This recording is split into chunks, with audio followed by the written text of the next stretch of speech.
The following is a poem entitled Winter, written by the great Ronnie Mund. Winter is where there are no leaves on the trees. Winter is when we say goodbye to the birds and the bees. Winter is where we get an extra hour of Z's.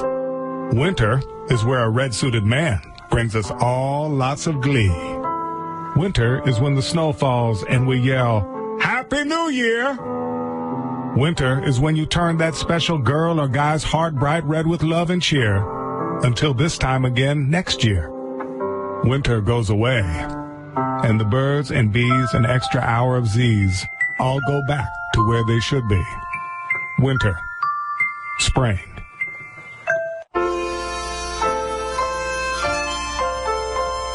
Those who teach must do some special examination of how they themselves feel about sex. Penis. Say penis. Penis. Louder. Penis. Give me another word for penis. Prick. Prick. Peter. Peter. Cock. Cock. Rod. Rod. Dick. Dick. Prick. Prick. We've got it. Me. What? Ding Me? dong. Ding dong. Ding dong. Wine. One. Right on. Wiener. Wiener. Talking about and using sexual terminology is difficult for many people because of the guilt and embarrassment from our heritage. Okay, let's all say it, okay? Prick. Prick. Peter. Cock. Rod. Dick. Meat. Ding dong. Wand. Wiener. Tool. Joint. Teachers must be able to use these words without becoming upset, or they will not be able to communicate with their students. Oh, yeah. Good morning, everybody. What's happening? Look at me. Bright-eyed and bushy-tailed for years. Keeping it real.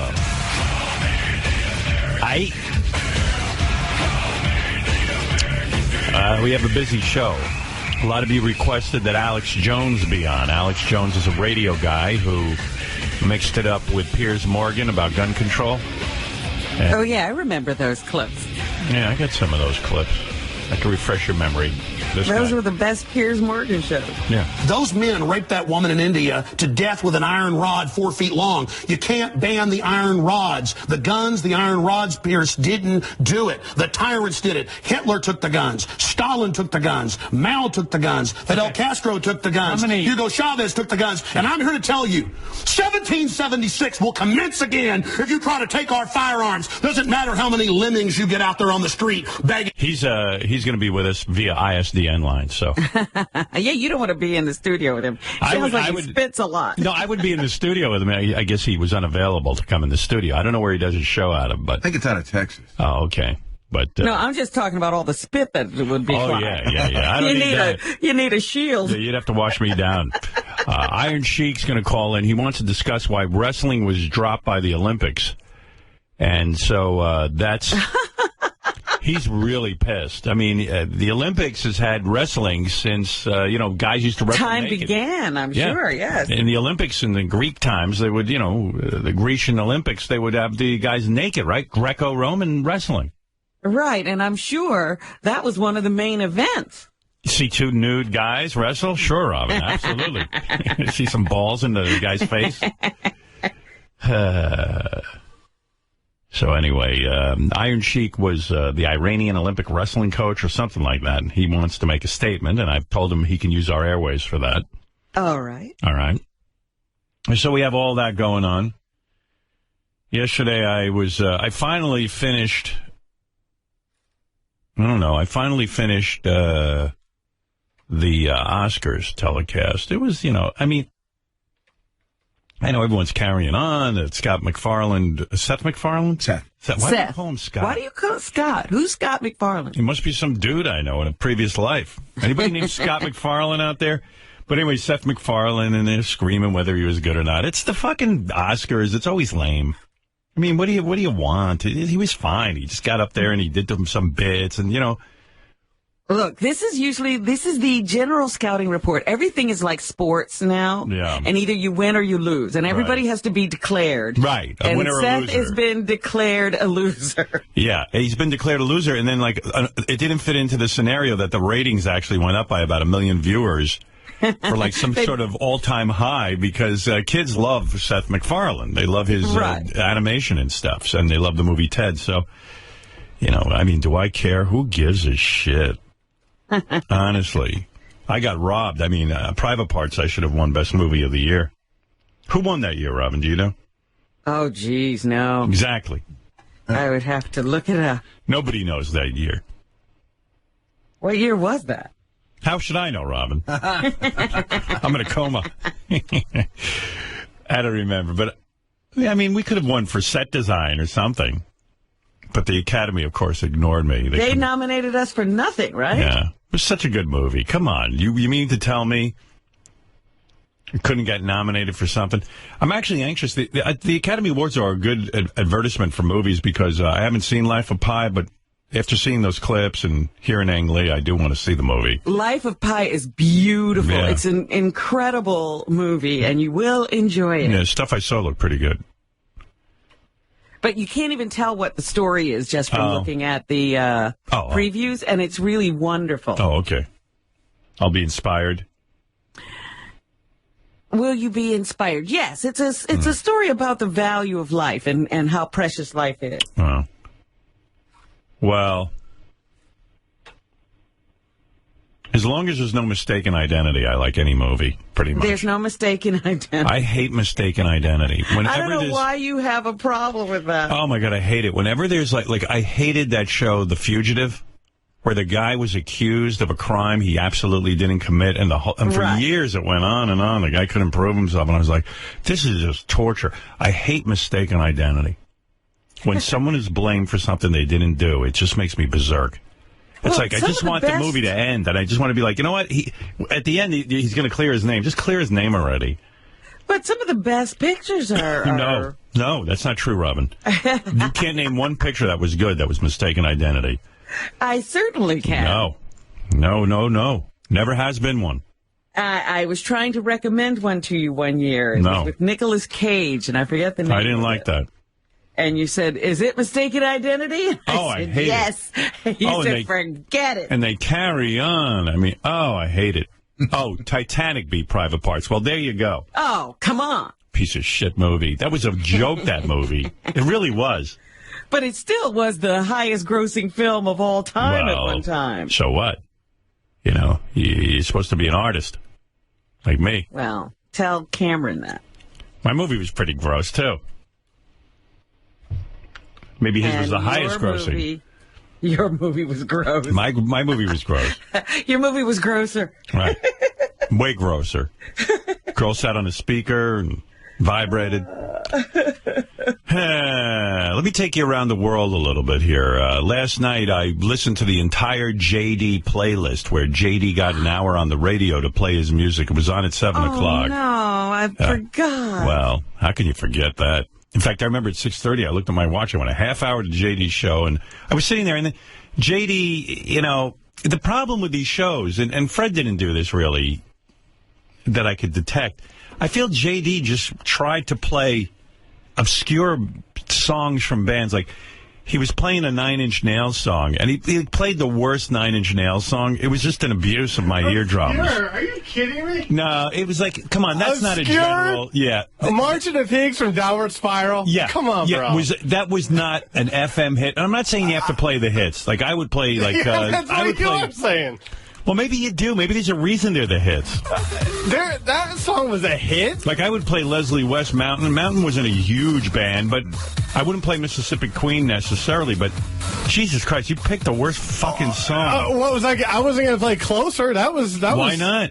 Why? Because that song's been played. It's not... First of all, it's not my... Like. I did, and I'm getting yelled at for it. No, you're not getting yelled at. I don't care what you play, but, no one can sit through that shit.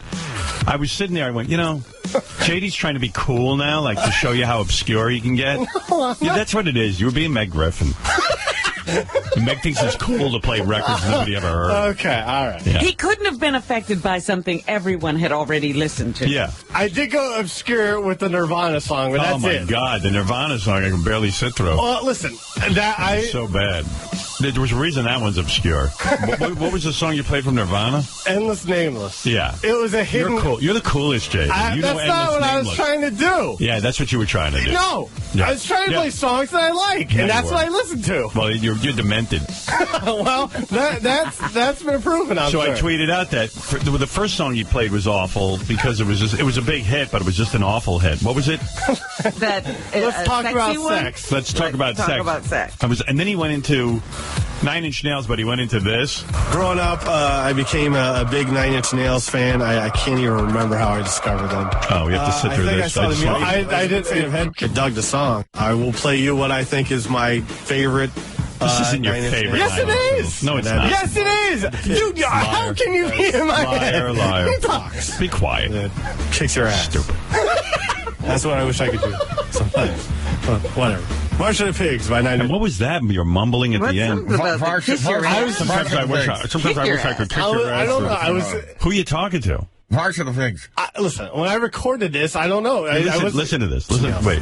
That's you gotta hear this. I was having a field day in my apartment. I've been into them ever since. It turned me on to industrial. And I will play you what I think is my favorite 9 Inch Nails song. What I think is March of the Pigs, because it rocks. It kicks your ass. No, it doesn't. That's what I wish I could do. Sometimes. Whatever. That's what I wish I could do sometimes? There's the line. What was that? I'm just vamping. I don't know what that means. What are you vamping for? Nobody asked you to do that. Listen, when you're in the room recording what you're talking about, that's... Yeah, but what? You don't even know what you were talking about. No, I don't. Stop lying. You did mean something. Right. Robin's right. Stop lying. You don't know what you were saying? Do I wish I could kick some people's asses? Sure. Wow. You are angry. Well, again, I'm sure I am. Yeah. It was the most pathetic hour because then he went into how he was so popular in 6th grade. It was sad, actually. Whose ass do you want to kick? Who are you referring to? I don't know. Like the world? I guess. I don't know. What are you angry about? Good-looking guys? Ryan Phillippe? No. Yeah. Like Jared? Bradley Cooper? Yeah. He always wanted to kick Jared's ass. What did Jared do to him? Except be good-looking. He had lots of girls. I mean, you're always angry at Jared. And you're like... Some people's personalities don't get along together. Right. I don't know. That was the one you had to pick. Well, I mean, who even knew if Jared had a personality? So I was on Twitter, and I was trying to have fun with the audience to get them involved with JD's special. So I go, can you believe JD's playing this song? It's like the worst 9 Inch Nails song. And then people start tweeting me back, it's JD's hour, shut up. It's like, you know what? I hate Twitter because people are so retarded. You can't have a conversation. Yeah, it's like, hey, I'm like, yeah, you should shut up. It's his hour. Stop making music is a subjective thing. And I'm like, oh God, you guys are buzzkills. Trying to have fun with you, you fucking lame-os. You asked me to tweet, then I tweet, and then everything I say, you criticize. It's like I'll even say it to my kids sometimes. I go like, if you're going to criticize everything I say, then you can't have any conversation. I agree. Right? People yell at me and make fun of me for everything on there. Yeah. But they were yelling at me about my playlist, calling me an idiot and stuff. Well, you were. They were right about that. That's funny because if Howard does it, it's wrong. But everybody else was doing it. Right. Yeah. After I called him an idiot and they yelled at me, then they went on JD's side and started yelling at him. And they piled on. Thanks. Yeah, you piled on. You piled on. Thanks. Thanks. March of the Pigs. March of the Pigs by 9 Inch Nails. And I'm like, oh my God, really? I love 9 Inch Nails, but come on. So do I. Some of these songs are clunkers. This is a filler. Listen to this. Oh my God, I was just like, I was sitting at my computer. I had to get these pictures ready for Beth. I shot a whole bunch of pictures over the weekend for the New York Post. She told me they needed pictures for the story they're doing on her show. It's called Spoiled Rotten Pets. Uh-huh. And so I took some pictures of Beth with the cats and all that. And then I said, when's the article? Oh, it's like in April. I said, okay, give me some time to, I have to get them out of the camera. I have to go through them, pick the best ones. And calls me up last night. They need them tomorrow. Oh, my goodness. I said, that's because I spoke about it on the air. And now they want them. I said, they're stupid because I would have given them all these really cool, kind of weird pictures I took that are really fun. So I couldn't do it. So I just gave them some pictures I had shot in the past. I mean, what am I going to do? No, but some of them are new, actually. I rushed. It's very annoying. I'm an artist. Why did they all of a sudden need them now? I think because I talked about it and they got excited.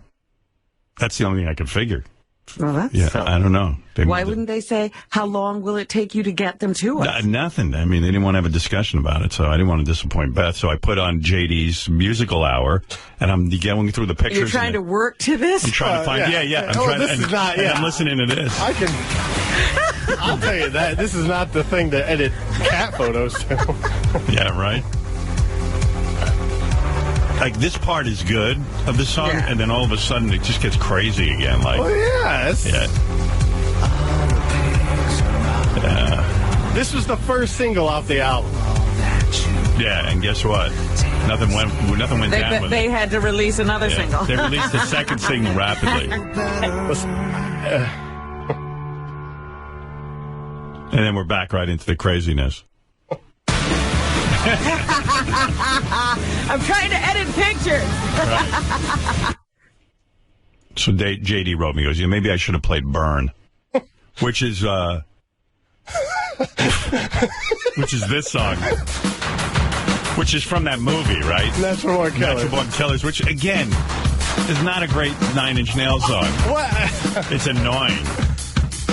Annoying. Okay. Listen. All right. Anyway, I like that song. I was just listening to you and like your whole life, and it was just like so sad. I love JD, but Jesus Christ, he's talking about 6th grade like it was the greatest time of his life. Like, that's why he kept that spelling bee trophy. I didn't realize that 6th grade was the pinnacle of his life. Dude, what are we going to do about you getting a good life? I mean, you're alive now. I know. 6th grade was 1,000 years ago. 6th grade was a long time ago now since you had your peak. What do you think it was about 6th grade because you were more connected to people? I don't know. I had gone from I was going to a new school that year. Yeah, but what I'm saying is, the bottom line is, if you get underneath it all, people were more into you, and now you're not into people, and you feel people burn you, and then you feel burned by people, and they feel burned by you. I guess they reject you, and what are we going to do with you? How can we make it 6th grade right now? You want to have a spelling bee contest? No. What could it be? And you don't even want a girlfriend. Like, you're so disconnected, you don't even want to be in a relationship. You just want to fuck her like whores. Well, I mean, I think I have a lot of things to work on personally, and I don't think I want to have someone else deal with that. Well, what have you been doing since 6th grade? Deal with them. How did you hold yourself up in 6th grade? Like, did you slunch over like a sloth back then, or do you? Why don't you walk around like you're in 6th grade? I don't, because I don't remember how I walked around. You must have been proud and stood up straight and lost some weight. Well, I don't know about that. Yeah, I don't know about all that. Pretend you're in 6th grade right now. How would you stand? I don't know. See? Already you're up straighter. Well, you told me how... You're in 6th grade, you're almost backwards now. Well, you said I slouch like a sloth. You look like a C at this point. Yeah. And I like how you're like a ladies' man, but meanwhile in 6th grade, no ladies are really into boys. You know, they have little crushes and things, but you weren't getting laid. I know that. I mean, for 6th grade to be your best years, good Lord, what a nightmare. You know. Boy, I'm so glad I did this playlist. I'm so glad. Yeah. You got to do another one. We are too. Now I get to do another one. Fuck that. I need to hear more. No, you don't. Be more of your favorite music. No, that's okay. Oh, okay. And get called and say how I'm trying to be. No Zeppelin, no Hendrix, nothing. None of the classics. Well, maybe it didn't move him. A lot of the disco. Dude, I wasn't growing up. That wasn't what I listened to. I'm sorry. Man. I'm sorry. I was You saying. listen to What a Man? Huh? What a man, what a man, He what a man. loved his salt and pepper. No, He was listening to Salt let's and talk Pepper. about sex. Listen, I'm sorry. Different generations, different types of music. You were born in the wrong generation. Well, dude. I don't know what to tell you. I didn't discover Zeppelin and. But even Nirvana, like you're a huge Nirvana fan, I learned, and then like you picked the shittiest Nirvana song. And you know it was. You know it was. No, I like it. All right, get out of here. You disgust me. All right. Disappointed me. Oh, thanks. Nah, I enjoyed it. Very Yeah. good. I enjoyed listening to your music. He used it as an opportunity to show how cool he was. But that's what's happening, Yeah. you know. They don't realize what Steve was looking for was music that affected them, you know, Right. made some impression on them. Not Well, what they dove into after they, you know, discovered something. I love Nine Inch Nails. I really do. I went to the concert. I saw Trent Reznor. But Jesus Christ, I mean. Well, I guess that song did make me feel something. It gave me a headache. So it made me feel like I had a headache. Anyway, so Alex Jones will be on at 7 o'clock or so, somewhere in that area. He seems like an interesting guy. He was crying on his show in 2011. Here's a clip of that. And then last night, God just showed me so much. He cried for the children. And I couldn't even talk. And I do not even feel worthy to be here bringing you this information. And it just absolutely brought me to a place I've never been. To, you know, where God just really says, you want to see the evil? Here it is. Feel it. And to feel what the children are feeling, God almighty. Uh-oh. What children is he crying about? I don't know. I think JD. You heard JD's playlist. Folks, we gotta get good people to stand up against these people.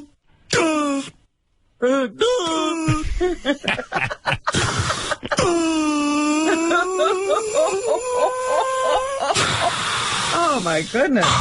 This guy's emotional. This I guy's probably a shouldn't even have done performer. this Yeah, he's good. radio show today because I have this disgusted cover for how I just hate the globalists, but it's more than that. And I just get... Who does he hate? The globalist. The globalist. I think he's saying globalist. What is that? Oh, people who want one world government, I think. I guess. I know a lot of, like, tea baggers or tea partiers are they're very upset about one world government. I'll be honest, I don't even know what that is. Maybe Alex. Yeah, who's going for that? Hopefully Alex can explain it to us. flippant and angry. But anyway, he's going to be on. Hope he cries. It was pretty good. That was some cry. no. Hey, by the way, it's time for Whack Packer of the Week clip. Let me get to some stuff that I've been sitting on here. I don't have a jingle for Whack Packer of the Week. Okay. But We'll forgive you for that.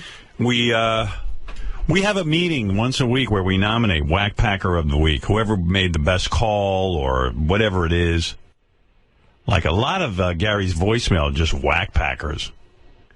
But Whack Packer of the Week was decided upon during a Shuley interview for Howard 100 News. And here is the winner, Underdog Lady. She gets Whack Packer of the Week. Underdog Lady's back. Yeah, well, she talks to Shuley. She won't talk to me or anybody, but I think she was, if you listen to the channels religiously, I think this was the best clip of the week. Would you be willing, a hypothetical question, but would you be willing to come in here and on Howard's airwaves, I know he would let you, get the message of Underdog out there once and for all on this historic occasion? No, I don't want to be on Howard's airwaves. He's still very corrupt and vulgar. Why wasn't he like that when he lured me into being on his TV program? But let me ask you this, Suzanne. Do you believe that people can change? Again, that's very broad. It depends on the background of the person, what he's done in the past, and what he's doing now. Well, let me ask you this. We've all lived life. We've all made mistakes, and you've learned from your mistakes, right? I've learned from my mistakes. That is life. We learn, we evolve, we become smarter, and we don't make those mistakes again. But we're still going to have to atone for the mistakes we made in the hereafter. Anyway, there it is. Clip of the week. You got to admit, that's a strong clip of the week. I like that. Underdog lady. I wonder why you can't live now, even if you're going to have to atone for your mistakes in the hereafter. No. You're obviously not a religious woman. Let me give you the top 5 songs I left off of that yesterday. We ran out of time, Robin, if you remember. We did the Newly Weird game, and then we had to get right to news. And I never got to play you your top 5. The new songs? Top 5 songs in the country. I was missing this. I just, it occurred to me yesterday that I wanted to know the top 5, and we never got to it. Yeah, you were saying, what are the top 5 songs in the country? Okay, let me just switch into Casey Kasem mode. All right. Coming in at number 5. Coming in at number 5. I Knew You Were Trouble. Taylor Swift. I don't know this one. I knew you were trouble. Oh, I do know this. Yeah. So shame on me now. Blew me to places I've never been. She's smart. She dates a lot of dudes and breaks up with them rapidly and then writes a song about it. Writes a song about it. Yeah. Sometimes it overlaps. She's got 2 guys in the same song. She's actually got 2 songs now about guys, and they're both tied for number 5. Here's her second song. I dated Joe Jonas then. I dumped him for John Mayer because I love men. I moved on to Taylor Lautner for a week, then dropped his ass for Corey Monteith.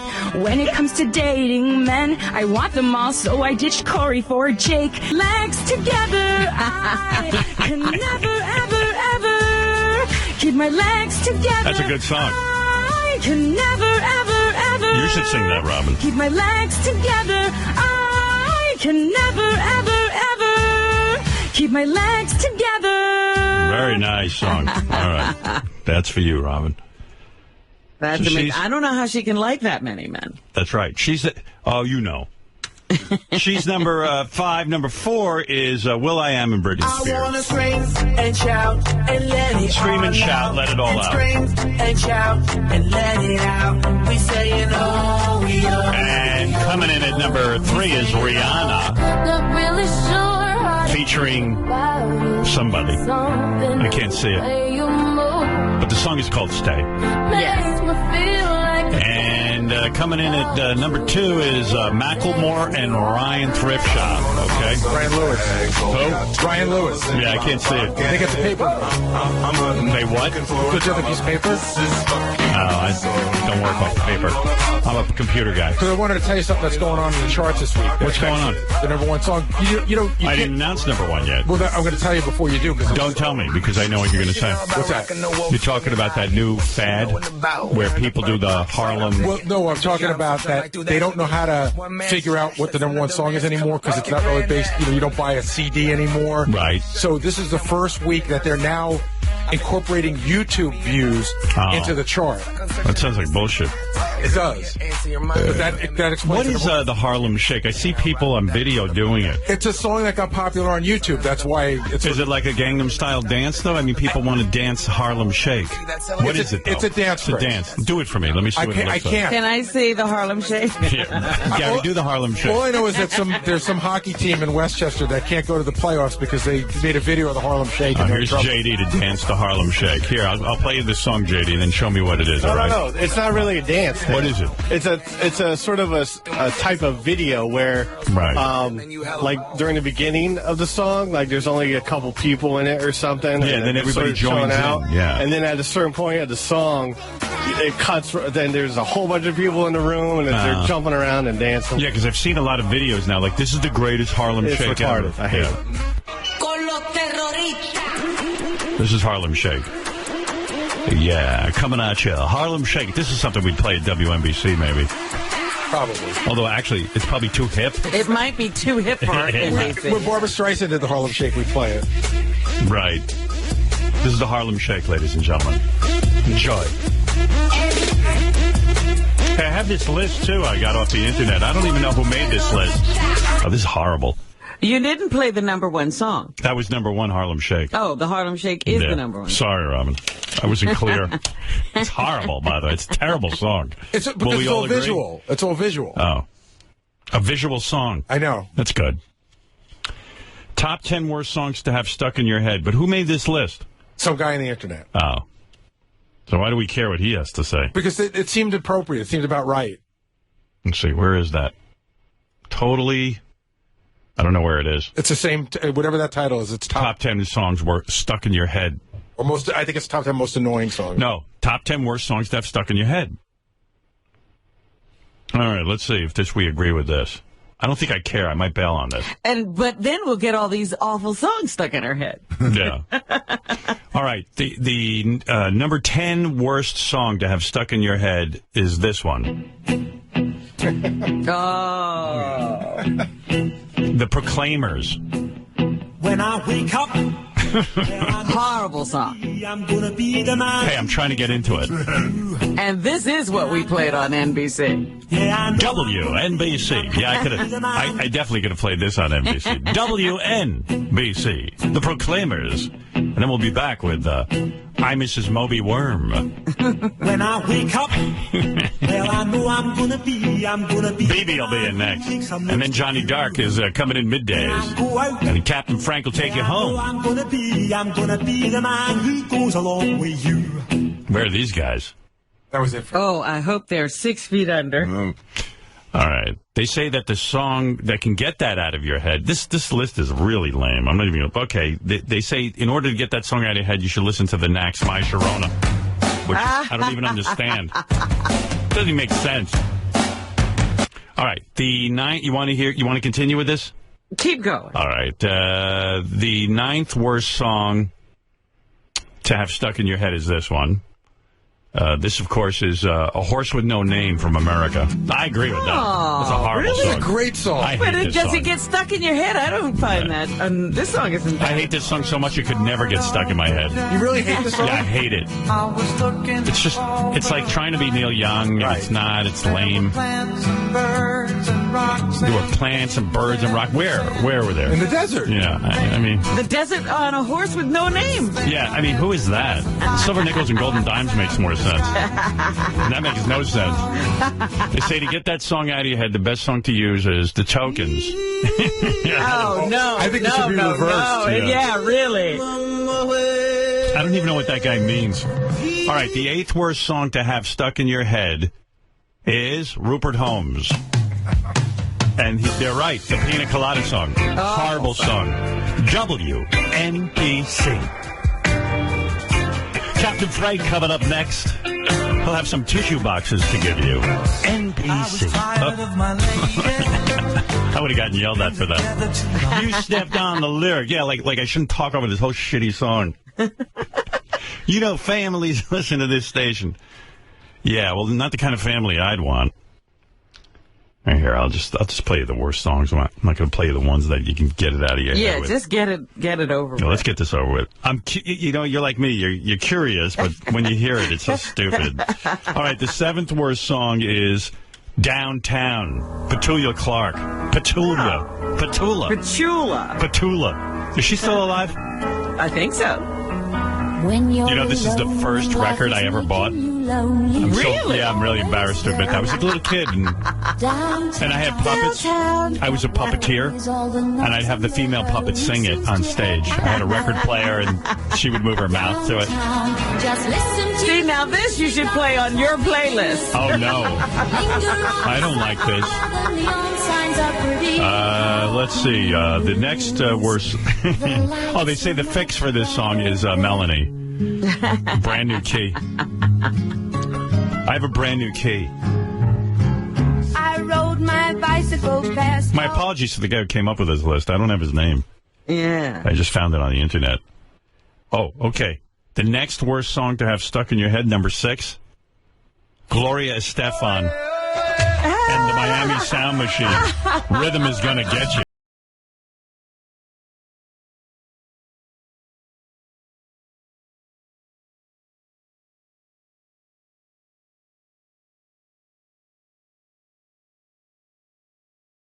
song. Yeah. Yeah, come on, everybody, do the conga. Conga. Wow, big build-up on this. WNBC. Hi, I'm Howard Stern. We'll be taking you home this afternoon, and then Johnny Dark. No, BB. I Am BB's coming in at 7. They kept trying to move drive time. They hated me so much at NBC. They usually you'd go on from 2 to 6. They made me go on from 3 to 7. At one point, I think they were going to move you to 4 to 8. Yeah. Right. I remember that. So insulting. I'm going to move you to 8 to 12. And they told me to go. They would have kept moving us around the clock till we were on at midnight. I'd been in radio for years, and then Pig Virus told me to go do a practice show at night, on the overnight. A practice show. Like, like I haven't been practicing my entire career. Do you think his whole vibe was like, it's like New York is major leagues? And no, his whole vibe was they needed to humiliate. They needed to get me to quit, and I wouldn't. Yeah. Where would they get you to quit before you got there?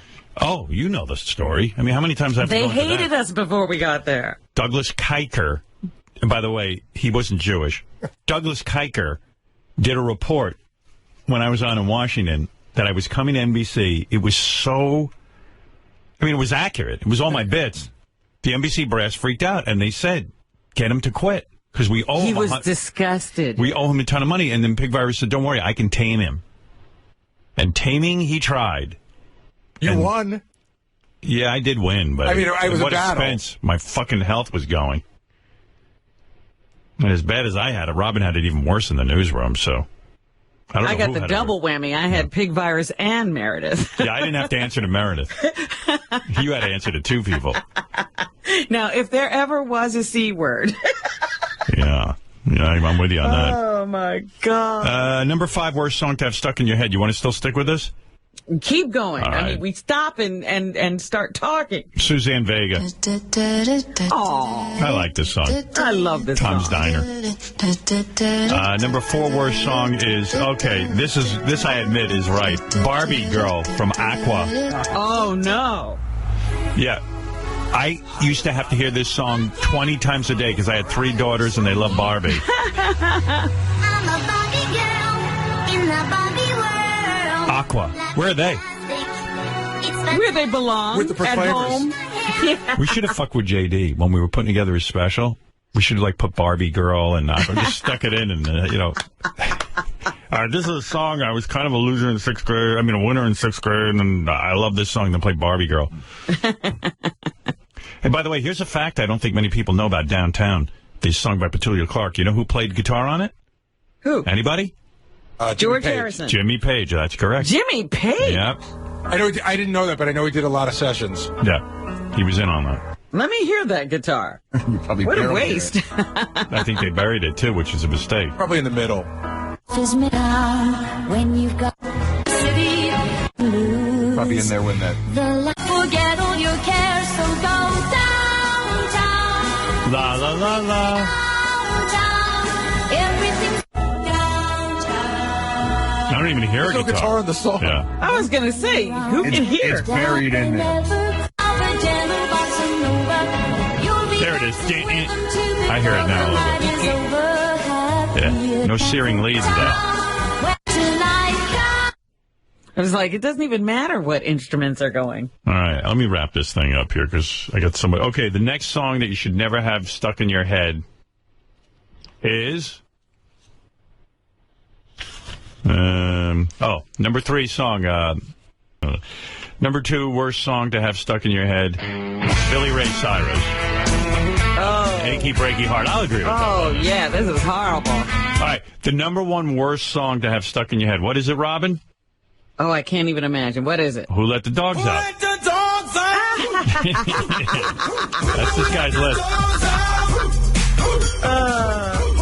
He suggests if you're listening to that and it's stuck in your head, you play Run DMC to get rid of it. This is my recital. I think it's very vital. I don't know why. That's right. On top. Never mind that. The only song, you know what I was singing yesterday that was stuck in my head? Still to this day, and I can't get it out of there? I'm too sexy for my love. I was trying on clothes for AGT. You started singing this? And I was trying on my shirt, and my belly and my tits are flopping all over the place, and I'm singing it. And I said to Ralph, I go, I'm too sexy for my shirt. He goes, I said, you remember when we had these guys on Channel 9? He goes, I don't remember that. I remember you. He doesn't remember that? He goes, I remember you fucking with your ass out and shaking it. It was pretty scary. My shirt. And then I lied. That was one of the few musical guests we could get. And then I lied and said that my ass is in much better shape now. Japan.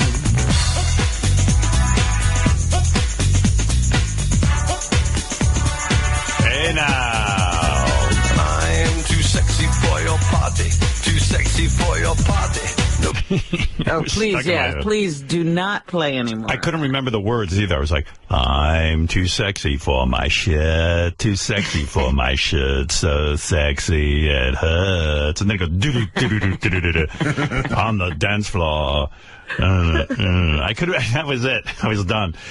Chris, you're on in Seattle, Washington. A couple of phone calls. Got to take a break. We'll talk to Alex Jones.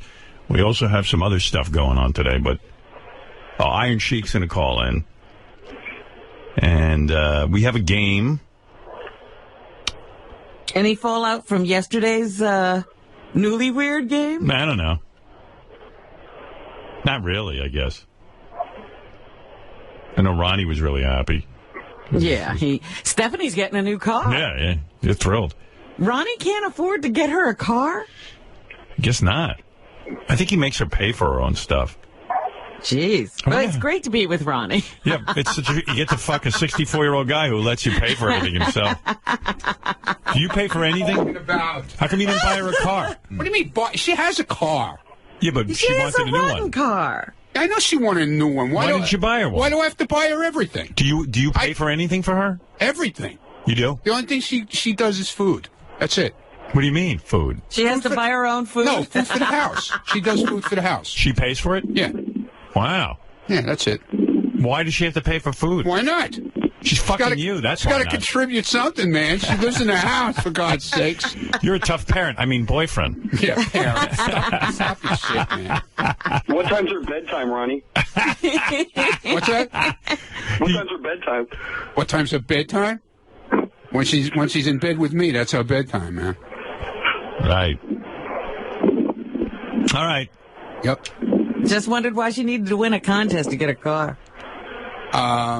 He should be lavishing gifts upon her. Yeah. Oh, please. Are you kidding me? She's got a young girl. She's got a friggin' maid. She does? Give me a break. She's got to pay for her own food. No, not her own. Most dudes, when a girl moves in, you pick up the tab, unless you're... I pick up the tab on everything. Rent, of course. Rent. She buys her own car. She pays for her own car. I pay for everything else. You buy her clothes? Pretty much. Pretty much. So she buys some clothes, no, she buys the food for the house, works. and she pays for her own... I know. Just saying. You get a young girl to fuck you. You lavish gifts on her. Stop it. Yeah, let her save her money for when you're gone. Yeah, I mean, you're not going to be around that much longer. No offense. What? The thing that I'm fascinated with Ronnie is that we all look at him and we think he's lucky to have her, but his attitude is she's lucky to have him. Yeah. It's mutual.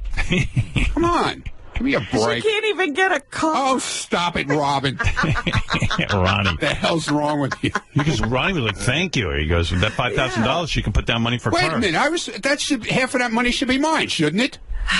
Right or wrong? I gave her all of it to put it down on the car. What's wrong with that? No, it should be hers. You don't need it. What do you mean I don't need it? What, You're I a mean, big famous millionaire. Aren't you a voiceover talent now? Yeah. Oh, my God. I got to play some of A this. voiceover talent. You heard it? Yeah. Ronnie. How did you get that? Ronnie, use your Howard head. TV. Yeah, right. No, but use your head. The people who hired you want me to promote your cartoon. Okay. He's on a cartoon? They didn't hire you because they think you're a great voiceover artist. Dude, they paid sick money for that. How much they pay you? Enough to get Stephanie a car. You don't even want enough. Seriously, for 20 minutes. How much? $1,200. Wow.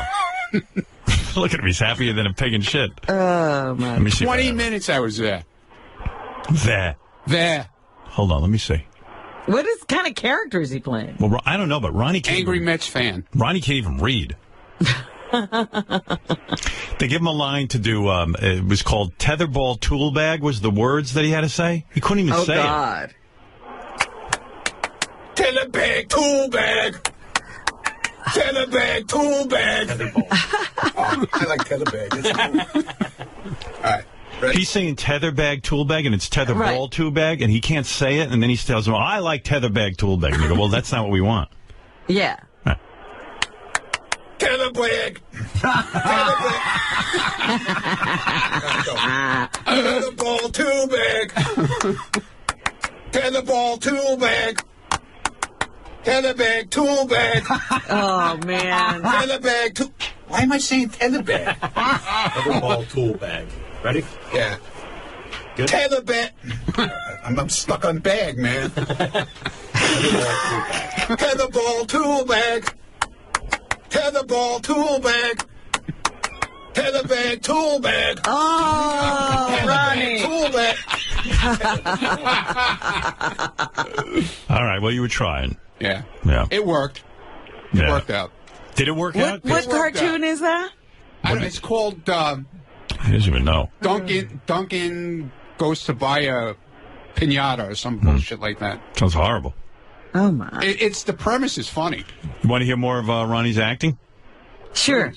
Yeah. Hey, yo, what the freak show? Hey, yo, with the freak show of a chin. Oh, no. Ronnie. With the freak show of a chin. You got down your lips and your douchebag car. There's no way you could be not.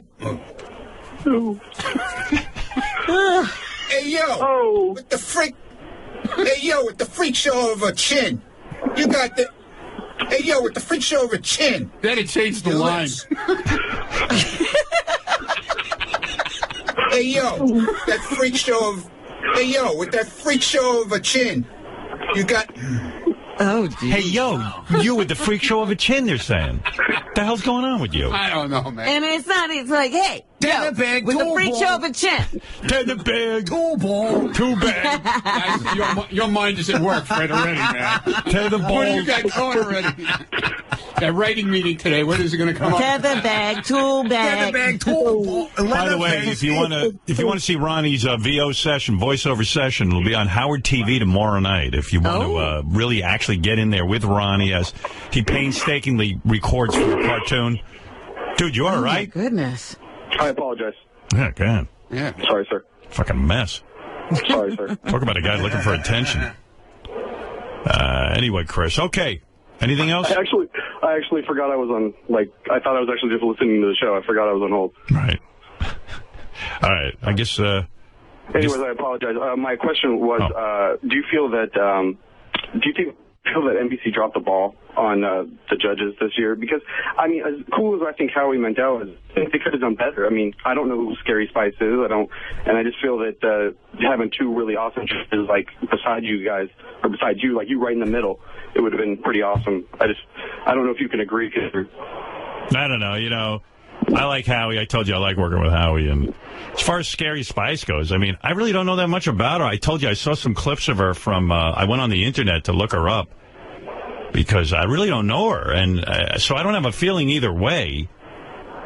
I guess I was imagining they were going to get I don't know who I was imagining, but I guess I was imagining sort of like a bigger star. But at the same point, then I saw her on the internet judging Australia's Got Talent or X Factor or something, and she was really good. So But that's what I'm saying. Don't you think NBC could have done something? I mean, that's all they could have mustered up is Howie Mandel and Scary Spice.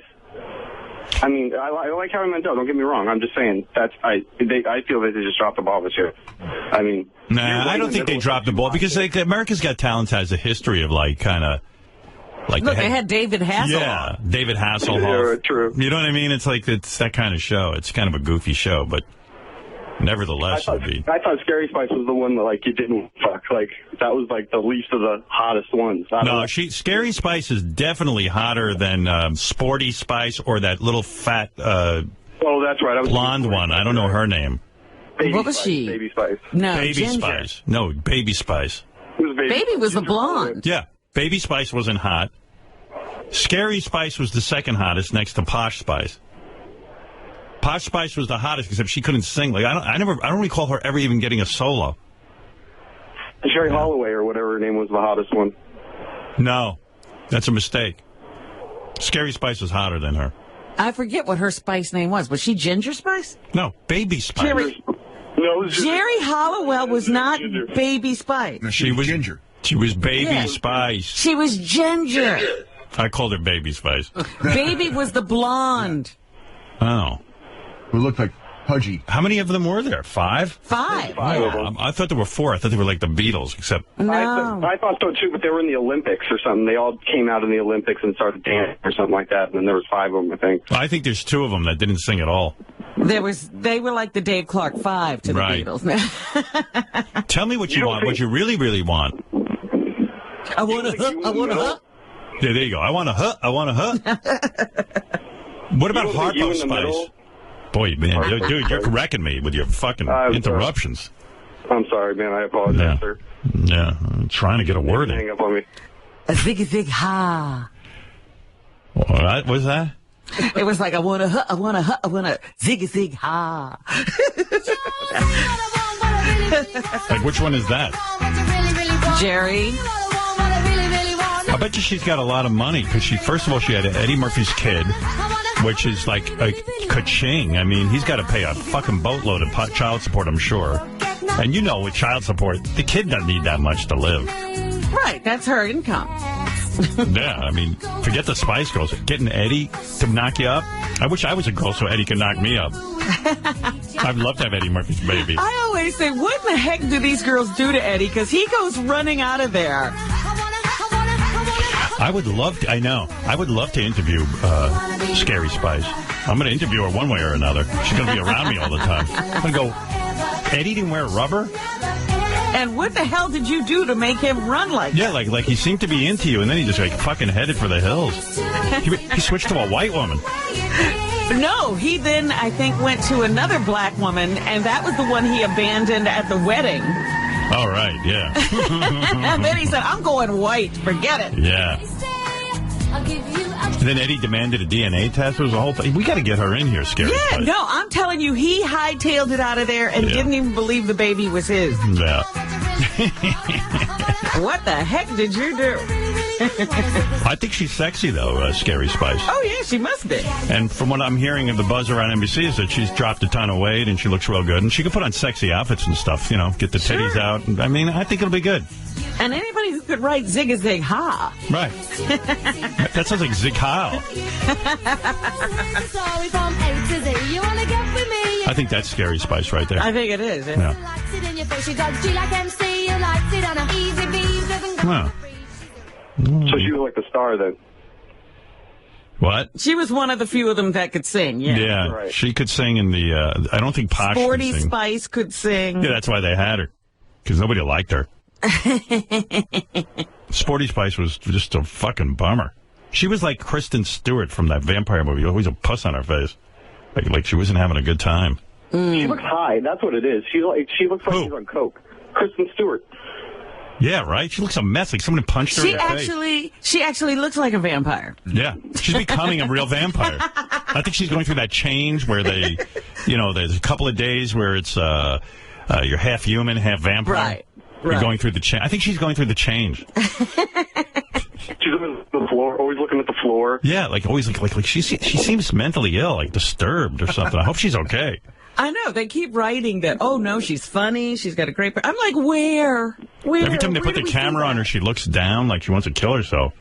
And then she hardly talks. She's like, these are the nominees for the best. Yeah, oh, my God. She's worse than Prince. Like Prince puts on a hood and a cane and sunglasses and he comes out. He's like, it's like he can barely get the words out. Yeah, Prince is like somebody who's haunted. He looked like a Little Red Riding Hood. All right, dude, I got to go, right. Chris. Later. All right, thanks. Sorry about that, man. Bye. No, thanks. No, I think I'm excited about Scary Spice. I think I could get into that. She's got history. Yeah. I could get into it. What do I care who sits there as the judge, honestly? I told NBC, I said, whoever you get, I like the show. I like the judge. She really is scary. She scared Eddie Murphy. Yeah. Yeah, she might. Hope she doesn't scare me.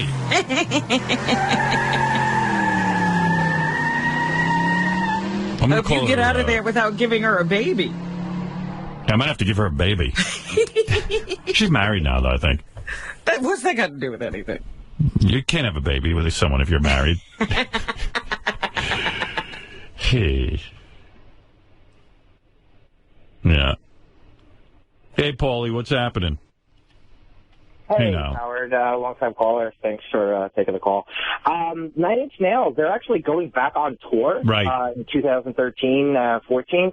The funny thing about Trent, even though he's a great lyricist, he's actually a big poser. If you go back to, I think it's 86, he was in a pop band. And he was featured in a movie called Light of Day with Michael J. Fox and Joan Jett.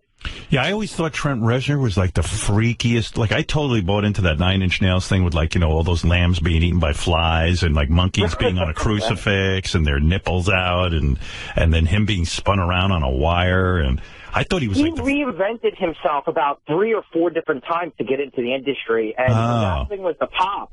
And, I mean, he's great. He's, you know, one of the... He's a real talent, but I know what you mean. Like, you start to go, like, wow, I thought he was a real weirdo, and then maybe it was contrived, because now he seems like he's like a normal guy in a tuxedo with, like, short hair, and... Yeah. Very few people are what they seem. Except for Howard Stern and Robin. He put together a really good band, actually, for this upcoming tour. Yeah. He grabbed a couple of different people. Robin, real quick. I got to go, man. Thank you. I don't want to do a whole thing on Trent Reznor now. You know, we talked enough about him. Right. You know what I'm saying? My spidey sense tells me people have had it. You know, even Alanis Morissette was somebody else at one time. Hey, Jerry.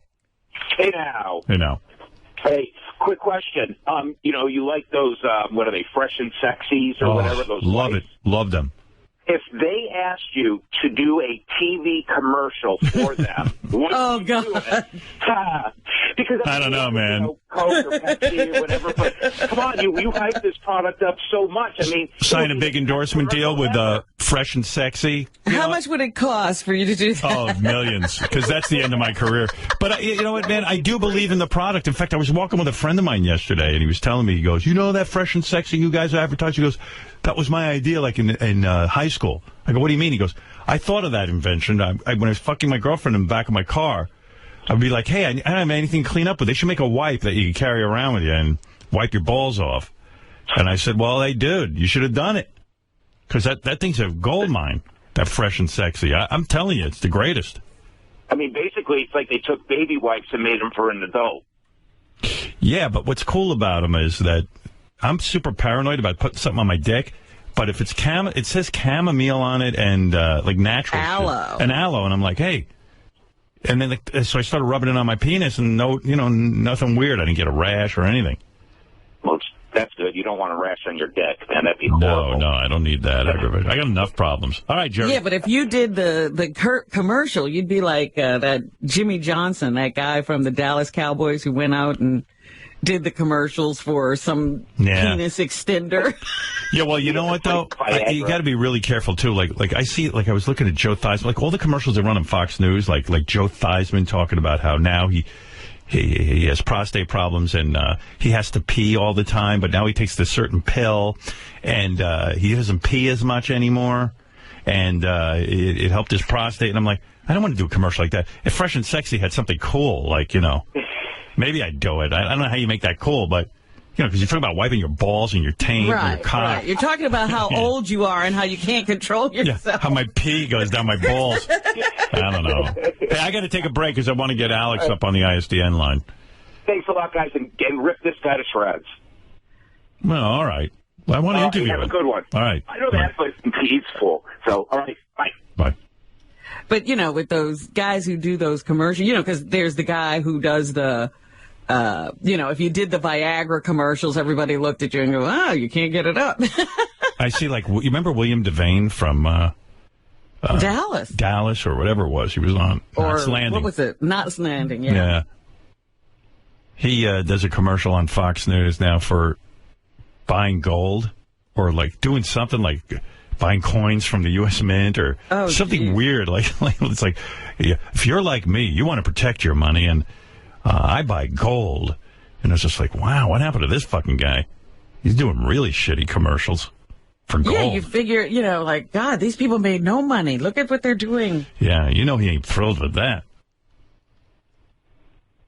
Yeah. But the Jimmy Johnson one, it's like an herbal penis elongation. Yeah, that's embarrassing.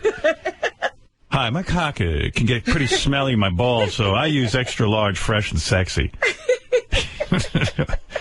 Cock and balls can be a real messy thing, and I don't even know how you do a TV commercial for that. All right, hey, listen, I got to take a quick break here, and then we'll talk to Alex Jones, and they got a million things to play for you, really do. But we'll be back right after these words. Everybody stand back.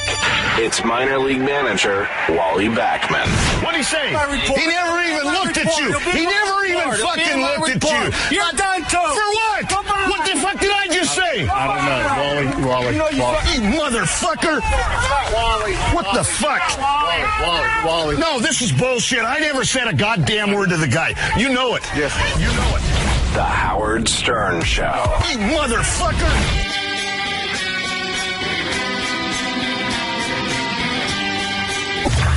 Celebrating Black History Month on The Howard Stern Show with Samuel L. Jackson defending Quentin Tarantino's use of the N-word. Why is all this rap about you not getting along with anyone? Well, that was one of these things where when... Jackie Brown, because you objected to the word nigger being used so much. Right. Jackie Brown was not a Spike Lee film. No, but Spike Lee... Spike said his wife was offended by the movie, so right. He wrote this thing about Quentin using nigger too much. Right. And, and then there's that other thing about Denzel getting in Quentin's face about it. But, for as many times as Quentin wrote it, I probably added it 2 or 3 times. Well, that's right. I remember you saying that during the film, that, this was this guy. Yeah, and this but is how he would talk. Yeah, it's like we don't even know people that talk like that. Right. In fact, Spike said, I use the word at home, but I don't want to see it on the screen. So it's like, please. That's silly. Nigga, please. Yeah, right.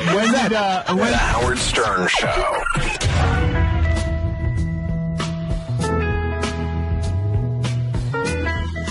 It's time for a manly tip from Richard Christie's dad.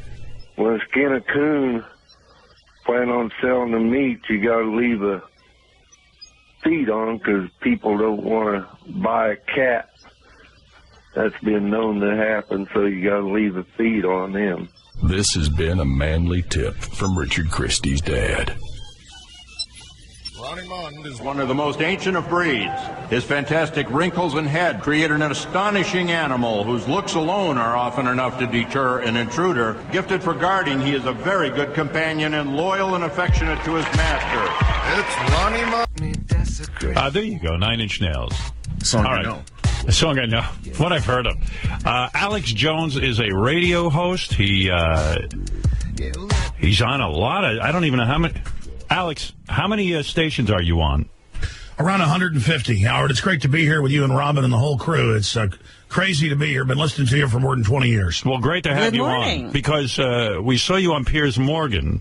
And we really enjoyed it. We loved it. I think it was the best Piers Morgan appearance I've ever seen. Well, folks liked it, and they said it was the highest ratings they've had in their entire 2-year history. But I ran into Piers Morgan in Houston a few weeks ago, and he said they're basically scared to have me back on. Why? Why would they be scared of you? I guess they're afraid of ratings. Well, he said on video, I actually caught it on video down in Houston, he said, we don't want to give you that much attention. And I'm like, no. It's having controversy on your show that gave you attention and made it the #1 story in the United States for a whole week, Piers. Well, yeah. I mean, look, the fact that you have an opinion, a strong opinion, and you're arguing with Piers Morgan, that's always good theater, is it not? I mean, as a radio guy, we know that's good theater. Sure. I mean, look, I was in a bad mood. They were kind of being jerks behind the scenes. What was it like when you showed up? What was it like when you showed up to CNN, Alex? Were they welcoming to you?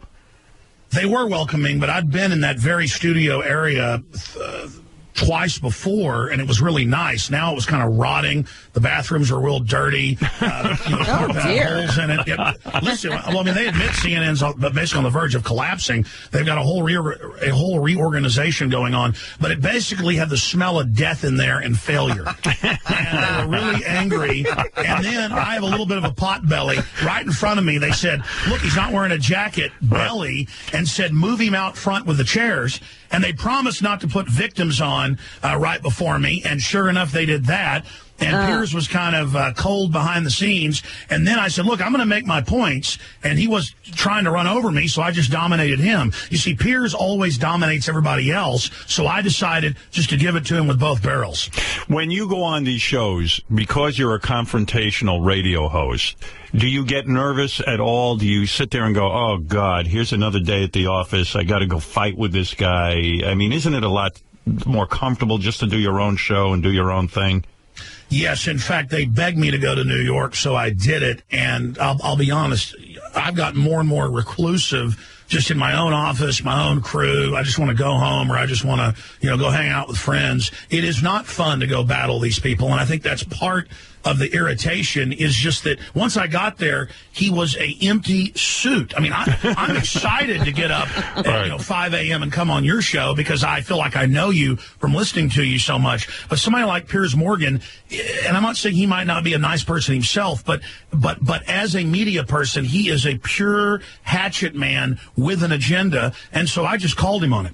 Yeah, I mean, you have said that you were scared even to go to New York because you do have conspiracy theories, and you were afraid they were plotting to kill you in New York, right? Oh, no. Well, I mean, just to be honest, I've snuck into Bohemian Grove. I've covered Skull and Bones. I've covered military operations. I've been arrested in New York for demonstrating, things like that. It was after, first, they wanted to drive me the 5 or 6 blocks and pick us up. But I said, you know what? I want to walk down to the CNN building.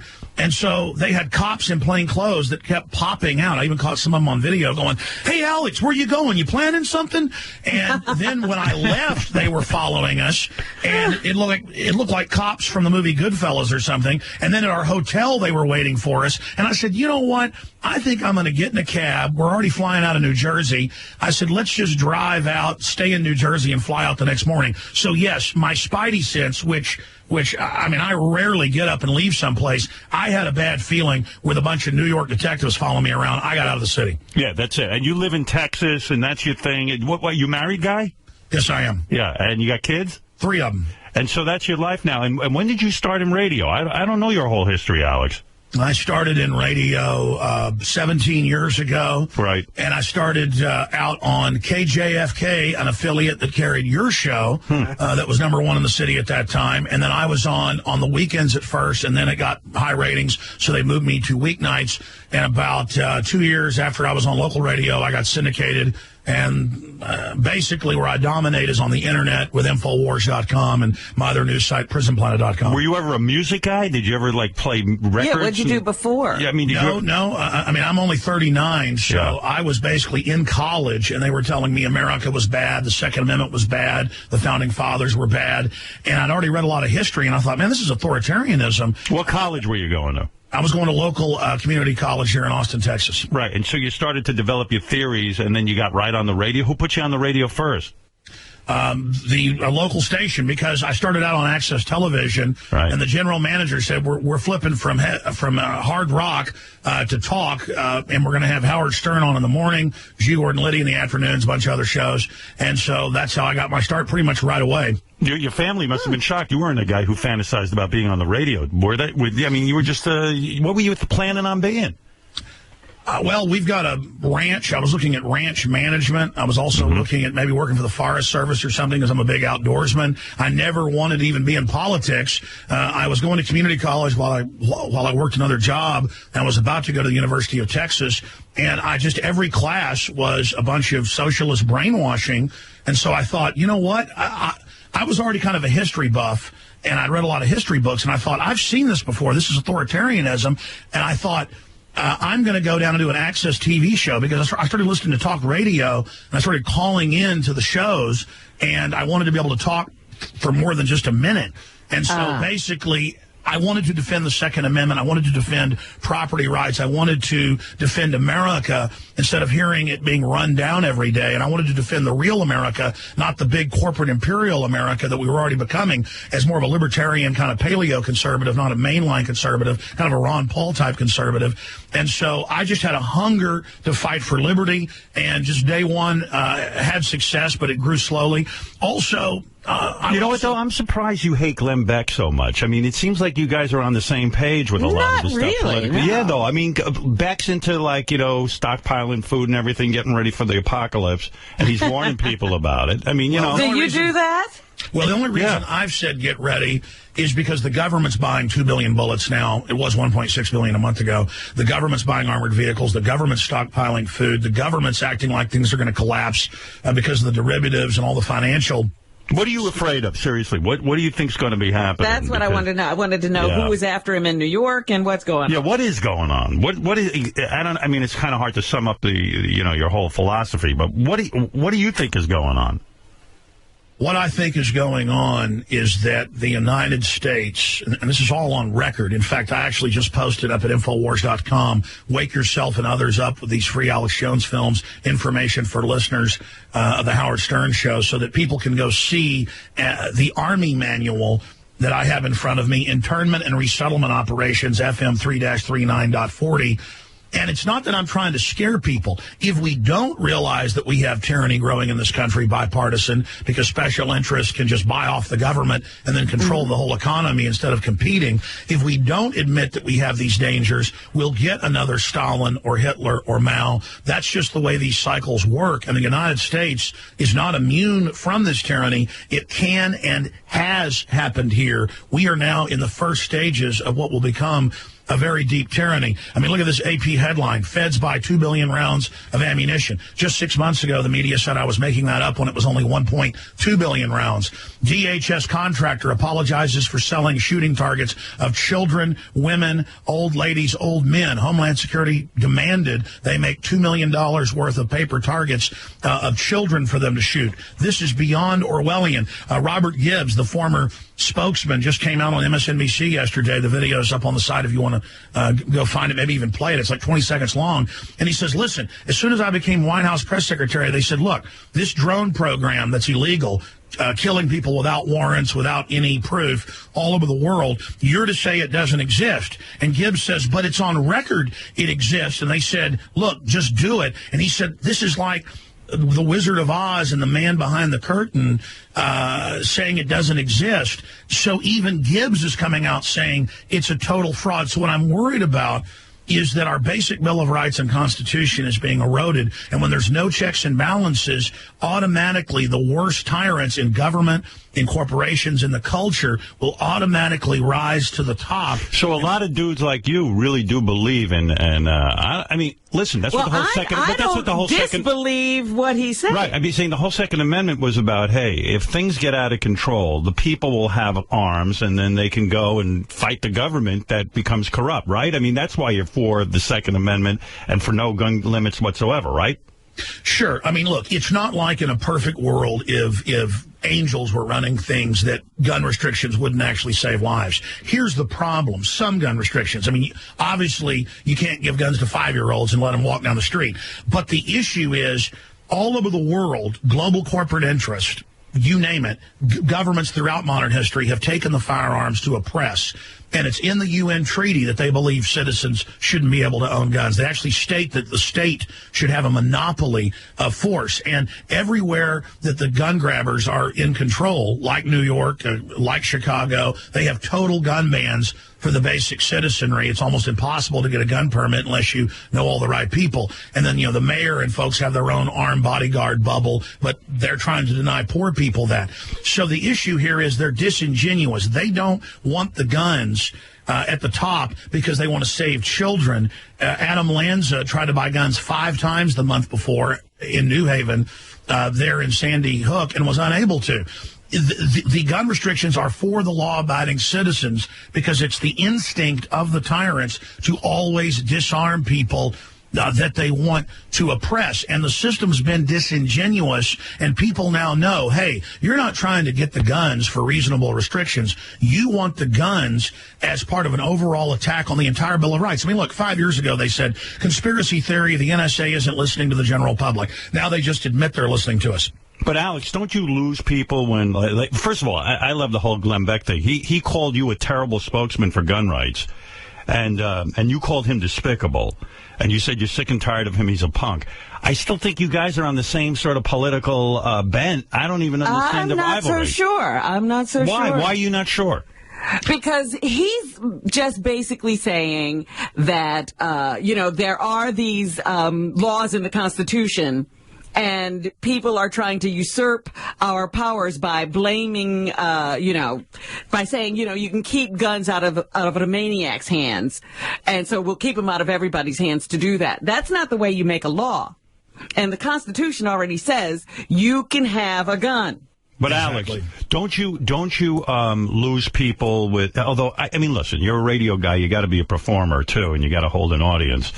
If you keep upping the ante with like you said, Mayor Bloomberg probably hired the mafia or undercover cops to pose as crackheads to kill you while you're in New York City. During the Piers Morgan thing.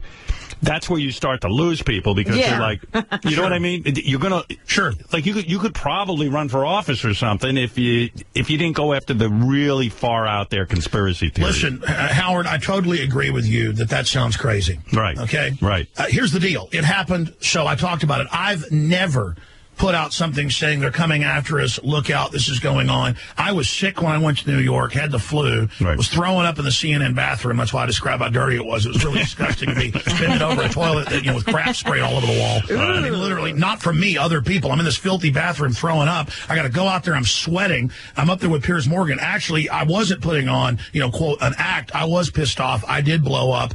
But it actually worked out. At first, people were all shocked by it, but then they said, wait a minute. And of course, I heard Robin the day after talk about it. Look, you should be mad. That's being a real American. They said it discredited me, but notice they haven't invited me back because they don't want America waking up out of its coma and getting upset. But listen, getting back to the whole Bloomberg thing. That night, before we left the hotel, it might have been a little panicked. I might have even, in my own mind, exaggerated things. Maybe not. All I know is I caught some of this on tape. Rob Dew, my news director, went with me. I said, man, I feel like crap. Maybe if I walk down the street, because I'm sick, maybe I'll feel better when we get there. So I'm walking the 5-6 blocks, and guys are popping out of doorways that are obviously cops, going, hey, buddy, what you planning? You're planning to do something? I'm a big listener. You think that he was plotting against you, Bloomberg? Listen, I'm just guessing because he runs the city, and they look like detectives to me that I've seen, around Bloomberg when I've been up in New York. Could they have been fans of yours? Listen, the first time I thought, man, that guy probably is a cop. It happened twice, 3 times. They knew where I was at. They obviously had the cell phone tracking systems that the police under Homeland Security can dial into and pinpoint exactly where you're at, just like your wife, if she has your phone code. Alex, do you ever think that you're paranoid, seriously? Because no, listen, I caught it on tape. That's the thing, is that then I said, I want to be let on the mall exit. I don't want to be let out on the back door. His guys are waiting out there. And we walk out, and there's the guy turning, walking, talking into his sleeve, bumping into the wall, and 2 other guys are walking up like in a Goodfellas movie. And I said, taxi, and jumped in a cab and left. All I know is... You think they wanted you out of New York? Listen, I was arrested. It's on video in New York 5 years ago for nothing. Okay, we were down there protesting at Fox News. They had a live event. What were you protesting? We were protesting media propaganda. Okay. But the point is, I was protesting Geraldo Rivera. The point is that I was in New York. He was having an outdoor deal. We went down there, and the police came. An undercover guy on video, this is in my film Truth Rising, points at me, and they go and arrest me and almost pulled my shoulder out of its socket. Did you ever ask been in a New York jail. Did you ever ask the police why they did that to you? I mean, you were protesting peacefully, right? You weren't provoking anybody. No, you can go watch the video. You can pull it up. Alex Jones arrested in New York. Go watch it.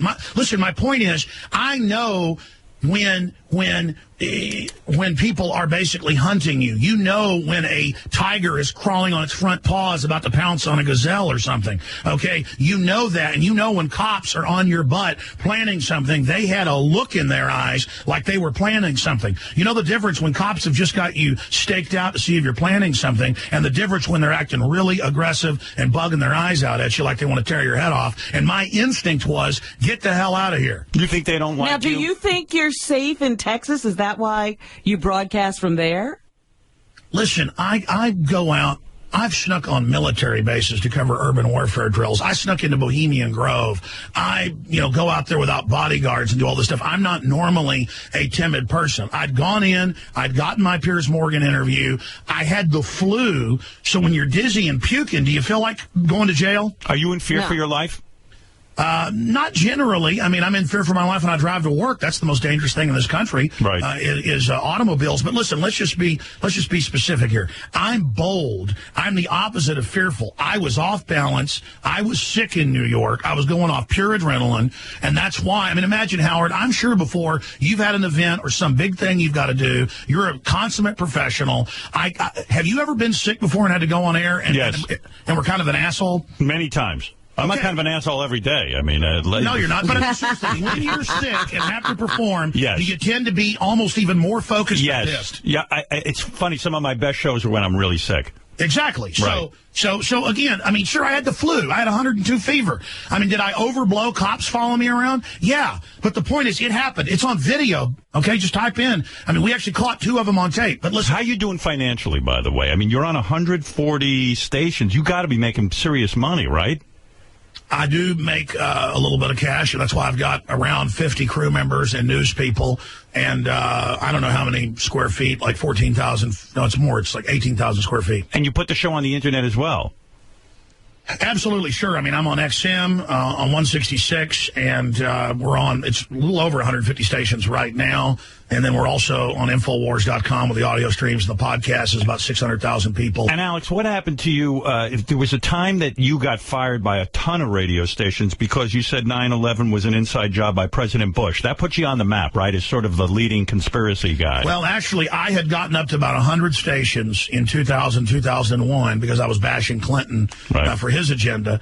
And then all I said was, not that Bush had a plunger and was, there like Wile E. Coyote detonating the towers. That's kind of how the media has spun it. It was in Newsweek that hijackers were trained at U.S. military bases. And as a news hound, I was reading this in Newsweek as just a footnote. I was reading about Bush Sr. in the London Guardian and AP with the Carlyle Group and the bin Laden family at his table in D.C. that morning. I was reading about when all air traffic was grounded for 2 days, 15, 16 flights of the bin Ladens out of the country with the FBI helping load them on planes to fly them out, including his, sisters and brothers and people. I remember reading about Colonel Stephen Butler in the San Jose Mercury News wrote a letter. And I called the guy at home, and he said, I can't talk to you. I'm getting threats. They started court-martialing him over it. Look this up, Howard. This is just some of the data points. He said, look, I don't know what happened, but Muhammad Atta was in my class. He was a spy. He was a U.S. agent. Then I interviewed Springman, the head of the visa section of the U.S. Embassy in Jeddah, Saudi Arabia, and he said that they were ordered. And this came out in the Toronto, news, New York news. It was just back of the paper that they were ordered to let 15 of the 19 hijackers in from Saudi Arabia the year before 9/11, and it was flagged as Al-Qaeda, and they were told by the CIA. So what you're saying is you believe that somehow the government used these guys, let them do their thing, and therefore it would disrupt the world and would get us enable us to go into Iraq and to go into possibly Iran. In other words, this was all staged. Well, no, I mean, listen, it doesn't mean the whole government or the whole military. It doesn't mean there's not Muslim extremists and Al-Qaeda. Of course there is. Look, here's an example, Howard. You can look up L.A. Times, New York Times, you name it. They now have to admit it. Our government, the Peace Prize winning president, put over 60,000 Al-Qaeda in Benghazi to then take over Libya and kick Gaddafi out, who was actually working with the West. And now Al-Qaeda's taken the country over in Sharia law and the abuse of the women. Now our government is attacking Assad, who's not a good guy, but compared to Al-Qaeda, he's an angel. Our government and NATO is backing Al-Qaeda in Syria in a 22-month takeover. But then when I want to go fly, I've got to have TSA look for bin Laden underneath my balls. So it's a bunch of crap. They're using it to take my liberty. I'll face whatever so-called danger there is, real or manufactured. Stop using Al-Qaeda to take my liberties. And now look at Homeland Security, Howard. You saw it in the news a few years ago. They said the number one terror threat is returning veterans, gun owners, conservatives, libertarians. They're now flipping the script to say it isn't Al-Qaeda, forget them. No, it's libertarians. They're the new terrorists. And that's my problem, just briefly, with with Glenn Beck. Look, I got offers 10, 12 years ago. Hey, stop covering this New World Order. You know, the big syndicators will put you on 500 stations, Alex. And I wouldn't shut up, and so I lost about 70 of my stations. I didn't care. I've built it back up to about 150 now because I'm not going to compromise. It isn't just about success. It's about living in a free country. Explain to me this whole theory you have about putting chemicals in juice boxes to turn children gay. You believe that there's now, a chemical... why would you want to do that? Yeah, why do we want to turn everyone gay? Number one. I mean, who's behind that movement? And what chemical is there that can turn you gay? All right. Now, specifically, I did an hour-long show 4 years ago that got picked up, a hour-long TV special that I did that got picked up by the Huffington Post about 4 or 5 years ago. So it's become this meme where they took out of context where I was showing literally more than 100 articles, and I actually printed some of those off. I'm going to source for you right now. So I was reading about bisphenol A and about hydrofluorosilicic acid and several other chemicals that are in the water, but also in the particular plastics that line the juice box I was showing on air. And I said, you know, in this whole hour-long breakdown rant/news, while I'm showing all these articles and major studies about how the fish are becoming bisexual, the frogs, the amphibians are becoming bisexual, how the fish are committing suicide because of the Prozac in the water, the shrimp are committing suicide. Folks, if you think I'm joking, just type in shrimp committing suicide. That is pretty funny, shrimp committing suicide. Folks, I'm not joking. I swear to God. Sometimes, Alex, bisexual fish. Yeah, sometimes I think, but I think you see the humor in some of this. I do believe that. Yeah. No. It's so crazy. I laugh at how insane it is. But this is crazy. So you think, because there seems to be... don't you think that your arguments are so far out there? Because you don't have to get that far out. Although I got to tell you something. When I went to summer camp, it was a known thing that they would douse us with a thing called saltpeter. Now, I'm not kidding. And so you know what saltpeter is, Alex? You saw them doing this, Howard. I didn't see them doing it. But we were told it was to reduce our sex drive, and they put it in the food. And how horny were you? It didn't slow me down. I'm so fucking crazy when it comes to sex that it just made me normal. You know what I'm talking about? So maybe, but who the hell is putting? No, see, my theory. Wait a minute, Alex, because I know, I can buy some of your argument, but you don't have to go that far out to make the case that the government is not protecting but maybe he does, citizens. or else then he doesn't have a radio show. No. Well, that's true. Robin, my problem is truth is so extreme and crazy that it's worse than I'm saying. Listen, here's Hey, one Alex, article. explain, too, how does a shrimp commit suicide? I mean, I'm just curious. Yeah. When are they jumping off? Yeah, like, what do they do to commit suicide? All right.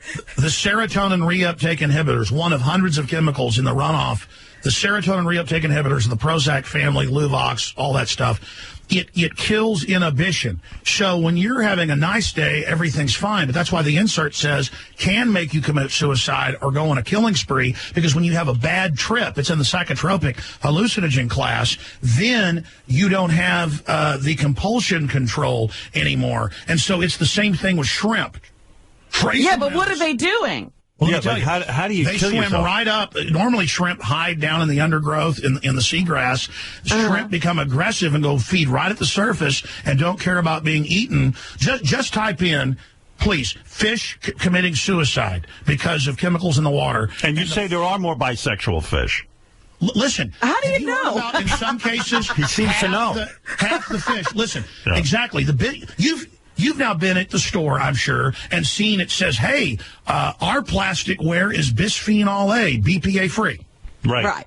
Okay, because of my work and countless others' work and mothers caring about their kids, they are, by law in Canada and Europe, removed bisphenol A, one of just dozens of these plastic chemicals that are, quote, estrogen mimickers. And what the Huffington Post didn't report 4 years ago when they made fun of me was the rest of my video. They clipped out that short clip where I was saying, why is breast cancer up 3,000% in the United States? And why are we leading the world in it? And I showed studies that bisphenol A hyper-feminizes women. That's why they're going into puberty now at 6, 7, 8 years old, having kids at 10. 10 instead of 14 being the average puberty, and that it makes males feminine, women hyper-feminine, and then accelerates the aging of the cells in the mammaries and other sexual cells that are generally the ones that end up developing cancer. So a 30-year-old woman at the cellular level has the breast DNA of an 85-year-old woman. Bisphenol A is killing women. My grandmother is almost 90. She's got breast cancer. But what about young women?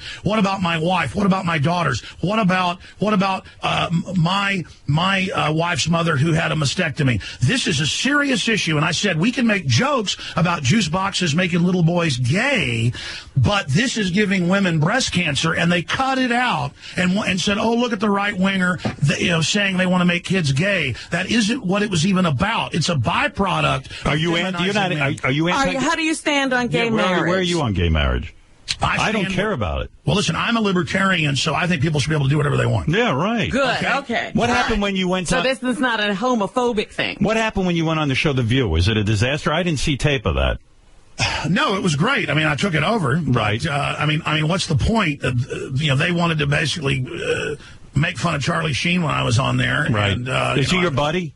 I've known Charlie for about 8 years, and I've probably stayed at his house 15 times. He's a really, really interesting fellow, and that I would say, yes. And what happened? Reality is beyond even what people hear. He's a really, really smart guy. So, like, when you go over Charlie's house because you become friendly, he's a fan of yours, right? He buys into a lot of your theories. Sure, but I shouldn't have let the meltdown happen a year and a half ago on my show, because it was first Martin Sheen and Emilio Estevez that were listeners. It was Emilio that turned him onto the show in my films, and then Charlie invited me out there, called me back in like 2005, and then was it culture shock for you when you went over his house? No, well, back then he was all clean and just incredibly smart and incredible energy. The guy would sit there up till 2 a.m. just talking about quantum mechanics and stuff. Does he know what he's talking about? Oh, he does. But see, the issue is, and he explained. Well, how would you know? Do you know quantum mechanics? I do. I'm into stuff like that. Sure, I mean that's what I'm into. That's your thing. Charlie described it this way. He said, I go through phases. He goes through phases where he goes and rents an industrial telescope to be able to, shoot video with the Department of Defense telescope of geoengineering going on. And then he goes through a thing where he's studying ancient manuscripts. And then he goes through a phase where... Yeah, but maybe he's like... seven hookers a day. Yeah, right. Were you ever there with the hookers and saw that whole thing? No, I was just joking. Did he ever try to do drugs with you? No, listen, I've never seen him do drugs. All I've seen him is smoke Marlboro Reds and drink tons of coffee. Were you ever into drugs? I've been honest about it. Growing up in Dallas, Texas, I experimented with this and that, but every time sure. Pot? Yes. Ludes? I never really liked, I tried hard drugs once or twice. LSD? I'm not going to discuss it. Uh-oh. The point. What do you mean you're not going to discuss it? What do you mean? What do you mean? Alex, you're on it. Alex, did you do LSD? I'm not going to. No, I didn't. I didn't have sex with that woman, Monica Lewinsky. No. Why don't you talk about drug use? Seriously. I smoked pot, but I didn't inhale. Did you? How come you don't? Do you want to run for office or something? Listen here, I got to tell you something, Howard. I did not have sex with that woman. I've never done LSD. Alex, why don't you talk about that? You seem pretty honest. Why don't you talk about stuff like that? Because it's a distraction and overall diversion, and I might have a glass of wine now. Right. And I don't even smoke cigars anymore. So, that's basically it. I'm a clean guy. So if you admit that you did acid, it would hurt who? Undermine your argument? Well, yeah, then Howard would say, well, that's why he's so paranoid. No. I wouldn't say that. No, I did acid. It was the biggest mistake of my life. I'm high on reality. LSD was the biggest mistake of my life. It really was. It was a huge mistake. I tried it in college. I took 4 hits one night, and it really screwed me bad. I'm glad. Well, that's why you way overdid it. I did. I took 4 hits of window Alex apparently knows. And I'm very anti-drug as a result. I've never done it. You know a little too much about it, honestly. Alex's show is at Infowars.com. You don't miss Alex's nightly news program. I've got to check this out because he's an I want to know what's going on. At prisonplanet.tv. When you You know what I want to know? How does he... Glenn Beck, if I could. Sorry, go ahead. Yeah, go ahead. Wait a minute, but how does he do you let your children go to a regular school, or do you you homeschool? What do you do? Homeschool, you got to be. Sure, I want to say this. Hillary says kids that are homeschooled are shut-ins. It's the opposite. Quite frankly, it's almost an elitist thing nowadays, and I feel bad for folks that, don't have the money to have somebody stay at home and take care of the kids. But, I mean, it is doctors, lawyers, scientists, artists. I mean, my children are homeschooled. Who teaches them? Your wife? And 5. Yes, my wife. But really, there's all these homeschooling events. Something like 9% of Austin, where I live, is now homeschooled. And it's just constant events and sporting events and spelling bees. But I would think it's exhausting to homeschool kids. It actually is exhausting. In fact, I'll be honest. I mean, it's good when they're really little so that they can stay innocent, because then they can actually develop their creativity. But do you have any fun, Alex? I mean, did you watch the Academy Awards? Or would you do something frivolous like that? Or are you constantly involved with political stuff? Listen, here's why I can't watch the Academy Awards. I know Zero Dark 30 is a bunch of torture porn fiction. You don't think that happened? Having Michelle Obama shoved down my throat. I mean, for me, seeing the propaganda, Howard, it's torture. No, it's not real. It's all fake. Well, let me understand something. Do you think Osama bin Laden was killed during the when we found out? When do you think he got? Well, do you think he's alive? Well, I mean, here's the issue. See, let me just go back for a moment. You really don't believe they killed him? Let me just break this down. Go ahead. Okay, I said day one with Dr. Steve Pachinik, who was the former head of the State Department and CIA psychological operations. He's the guy that got the Anwar Sadat deal at Camp David. He's the guy that, I mean, he's super famous. He's the guy that co-wrote Tom Clancy's books, okay? I can probably get him on for you if he wants. He's pretty reclusive. I just want to go on record as saying, I think Osama right now is being eaten by gay fish and suicidal shrimp. I think he's in that water right now. He's eating the bisexual shrimp? Or I believe they're sucking his dick right now. But go ahead, Alex. Hey, did you guys search engine the suicidal shrimp to find out I'm not lying? No, I haven't done it yet. But not yet. We're going to go home and do homework. Shrimp on treadmills. Did you? Shrimp on treadmill. Benji, what's it say about suicidal shrimp? Yeah, no, I looked it up. It's he talked about now their intention might not be suicide, but like he said, they swim. They go out of their minds when they swim to where they're not protected. Right. Right. There you go. Did you look up suicidal fish? Hey, what do you think? What do you think of the this thing we did? We saw it in the news. These cheeseburgers at McDonald's. You know how they keep them out for a year and nothing changes in the meat or the cheese. What do you think's going on there? Well, of course, Super Size Me, showed that years ago. That's right. Well, here's the deal. The truth is, this is what we're talking about. I mean, here's the Huffington Post headline. Harvard study confirms fluoride reduces IQ in children. Fluoride. Absolutely, massively increases bone cancer. But I mean, just getting back to the... See, I want to answer that, but should I answer the bin Laden first? I don't know. We're all over the place. We're all... there are too many questions on the table. Go to bin Laden. Is he being eaten by gay shrimp or not? Well, listen, here's the deal. Dr. Steve Pachinik said on 2002 on my show, and he's a doctor, a medical doctor, not just psychiatrist. He said that bin Laden died of kidney failure and where he died. And even CBS News reported he was at the American Hospital in Dubai dying in 2002. This is what's insane. But that he would be rolled out later by Bush. But see, Walter Cronkite came out before he died. And then Madeleine Albright came out in 2004 during the election, Bush's reelection. And so did Kerry's wife, Hines. Kerry. They all came out. Look this up, folks, and said... I can't believe this. Wait a minute. Let him finish. Yeah. And now listen, I swear to God, look it up, you'll have it. Maybe you'll have the video. Just wrap it up. Wrap it up. I got to hear what you're going to say. Go ahead. Well, I'm just giving you sources, so your listeners know this isn't crap. Okay. They all came out and said, Dr. Pachinik's right.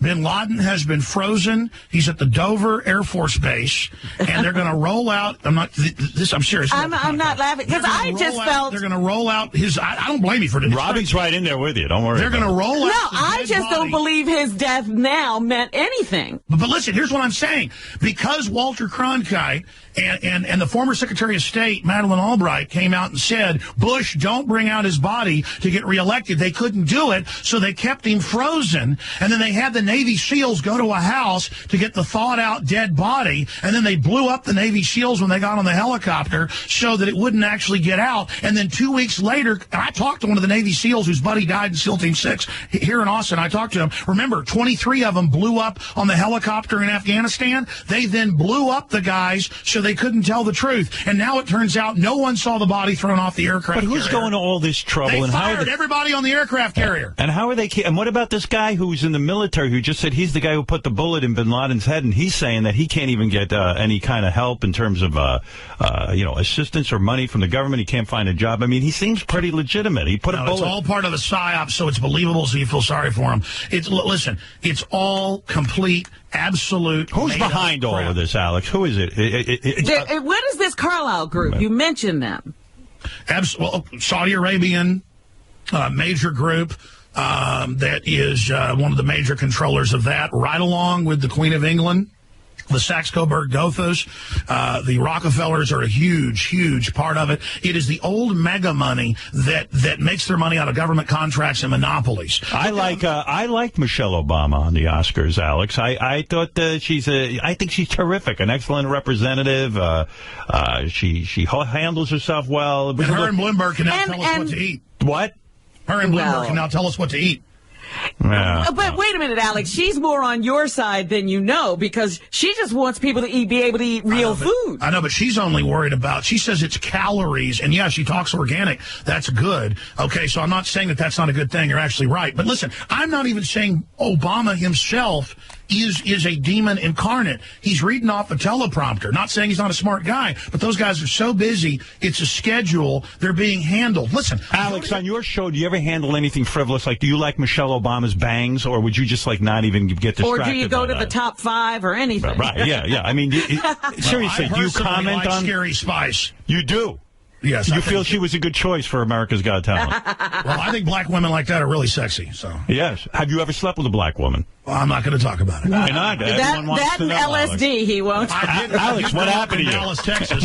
What happened to you? I did grow up in a chocolate city. No, listen. Yeah, it sounds like a lot of acid and black women in your past. Do me a favor before I run out of time, Alex. And by the way, Alex is promoting his, of course, Infowars.com and his nightly news program at prisonplanet.tv.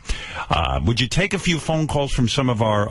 Sure, okay. I will be here as long as you want, but can I answer the hamburger thing? Yes, go ahead. Yes, hamburger. Okay. Again, I'm not going to say this on air because it's so outrageous. I want you guys to search it. This is something that predates even the FDA, the Food and Drug Administration.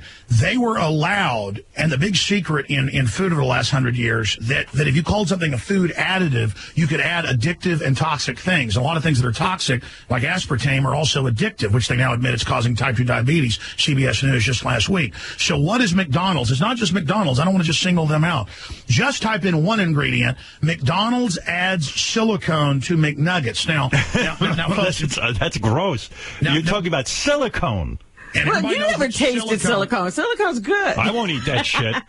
Well, listen, silicone is a foaming agent. They fry liquid plastic and you eat it. Everybody knows what that does to you. So the truth is, it's so adulterated and designed to be able to sit there for a year so they can still cook it, and so no one could ever get food poisoning. It's been irradiated. By the way, so many additives. You've got to be right about that, because how could a hamburger sit on a shelf just for a year and not change? I mean, it's outrageous. It's mummifying your colon. Yeah. Well, and why do they do it? Because it's just cheaper, right? No, they do it because they want to create homes for the shrimp at the bottom of the ocean. They need to mummify your colon for a home so the shrimp can live in them, the gay shrimp. Isn't the whole plan to kill Wait a minute, Alex. In all I'm listening to you. I'm trying to understand. Isn't the whole plan, according to you, to eliminate 80% of the population so that this new world order can take over the planet?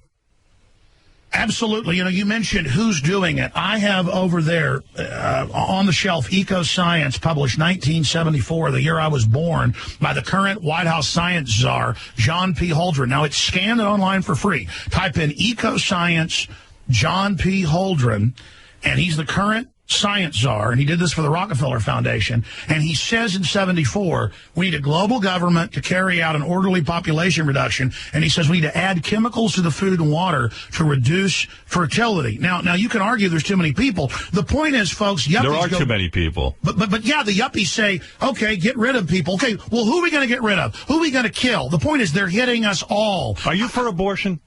I'm for it.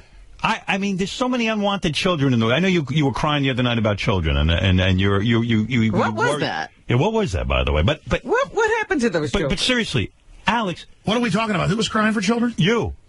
In 2011.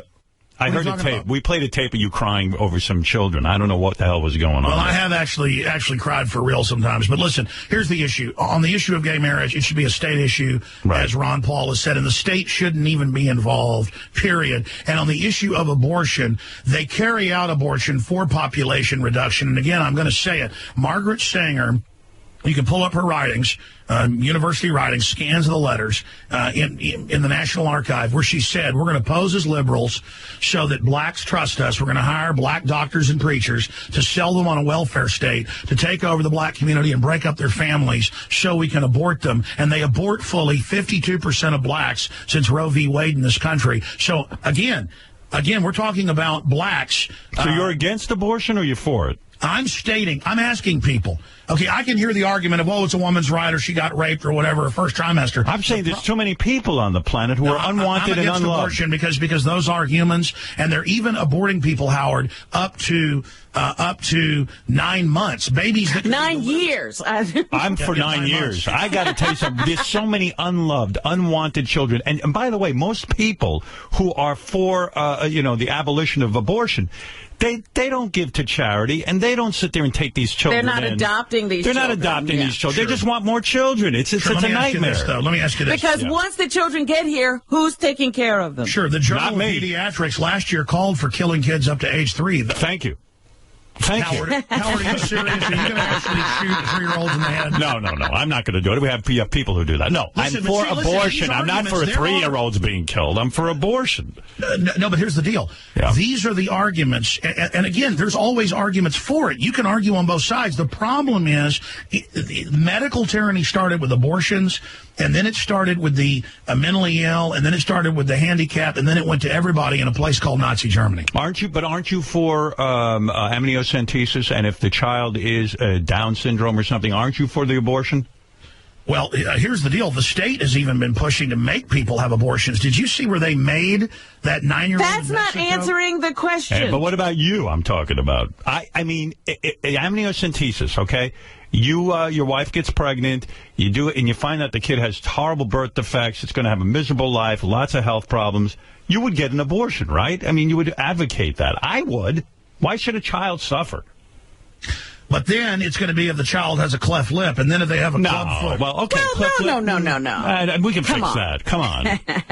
We can fix that. I don't know. The eugenicists are talking about the government screening stuff and saying if you're aggressive, where they say the child could be mentally ill, and they call being aggressive and loving liberty mentally ill. Hey, Alex. Official psychology well, see, manuals. this is where because now you're saying, well, we couldn't trust those people to tell us the truth. Hey, do you believe in aliens? Because there is this conspiracy. We have this guy Riley on it.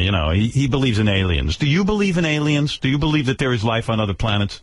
How would I need a raise? I can't do this voice. Can you play a clip of him? Because if I hear a clip of him, I can actually imitate him. Can I hear one? Look at here. Look at here. But wait a second, Alex. It's all too easy. Do you believe in aliens? Do you believe alien life forms were here? When I left you, I was but the learner. Now I am the master. All right, take a few. Hey, was your father a dentist? Conflict. Yes, Alex, he is. Is he proud of what you're doing, or does he think you're nuts? My father, who's well-read and studied history, he said, yeah, you're right about a lot of this, but our government's not that bad, and it's going to be okay, and things will work out. That was him 17 years ago. Now he's like, oh, my God, it's all real, it's horrible. And what's really got him freaked out... He's less trusting now. But, Alex, are you really getting anything done? I just want to... Listen, it doesn't mean I have all the answers. I just want to get people thinking. I want to get people talking. I want to get people to not be cookie cutter and to think outside the whole left-right paradigm. And that's where I'm different than Glenn Beck. Here's my issue with Glenn Beck, okay? Glenn Beck behind the scenes, and I know you went through this too, Howard, because I've read your book and watched your film and have listened to the show whenever I get a chance driving in the morning, for 20 years. Here's the issue. Going back, we all had, for whatever reason, local radio hosts that wanted to defeat us, or even people at the stations we worked that had a hard-on for us. And I didn't understand it 17 years ago. It was because they realized I had more talent than them. Right. And listen, I got Michael Savage coming on my show today. He's probably the second biggest, the terrestrial host out there, not the king of all media. I mean, I, behind the scenes, know a lot of other big national hosts. The point is that, I'm a big supporter of what Matt Drudge does, DrudgeReport.com. Right. I'm not here try to tear down other people. I'm not competitive because I know it's all wide open. I'm just into info. That's what I like. Glenn Beck has behind the scenes for at least 6 years tried to damage me, tried to take me down. He lied to his audience. Here's an example. I'm in New York 2 years ago to go on The View, on ABC, and on CNN, and on NBC. But I was going on Fox News, and it's lunch, and I'm eating a steak right next door at that restaurant, right next door to Fox Center. And I'm supposed to go on not one but two different Fox shows, and the producers come over, and a well-known Fox personality, and goes, I really got to apologize. You know, I've been on Fox many times, over the years, probably 15 times before that. They said, we really apologize. Let us get your lunch. And I'm like, don't worry about it. And I'm sitting there, and I'm eating my steak, great New York steak. That's why I wish I lived in New York sometimes, and even better in Texas. And I'm sitting there, and they tell me, Glenn Beck is crawling the walls over there, saying, people are going to pay for it, and he's going to hurt careers of underlings if we let you on these other shows. And by the way, he's done it over and over and over again. So in other words, he will actively go out and try to undermine your career and stop you from working. And whatever we cover 3 days later is on his show. I see. I mean, here's an example, Howard. There was a story about 3-4 months ago going around where he's putting out fake TV commercials of a UN Agenda 21 takeover, and I'd seen them, and I could tell they were fake.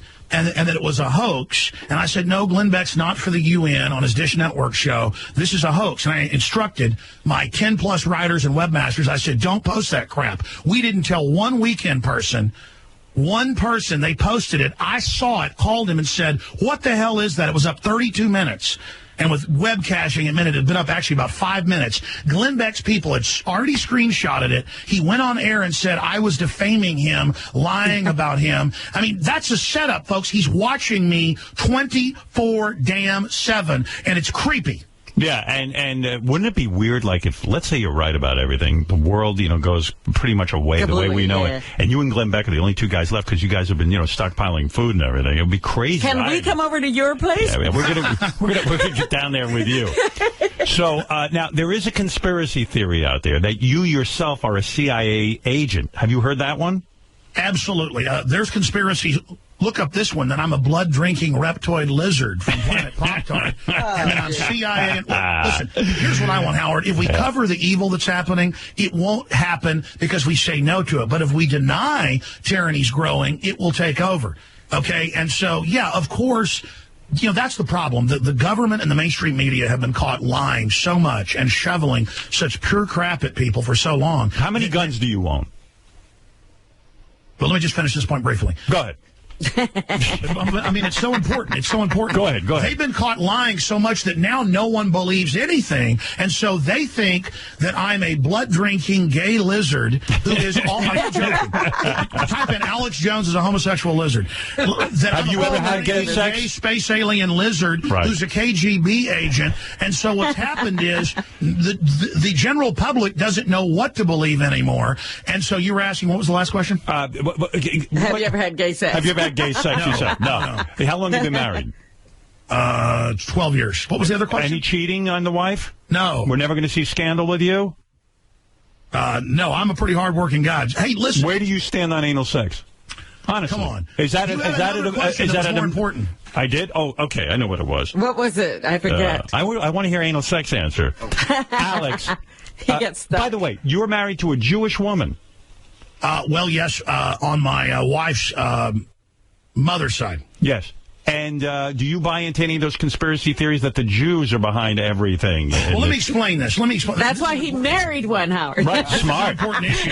Yeah, why not marry a Jew and get in on all of this? Listen, this is not an exaggeration. Right. If you go online, you will get more results for Alex Jones, Mossad agent, Alex Jones Jew, for me than you will Benjamin Netanyahu. Right. I'm not kidding. The Nazis and all of them. I'm not exaggerating. I am like the #1, I'm actually proud of this, most hated person by Nazis worldwide for whatever reason. I don't even really know. I wonder why. I mean, I think I cover some of the conspiracy topics that they want to hijack and run. Yeah. And the fact that I'm not letting them take over the debate really pisses them off. How many guns do you own? That was the question. That was the Exactly. Can I just finish the Jewish thing? Okay, go ahead. I mean, I'm not going to be rude to the show. But no, go ahead. I'm fascinated. Keep going. Well, no. Listen. Yeah. Here's the deal. Every group has mafias in it. And there's a Jewish mafia. There's a Muslim mafia. There's Irish mafia, Italian mafia. And so what's happened is some of the Jewish interest groups like ADL and others, they've gone way too far, demonizing people that criticize like, oh, Bernie Madoff's corrupt. Oh, you're anti-Semitic. No, Bernie Madoff's a crook. Like Ken Lay, who's not Jewish, is a crook. Are we saying people with the English lay, now you're saying British are bad. You're racist. You don't like Ken Lay or this or that. They use it as a way to divert people off. So certainly there's plenty of corruption. Certainly they try to use the anti-Semitic label to demonize anybody who is standing up for the Palestinians. All that kind of stuff goes on. But separately, experiencing the fact that because my wife's part Jewish, then they go, well, that makes your kids little hook-nosed Jews. We want to kill them. And that's all over the web. They want to kill my kids. Wait a second. So my issue is the nastiest people I've run into, I've got to say, are the Jew-obsessed folks who, by the way, think no one can be successful unless they're Jewish. So now they say, I'm Jewish, and I've never had any success from working hard. I've been successful because the Jews have done everything for me. Right. Well, that's what I thought. Finally, how many? I'm just interested in your gun collection. What is your favorite gun, and how many guns do you own? Okay, my favorite gun is a Barrett 50 caliber. Go ahead. To give you an idea, I bought a Barrett 50 caliber for $5,000. It's now worth $20,000. How good a shot are you? I mean, if you really had to, be tested in terms of your accuracy. Do you go to the range and all that stuff? To me, the range is the scariest place to go. There's so many maniacs I used to go to the range all the time, but no more. Well, I go out to my buddy's 12,000-acre ranch right outside Austin. Uh-huh. Oh, so you can go shooting outdoors. Yeah, my friends, one of them's a famous rodeo world champ, and the other guy's a country music singer. The Steiner brothers have a really nice ranch. We go out there, we could shoot it a mile away with 50 calibers, and with a Barrett 50 cal, it's handheld artillery. In fact, go to Infowars.com. I'll post up there some of our gun shows we've shot. Have you ever had to pull a gun out on anyone? No, I haven't. But expanding on that. I didn't want to sound too wild. I have more than 50 guns because here's the deal. They've all gone up in value. I bought, when I was about 18, the first gun I walked in and bought that I bought at a Walmart was a Ruger range rifle. It's basically like a wood-stocked M16, but semi-auto. I bought it for like $250. It's now worth over $1,000. So it's an investment for you. For me, but I've never sold any of them. I literally, most of my guns have doubled, some have tripled, some have quadrupled, and I've got them distributed, all over the state, basically, and it is a big part of my nest egg. And also, yes, But when you first bought that gun, what was the purpose? You just like to shoot, or you're interested in guns? What's the deal? Kill the hippies. No, we have a lot of wild hogs on our ranch. And they eat the baby deer, and they're a big problem, a feral hog infestation. And so I bought that because I was working my way through school and college, wasn't getting a lot of help from my parents, just so I wanted to work on my own. Your father's a dentist, and he didn't help you out for college? He helped me out a little bit, but not much. I mean, what is up with that? That's awfully cruel. Listen, I went into sales right away out of high school. See, I mean, I was making good grades in college, but I was successful because I was. But the old man could have helped you. He's got. And he was only going to community college. Yeah, I mean, it's not that expensive. I mean, my dad did buy me a green Mustang on graduation. He did. All right. Well, that's more important. Absolutely. When did you lose your virginity? I mean, it seems to me you got married very young. You haven't had a lot of time to screw around. So okay, well, I'll talk about that. Good. All right. Yeah. I'm a stud. There's a theory that you have only had sex with your wife and you never had sex before that. That was the conspiracy theory. I don't think sex is a bad thing, but I don't think I've ever even talked about this. You were a stud in college? I was a stud in high school, bro. No kidding. Football player? I did play football, but I wasn't that good. Ever have a threesome? On acid? Actually, my wife. Were you ever on acid with a threesome? I'm not going to answer any of those questions. With black girls? With black women and Jews? Women. Did you ever have a threesome? Seriously? I don't particularly like threesomes because I like to. So you had them? I like to pay attention to what I'm doing. How old were you when you lost your virginity? That Vulcan mind meld that goes on. How much of a stud were you? How old were you when you lost your virginity? I was 12. No kidding. To a teacher? No. It was a 15-year-old girl down the block. Look at you. God almighty. Well, see, here's what happened. I remember... Look at you. That sounds like child abuse to me. No. I remember when I was like 10. Oh, no, it's not bad when you're actually little and it's somebody your age. But the point is, listen, here's the issue. I agree with that. Yes. Listen, here's the issue. I mean, let's just all be honest about it. I'm a red-blooded American, and because I played baseball, just locally in golf and stuff in the neighborhood, we grew up in an upscale golf course area. I hung out with all the older kids who were like 15, 16, 17, and I heard them talking about all their girlfriends, and then the kids my age would lie about all the girls they'd had.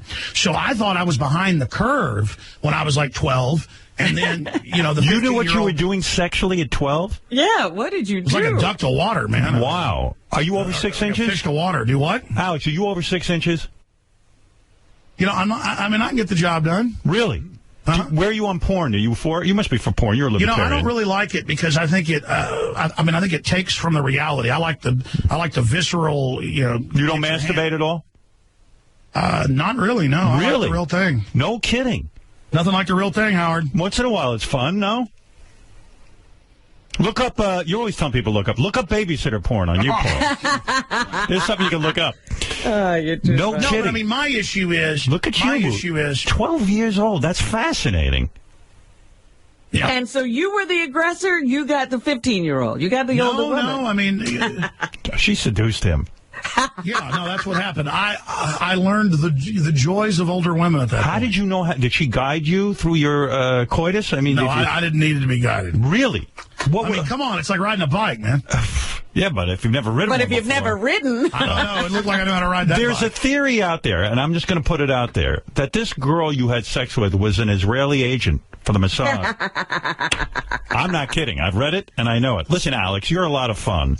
Alex Jones is at the Infowars.com. He has a lot of information. You can see.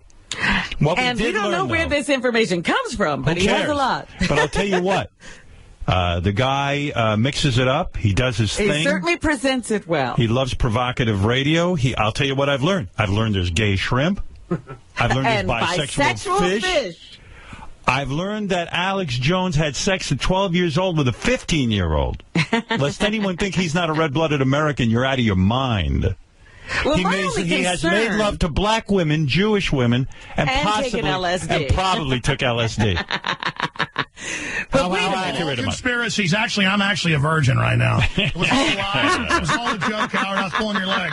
I was going to get to a bunch of calls, but... well, wait a minute. Wait a minute. Coming up, but you know you want me to stay. Well, I do want to... Shut up and have quick answers. Let's do a couple. But wait a minute. One concern I have is when people just stir and stir and stir controversy. Yes. It really doesn't do anything. And if you really are serious about this stuff, you have to do something about it. Look, he's doing a radio show where he's got to keep... So you believe he's just entertaining? I believe Alex believes what he believes in, but I think he also has the pressure of being an entertainer, and he has to keep coming up with stuff. That's not my point. If it's true what he's saying, he's entertaining. How would anyone know what's true? But... what? He claims that he's researching. Well, you know what? Whatever. Alex, let's take a couple of phone calls. Sure. All right. Let's see what people have to say. Let's go to Johnny O. Johnny O, go ahead. What's up, Howard? How are you doing? All right. Johnny's a listener from Louisville, Ohio. Go ahead, Johnny. Okay. I am actually a super big fan of Alex Jones. He has some really interesting theories. The only thing, Alex, that I can really disagree with you with is some of your thoughts and theories on the Georgia Guidestones. I've actually visited the Guidestones. What are those, the Georgia Guidestones, Alex? Fill us in on that. It's something Ted Turner secretly paid for there in Georgia, calling to keep the world population below 500 million. That's a 90-something% reduction. So you think Ted Turner... What's a Guidestone? A Georgia Guidestone? Ted Turner has called for world government to forcibly reduce population. No. When you look at shit like that with a negative connotation, Alex, then you are going to have... Let me ask you, is that your Christian background coming out, like, when you think of that stuff? Listen, I do love God. I do have a relationship with God. I do have a spiritual side. You believe there's a personal God that you're going to meet when you die? Listen, the universe is wide open. Did you see the big German studies and MIT studies finding that it appears reality is a simulation and there's something holding it together and that it's organized? I mean, we haven't seen any studies, by the way, Alex. Stop asking us if we read study. We don't read anything. Rob and I are empty vessels. Listen, brother, let me tell the guy something. People who say there's too many people, you could argue that, but hey, are you going to kill yourself? Here's my deal. What does it mean? What does it mean? Hey, there's too many people. Everybody's saying that. Start blowing your heads off. Right. Well, no, we're for the people who are here. We want to just keep everyone else off the planet. All right, let's go to Hans. Oh, Hansy, Hansy, you must love Alex. You believe in every conspiracy, right? Right. I find it coincidence that my show is postponed and then this guy gets to come on this week. See, there's a conspiracy. Yeah.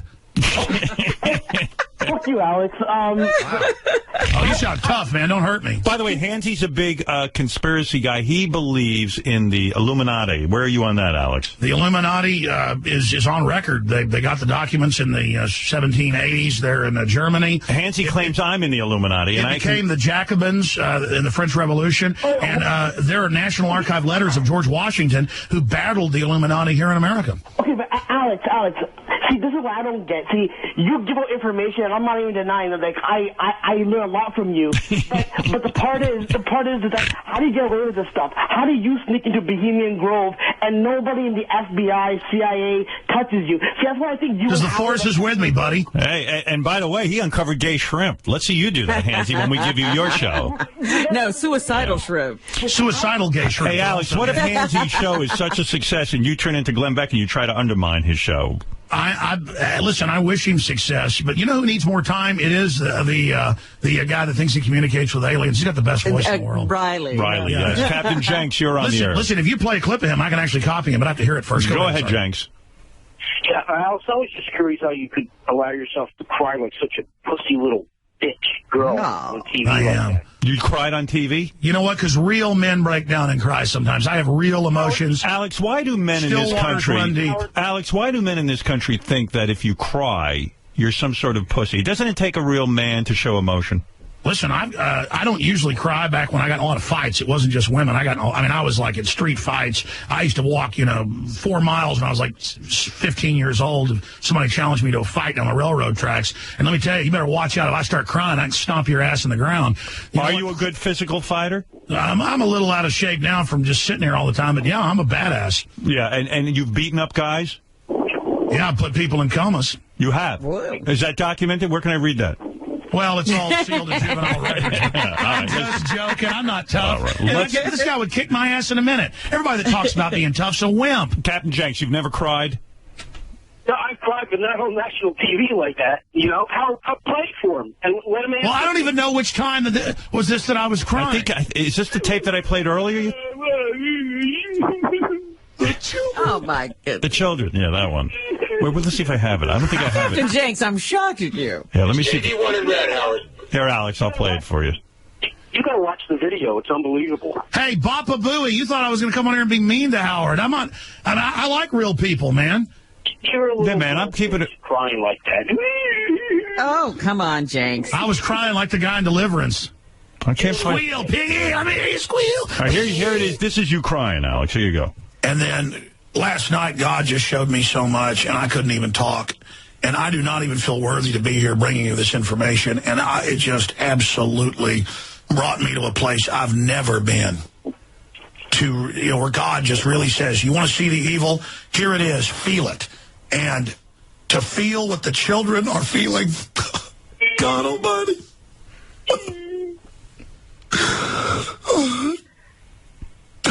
Alex, performance or real crime? No, totally real. Totally real? I have... Listen. You know that Fleetwood Mac song? Yes. Yeah, here comes the crystal visions. I keep my visions to myself. Yes. Yeah, I mean, Howard, you ever had a vision? Yes. Yeah, I have visions all the time. It involved a threesome. Wait a minute. You have visions all the time? What is your vision, Alex? What's the last one you had? What is a vision? No, just incredible epiphanies times 100 where you have amazing understanding, but also things open up, and it's called discernment, and then you when you can actually study history and evil and also look into the spirit of evil and then look into what the spirit of evil is doing, that is a vision and an understanding of the globalists and the snuff. That happened to me on ayahuasca. That's right. That happened to Robin. I don't need to take ayahuasca to go to that place, but go ahead. I got to tell you, Alex, I've learned a lot this morning. I do have to wrap things up because, we do take breaks, but I got to tell you. Do you go to one of those big mega churches? No. No, I don't go to church. Where do you don't go to church? Establishment BS. You know what I'm startled. I'm startled that Alex is a big Scary Spice fan and actually excited about her joining AGT. That's amazing. That was the biggest surprise of the morning. I didn't know where you would stand on that. I didn't know. What? So you don't go to church at all? You just do your own thing? I have a relationship. I can feel the spiritual energy. And I have goodwill. I want everybody to go into the future. I want humanity to survive, not merge with the machines. They're planning to get rid of the whole military, have it all drone, all robot. It's a technocracy. Read Why the Future Doesn't Need Us by Bill Joy, where he goes to a big technology elite meeting with 200-plus billionaires, people that own these major systems. This was in Wired magazine in April of 2000. How many books are you reading a week? And he said the elite plan on basically killing everybody. The elite don't want people anymore. They have robots. And so we need to have who are the elite going to be with? Hey, how many books are you reading a day? You got some amount of reading you're doing. I have read probably 400 books on history. I've probably read 200-plus books written by globalists. And how many a week? No, I don't really have time to read a lot of books anymore. I kind of read through bibliographies, and I see where things have been sourced, and I order the book or look it up online. What is the most trusted news source to you? I always thought the New York Times. You don't believe that. The most trusted news source is having a long-term memory and an understanding of history and human behavior and the globalist agenda. But what do you read? What do you read that you trust that you think is on target? I read everything. Publication, none of it. What publication do you like? It's not so much a publication. There are real reporters pretty much everywhere. Who do you like? Who's your number one guy? I know it's not Piers. He said Drudge before. Drudge? I don't know if he's like... Is Drudge... DrudgeReport.com is the one place where you can really, if you're the king of all media, Matt Drudge is the king of punching something out there and being able to make something the news of the day. That is unbelievably rare and unique. Because it's all the big radio hosts, the national news. I've been in national newsrooms. They all have it on Drudge. And so Drudge is a place I check all the time. Have you ever interviewed Jesse Ventura? Yeah, I'm good friends with Jesse. I would think so. You guys have a lot of the same things. Have you been down to Mexico with him? Did you go down to Mexico? No, I haven't had time to go down there. But, his son helped wake him up. Jesse already knew about the Kennedy assassination. Right. And his co-author helped wake him up to a certain degree. But Jesse's, you know what? I don't agree with Jesse on a couple issues. It doesn't matter. The guy's real. All I want is reality. All I want is real damn people, not fakes. All right, fair enough. Well, he does, Howard. Yes. Howard, he does have a point, because even on 60 Minutes a few weeks ago, they did this segment on robotics. Right. And they said robots are going to take over the world. And then the reporter from CBS said, well, what are regular people going to do? And the guy did not answer. He was like, these people are going to take over the work. There's going to be no work for people. We have to fix the robots. Let me leave you with one That'll be point. Very few people, Howard. Let me just take one chilling point as we leave here. In literally hundreds of white papers by MIT and others, and if you want this, I'll send it to you. I'm not kidding. What they say they're going to do is they're going to, in vaccines, inject us with what they call an anti-stress or anti-drug use vaccine, but they're not even going to tell you. And if you look this up, they go, a new vaccine, this is 3 years ago, is going to cure, and this is where it's all going, is going to cure stress. But they're not really vaccines. They're genetically engineered nanotech viruses that go in and eat selective ganglia and neuron clusters in the cerebral cortex and other areas, which are a selective lobotomy where you will be a biological android. And we have evidence they're already testing this on the military and others. So soon, if we don't turn this around, the plan, you're hearing the ultimate secret here, is to add to flu vaccines and other things. Did you take the flu vaccine? Absolutely not. You would never take it? No. Do you get your kids vaccinated? No, never had any. No vaccines whatsoever. And that's what's spreading the flu.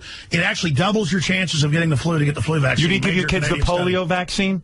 None of it. But isn't that a disservice to everyone else? I mean, there was wait a minute. If you've had the vaccine, you're covered. That's right. So why wouldn't you do that? So how is it a disservice? Because everyone has to take it in order to keep polio off this planet, which was a major scourge. Look this up. Dr. Salk, the original polio vaccine had SV40 and killed conservatively more than 100 million Americans that have gotten cancer since the 50s.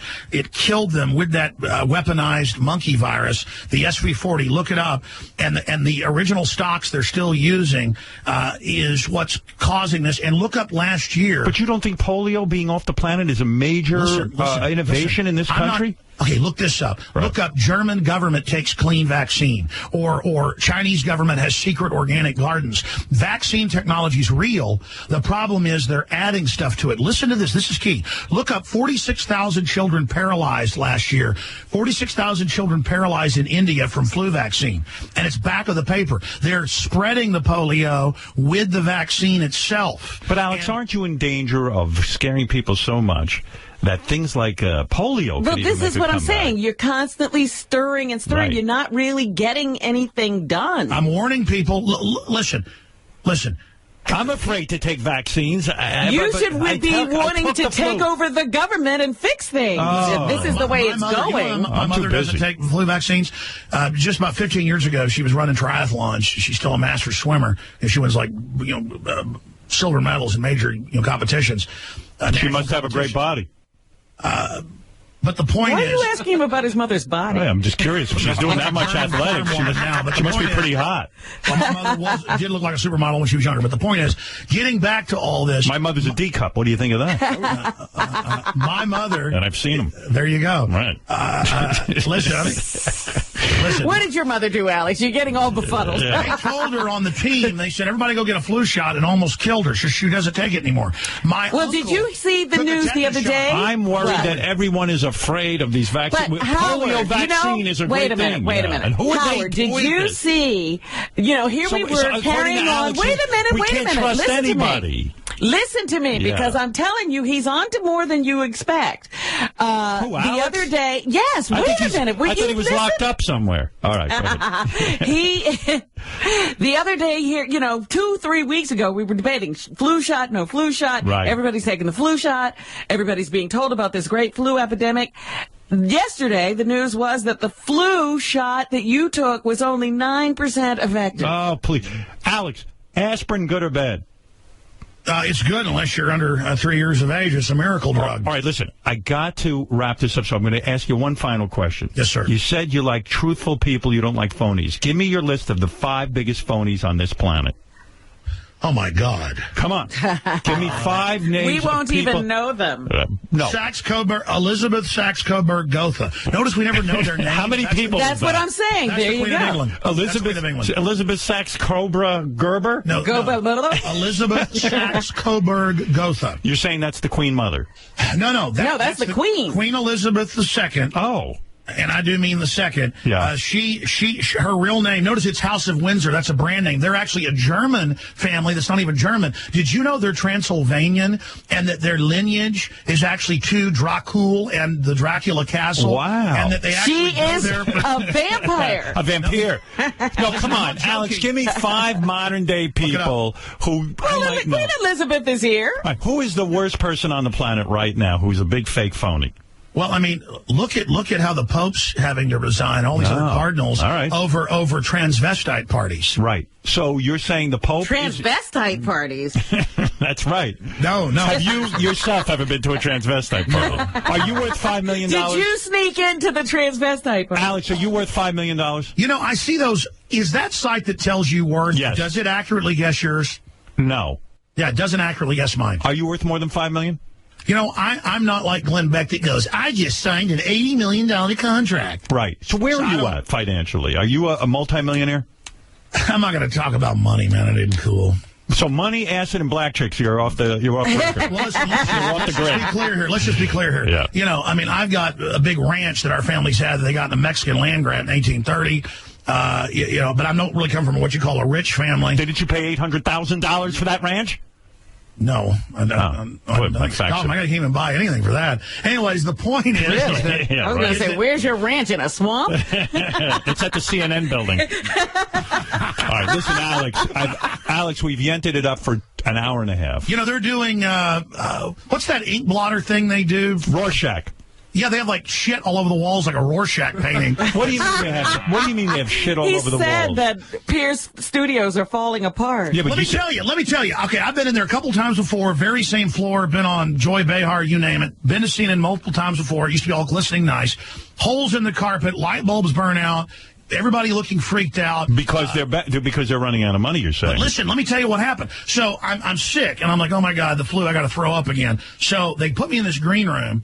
And I go in there, and I'm like, is this on purpose that they put me in a bathroom that literally had, like, diarrhea projectiled across the wall in some type of, who was the art guy that splattered all the paint? Pollock. Pollock, yeah. Yeah, but is this like black crap, green crap, brown crap? So it's like a Pollock painting. This is shocking what you're saying. Listen, so I walk through, because... Here's how it works. You've got on one end a green room and a TV set and, you know, a picture of Fareed Zakaria on the wall. So then I walk through the makeup areas. I'm there about an hour early. And I want to go see the other green room because the Kennedys haven't shown up yet in Dershowitz. So I walk in, open up that bathroom. It's filthy. So I was going to get mad. I was like, you put me here in purpose? Because I'm not a neat freak. But, you know, I thought there's no way they put me in a room with feces all over the walls, you know, on accident. Okay, so then I was going to get pissed because I was, you know, I had the flu, I was angry, I was stomping around, you know, just going on adrenaline, and I go, and it's dirty too. So then I go out and go down the hall because I'd been in there before, you know, a few years ago, back when I still smoked cigarettes, I snuck in the common bathroom and smoked a cigarette. I'm just joking. Anyways, so I went down to the common bathroom, and it was dirty. So I was kind of doing an inspection, kind of like you check the kitchen, and I'm telling you, that place is a sinking ship. Wow. Wow. Now you've blown the lid off everything. Listen, Alex, I got to go. Alex, I got to go. Check out Alex Jones. There's more. I was watching Wolf Blitzer, and, you know, the Situation Room, it's all white floor. You say Wolf Blitzer shit all over the walls? Listen, he has a white floor on Situation Room. Next time you're watching, watch the white floor, and used to it was all glistening white. There's, like, black and brown spots and scuffs on the white linoleum. Look carefully how threadbare they are. When you watch CNN, you'll see the rotting. It's a rotting carcass of propaganda and garbage. Howard and Robin and all of you, and Bapa Booey, see, I was nice. Thank you, Alex. Thanks for having me. Why wouldn't you be nice? Well, of course. What's the agenda? He's like, I'm telling you, Howard. Well, I saw his email. He's a nice guy. He goes, this guy is a Morton Downey Jr., and he's going to come on there and try to show you up like a jerk. I'm telling you, No, Howard. Gary was like, I was excited to have you on. After I see you on Piers, I go, I got to get this guy on the air and talk to him about it. I was a fan from the first time. I'm a fan of Bapa Booey, so I want him to be my friend now. Good. He can come produce your show. Check out. Fascinating, I'll tell you that. He's a very fascinating guy, Gary. And Gary, don't worry, I'm not letting you go over the Alex show. You're going to stay right here with me. I don't think I can pay him what you're paying him. That guy makes more money than I do. Check out Alex Jones at Infowars.com, and don't miss Alex's nightly news program at PrisonPlanet.tv. Alex, thanks for coming on. Howard, it's been amazing. Hey, will you come on my show? I know you're too busy. I'm way too big for your show. You need Michael Savage coming on today. You need 100 more markets. No, I'll come on one time. Yeah, when I'm promoting something, I'll come on. You bet. When you got a booker, hey, you'll get big response on my show. All right, Alex, I'm there. All right, take care, bro. All right, take care. Alex Jones, everybody, checking in for an hour and a half. Yeah, couldn't get him off the phone. Learned about bisexual fish and shrimp that are committing suicide. Oh, my goodness. Well, fascinating. You know, we're laughing as these conspiracy people, you know, are telling us that all of our rights are being taken away, and pretty soon we'll be androids. All right. Listen, I do have to take a break. We'll be back right after these words. Among the things we have to accomplish before the end of the show today, we will let the Iron Sheik talk about why he's upset that wrestling was dropped from the Olympics. It's probably part of the conspiracy. That's right. And then I've got about 50 things to play you, and then Robin will do the news. We'll be back right after these words. BBC announcer James Naughty with news about Jeremy Hunt. What's happening in the course of the next hour? Well, first up after the news, we're going to be talking to Jeremy Hunt, the Culture Secretary, about broadband. Excuse me. And Egypt has called in international shark experts to investigate a series of attacks in the Red Sea. Pardon me, coughing fit. The Howard Stern Show.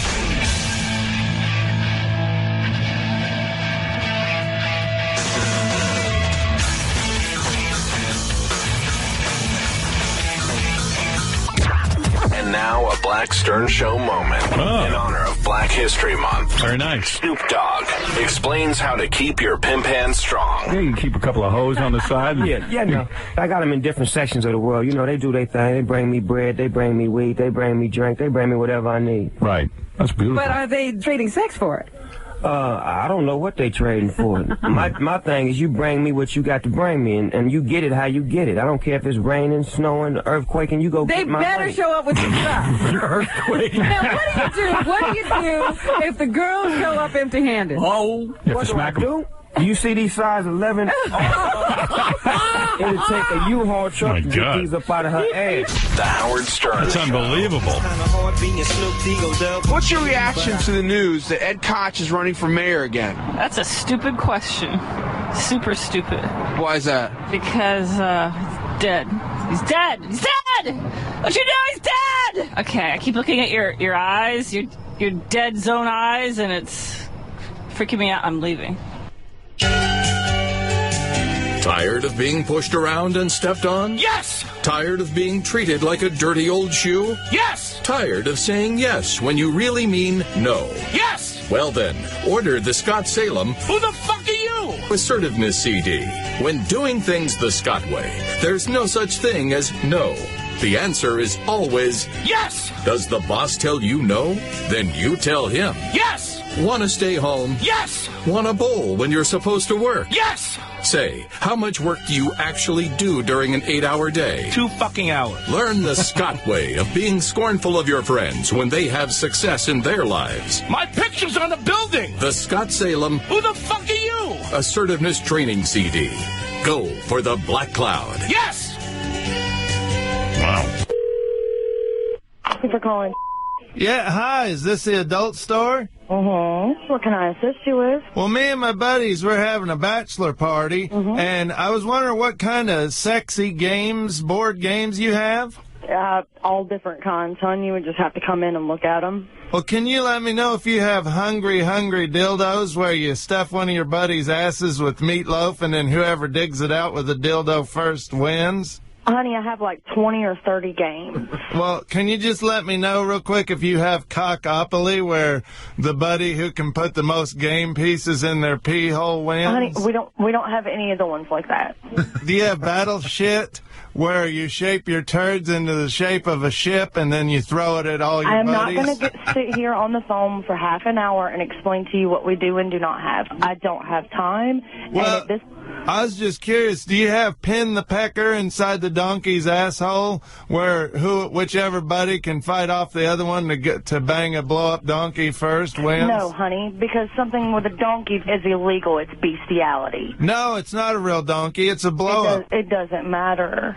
Oh. Do you have Connect 4 skin, where 2 uncircumcised guys connect their foreskins together and then another buddy tries to separate them with his tongue? Well, we don't have the type of games like that. Oh, you don't? We have fun, sensual party games, not raunchy ones. Well, do you have splatter gories where one buddy with diarrhea splatter shits on the game board and then you have to guess what he ate? Honey, I'm about to hang up this phone. This is getting to the point that this is a little ridiculous. Keeping me on the phone for half an hour talking about things that you shove in someone's anus, it's not very cute. Well, I just want... So if you would like to know what we have in our store, come on in. Well, do you have poop chutes and ladders? No. Where you climb a ladder and then you try to shit in your buddy's mouth below and whoever shits in his mouth first wins? Hello? How do you celebrate Black History Month? I try not to talk to any white people the whole February. What should white people do to celebrate Black History Month? They should open their fucking wallets and their pockets and drop it like it's fucking hot. Give me some motherfucking... I want my 40 acres in the mule with motherfucking interest. I don't know. We want the money. We need some reparations or something. Give me something back for all that cotton we've been picking. Thinking we don't need that money. I think give us some money. Right. I'm all for that. Give everybody some money. Right, Robin? Where is Robin? Oh, she might be busy. Hey, you know who's on the phone? Iron Sheik. Our old friend Iron Sheik. Iron Sheik, he's appearing everywhere, but he does want to get the word out. The guy loves wrestling, and Iron Sheik, how are you? Good. Hello, Mr. Howard. How are you, sir? Long time no speak. Yes, sir. Pleasure to speak to you today. Yes. Mr. Snub. Sheiky, I just want to know where you stand on the Olympics eliminating wrestling. I know you wanted to get the word out. Well, I'm not really 100% sure. I wish my agents, Eric Sims and Megan Boyce had an answer. But I think the reason they canceled the Olympic because they don't draw like my company, WWE, number one company in the world, and people go always, anywhere they go, WWE sold out and business excellent. But I think in the Olympic, they don't draw as much as WWE draw. So I think it's one of that reason, but I wish I had more to know, and you can ask my agent, Eric Sims, or... So maybe the WWE ruined it for the Olympics when you think about it. When you really get down to it, Sheik, Olympic, as you say, in the Olympics, nobody cares about wrestling, and yet the WWE is successful. Maybe they ruined it for the Olympics. I really don't know 100% about it, but you know and I know, number one company in the world is WWE. People watch it more than any other sport, and that's because probably Olympic, they don't have enough wrestling fans like WWE. Sheik, you sound sad. Are you sad? I'm sorry, sir. You sound sad. Yeah, I feel bad. I feel sad. I grew up with Olympic wrestling, but now all of a sudden they cancel it. But nothing I can do about it. How's your health? Exactly. How is your health? My health is sometimes good, Mr. Store, sometimes not. I'm doing not much, and I just stay home most of the time. And you still got that wife, or did she leave you? No, still here together. Yeah, and money, for many years resting money, and ankle bother me, and I'm not resting anymore. Only I watch every Monday Raw, and not much. I'm just home and not much to do. All right. Well, I want you to check out the Iron Sheik roast April 5th at Caroline's on Broadway, Manhattan. The Sheik will be there. And they're going to roast you, Sheik. Are you going to be able to handle that? You're so sensitive, and you really are a sensitive guy. When you understand a roast, they're going to make fun of you. Well, I love you. I have a lot of respect for you, Mr. Sir. You know I'm sensitive.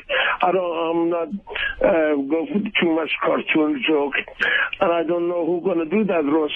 Yeah, I mean, what if Kurt Angle or one of these guys shows up who you don't like? Well, you know, I don't think so. I'm interested about that roast. What if Hulk Hogan shows up? Well, you know, Hulk Hogan, and for many years I got wrestling with him before. But you don't like him. You don't like the Hulk. Well, in the ring, a different situation. I don't like him, but after we are done with the wrestling and he do his private life, I don't mind. And did you see the Hulk's porn? Did you see he had a porno with the girl? I really don't know. No, not much. I'm just home, take it easy, not much to do. Right. And I'm not feel like before, Mr. Wow. Stone. Oh, man. Well, don't miss the Iron Sheik April 6th at the WrestleCon convention at the Meadowlands Convention Center in Secaucus, New Jersey. The Sheik is going to be there. Your chance to see him. And the Iron Sheik has a line of T-shirts for sale at the ironsheik.org. And these T-shirts, what are they? They're a picture of you? I really don't know who makes that T-shirt. I really don't know who's going to sell it or who's going to get the money. But why are you promoting it then? Sheik, it always seems like you never get any money off of these things. Absolutely. I leave it everything to that Megan Bush, their Twitter, or that jabroni, my agent, Eric Sims. They handle everything. The only money I make from my T-shirt was a WWE #1 company in the before. But now that Mickey Mouse money, they can have it. I don't even care anymore. Right. Well, I know there's always been an argument in your camp about money. Your agent always claims that you ask for more and more money, and he doesn't have it. You claim you're owed the money. I hope you make some money on the T-shirt. I hope they pay you for the roast. I hope they at WrestleCon they give you some money, for God's sake. Yeah, I hope so too. The only money I make from #1 company in the world, WWE and Mr. McMahon. Oh, WWE supports you? WWE actually gives you money still? Before, I don't know, still I get a little bit sometimes, but the rest of them is Mickey Mouse money. I don't even give a fuck. They can have that money, and I'm even not interested to go with that roast. But if they need me and something better than nothing, I go. But the #1 money I make before, and from Mr. McMahon and his company, till I get caught with the hacksaw, the difference, the situation, but now I'm just not interested. Sheik, you're getting older. You're getting older. Would you like to go back to Iran one more time before you die? Oh, I'd love to, but I'm like Ric Flair. I'm broke. I don't have money, and I'm home.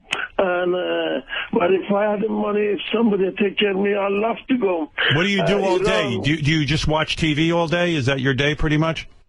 Yeah, just every Monday I watch Monday Raw, and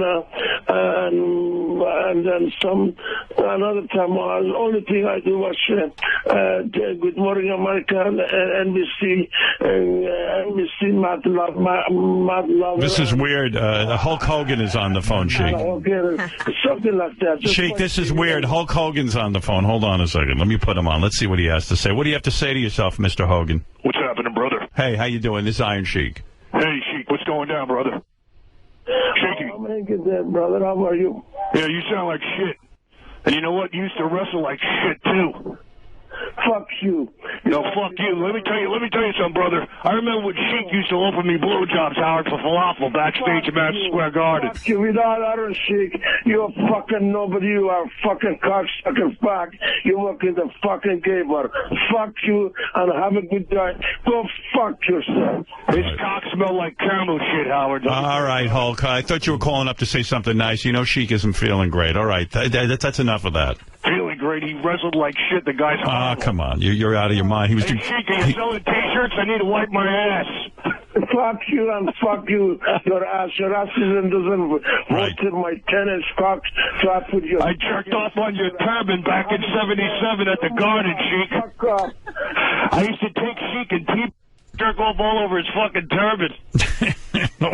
I know that ain't true. If you jerked off on the Sheik's turban, he would have killed you. Oh, we're stuck to his head for weeks, Howard. You look like a fucking jerk-off. Yeah, right. All right, goodbye. Sheik, Sheik, you there? Oh, fuck, I lost the Sheik. Oh, dear. Gary, get the Sheik back. I want to give a proper goodbye. Wow. 2 seconds, Howard. Yeah, sorry. It's my fault. I thought I had him on permanent whatever. You understand, Robin, permanent whatever. Permanent whatever? Yeah. That apparently was not the case. Yeah. I tried to get rid of Hulk Hogan there, and I ended up hanging up on both of them. I feel awful. Yeah, the Sheik probably thinks you hung up. Yeah, Sheik probably thinks I got rid of him. Probably lost him. Line 19 is back. Thank you. Sheik, I was so upset. Sheik, I'm sorry. I was so upset with Hulk Hogan and what he was saying, and I hung up on him, but I inadvertently hung up on you. No problem. But I'm not in the mood like my young day. I can cuss or scream too much. Right. Yeah. It's too much. The Sheik has to keep it under control. Yeah, Sheik, I applaud you for being I applaud you for being the mature one in that conversation. Right. Thank you, Robin. Hello, how are you, Robin? I'm good. It's good to hear your voice. Yeah. God bless you guys, and thanks for Mr. Howard to call me. And yes, sir.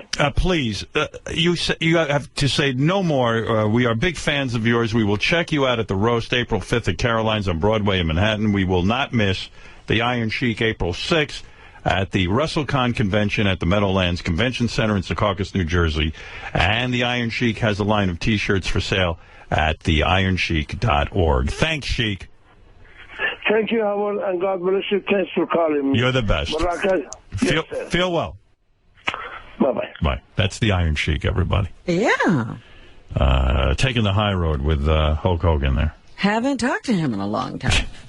Lest anyone think that was really Hulk Hogan, I do not believe it was. I think that was Sal. Yeah, so do I. I'm still very much into the idea of a black pope. I'm excited about it. Well, the voting is going to start. Cardinal Dolan will be leaving New York to go over for the vote later this evening. I went over to the Catholic channel here at Sirius yesterday, and I told them I endorsed the black pope. And you're throwing your weight behind the black pope. Yeah, I gave them one of my I'm for the black pope bumper stickers. Not one of the people over there would accept one. Oh, stop. Yeah. We have a plane that's going to fly over the Vatican, says... Howard Stern supports the black pope. I got a little tape of that guy. Let's see if I can find it. Let's see. You've never gotten involved in Catholic politics. No, this is the first time. This is one of his speeches.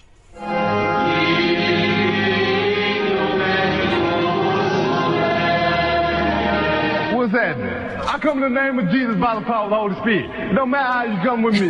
He's good. You down doing what I'm talking about doing. You ain't down with that, shut your goddamn ass up. Right. Now, see, this is ridiculous. That is not the black pope. Well, then I'm not for him. I want that guy as the pope. Who is that guy? He's good. Shut your damn ass up. By the way, not the guy. Dr. Drew was on the Adam Carolla podcast, and he did. Was he? He did bring up Robin's name. Uh-oh. So, any celebrities, anybody come out calling you anything horrific? I'm sure. I can't think of them. There was lots of that. Lots of it. Robin at Stern was going nuts on me. Stern was actually kind of defending me. But Robin was going nuts on you. Yeah. Yeah, it's a sad... That's the same refrain. He's exploiting people on TV. I'm like, well, please ask the people I'm exploiting if I exploited them. Did Eric sound exploited? Here's the whole... I don't know. All right, there you are, Robin, making news again with Dr. Drew. King of all blacks, you're on the air. Do the people... again, you can't ask those people anything, Howard. They're all out of their mind. King of all blacks, you're on the air. Well, that was the best news when I heard Mel B was going to be a judge. You know, I loved her for a long time, boy. Mel B of the Spice Girls. Oh, my God, yo. I don't know how you're going to sit next to her. I would be looking at her legs, and she's a black woman with a tan, and I love that. Like, it's like a bronze. Like a bronze, like a tan. Yeah, like tan bronze. Like, she's ultra fine. I've been saying that for like 10, 15 years. Wow, all right, then good. You get me all worked up. I'm excited. Do me a big favor. When you're there, tweet a picture of her shoe, like on her feet, and just put it on Twitter. That's all. I'll do that. That's all you got to do. You will? Yeah. What's the big deal? When I'm sitting there doing the judging thing for endless hours, we're going to New Orleans next week, and we're all getting together. You know, Howie and Mel B and myself will be judging. Yes. I don't know if there's going to be a fourth judge. I've heard rumors of that right up until the last minute that could happen. But if I'm sitting there, we have to sit there till like 10 o'clock at night. I'll just take a picture of her feet and send it to you. Oh, my God. That'd be what do I care? Picture. All right. No, I'll get it done. And take a picture of that table in your closet, too. I'm waiting for that. What table? He wanted to see. The table in your closet. You know, you have that island. Oh, yeah, right. He's all hung up on that. Yeah, I got like a wooden island. No, it's so crazy that you forget that you got one. Like, you're like, well. No, I mean, it's not a big deal. It's not that outrageous. Yeah, it's not a big deal because you've had it, like you've had money so long, it doesn't mean nothing. Yeah, but I'm just saying, I mean, it's just a piece of wood where I put some stuff down on, like, like my watch or something. Well, I know it's not from Eastern Island. I know where that shit must come from. Right. All right. Like, do you order it? Let me just ask you something, please. Do you order it from, like, a store or... Yeah, IKEA. Special made? No, come on. I put it together myself. It came in a box and you put it together? Hey, what's this whole story? They found Thanks, King. They found horse meat in the IKEA meatballs? I didn't even know IKEA had meatballs. What is IKEA doing with meatballs? I don't know. What is that story? Does anybody know about that? I think they sell them in Europe. In Europe, IKEA has meatballs? All the IKEAs do. I didn't know Really? that. They always have a little cafeteria. I thought, you mean they serve food at the place? Yeah. And well, like that's it. I'm Swedish never going to IKEA for dinner again. Well, you're never going to be able to get another island like that. Well, explain it to me. I don't understand. They're looking into all kinds of things now as a result of that McDonald's controversy where they found that some of the hamburger meat was tainted with horse meat or something. Sal, what do you know about this? Brian Phelan eats them religiously. Does he? Yeah, it's pretty close to where I live. He gets like 2 bags a month of this stuff. Of IKEA meatballs? And when he drives me in the morning, that's all he talks about. He goes, these IKEA meatballs are the greatest. And what is this, the controversy? That there's horse meat in them? Apparently there's horse meat in them. Wow. If it's good. But you know what's weird about it? What? Like, we eat pig. Right. And we eat cow meat scraps and stuff. So what's the difference at this point? If you're eating an animal, you're eating an animal. Yeah, who made that determination that a horse is any worse than a pig or a... I'd rather eat a horse than like frogs. Like, people eat frog legs. That's repulsive to me. That is disgusting. Yeah, but Brian loves them. Jesus. So, Brian, are you going to continue... He likes horse meat. Are you going to continue to eat horse meat? Guess so. He's the size of a horse. He's like Clydesdale. You think he turned into a horse? You are what you eat. Well, hey, Brian. It's good. You will? It's not in this country, though. I'm hearing it's in Europe. You think it's It's different? in the Czech Republic. Yeah, there you go. Yeah, for me, I'm just sticking to buying shitty furniture at IKEA. That's it. They have great Swedish meatballs. It's delicious. Very reasonable. Yeah. Put them together yourself, those meatballs. I did. I didn't realize they had a grocery section. You got a whole packet. You packet the sauce and the meatballs. It's delicious. Very nice. We got a new sponsor with meatballs. Try that out. All right. Mama Mancini. What's her name? Mrs. Mancini. Mama Mancini. Mama Mancini. Try that out, man. Send them this way. They got all natural ingredients in there. No horse meat. Well, horse would be natural. I guess so. Wow. This just in, they found some real wood in their shitty furniture, too.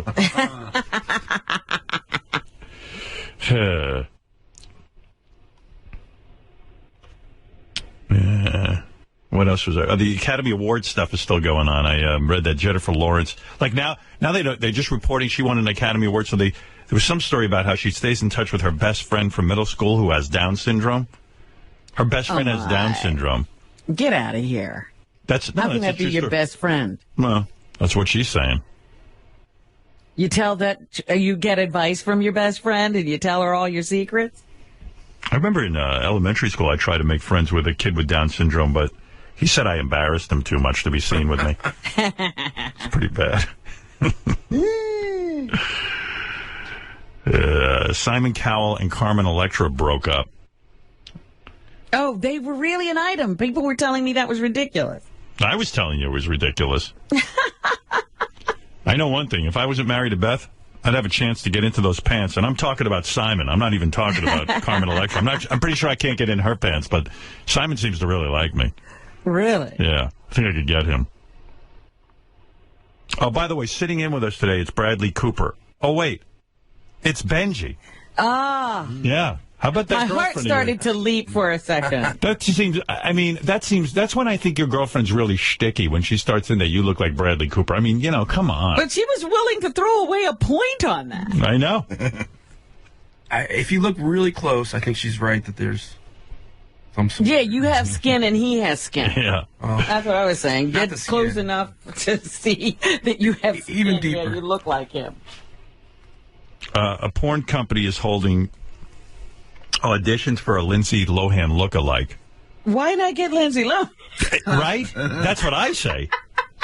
At this point, she's got to be gettable. I'm sure she's available. Yeah. Let's go to Rich. Rich and Free. Oh, Rich. Hey, Rich. What's happening? Yeah. Yesterday, speaking of girlfriends, the whole thing, Ronnie's girlfriend and him, the age difference, you missed an opportunity to do stern math. Whoever did the math on how many years in between got it all wrong. How many years? Well, he's 53. No, right? he's 63. 63. I'm sorry, 63. She's 29. Do the math. No, they were saying 33 years.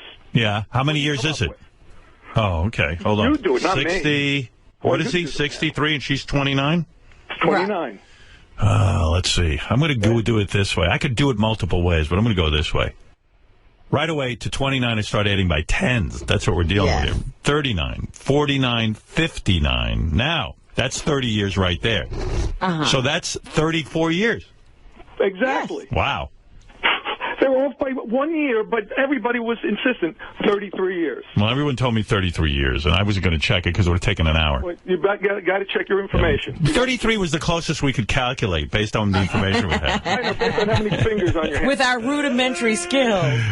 Let's go to Bill. Bill, hi. Bill is in Rome, New York. Hey, how you doing, Howard? Hey, now. You know, when you take the King of Black's calls, you can't even understand half of what he says. It's like a big marble mouth. You can't understand him. Right. Yeah, I know. I always think it's his phone connection, but maybe it's his voice. Yeah, the connection's bad half of the time, too. Yeah. You know, another thing. I'd like you to play Robin's tapes before Dr. Drew said she was a 34, because she used to like him. She was very nice to him. She thought he was good looking. And his well, that's when I realized what he was up to. That changed everything. I think Robin would be the first to admit that. All right, Bill. Thank you. All right, Howard. Bye. Hey, that's some hair on John Travolta, huh? Oh, I love it. Yeah. It's the great. He does look like he slimmed down, though. Did you notice that? Yeah, I mean, what's with, like, with all those reports in the tabloids about him being gay and stuff, he doesn't give a shit. He just goes out there, man. And Kelly, whatever her name is, was sitting right next to him. Oh, yeah, the wife. I mean, what looks more ridiculous on him, the hair or the wife? At this point. What's going on with that? I'd like to interview him. When am I going to get to interview him? I'm sick of Oprah interviewing him. What bubble does he live in that he isn't aware of what's being said about it? Yeah. I don't know. I got to take a break, though. And then we should do some news, Robin, I think. All right. You know. We can do that. The show went fast today because Alex Jones. Alex likes to talk. He was talking up a storm. What do you think of him? You agree with a lot of his conspiracies. Well, I know things are going on. Yeah. I don't know why. I don't do the research. I can't say, look at this study or look at that study. But like I said, so they were pushing for everybody to take the flu shot, and then they announced it was about 9% effective. Yeah, I mean, I'm not a big conspiracy guy. I still think one bullet killed Kennedy. How do you like that? And, I don't know. One gunman, I don't know what to say about that anymore because the family says something different. It's just, I don't know why we don't know. I love not to know. I don't know about gay fish. Why can't we know that? I don't know about bisexual fish. I don't know about shrimp that are committing suicide. I don't know about any of that stuff. But I find him very entertaining. You know? Yeah, but, there are things going on. Like, why won't they label food that they're genetically engineering? I don't know. Maybe. And again, with that robot report. They don't want you to know. With that, but it's my right to know what I eat. I like robots.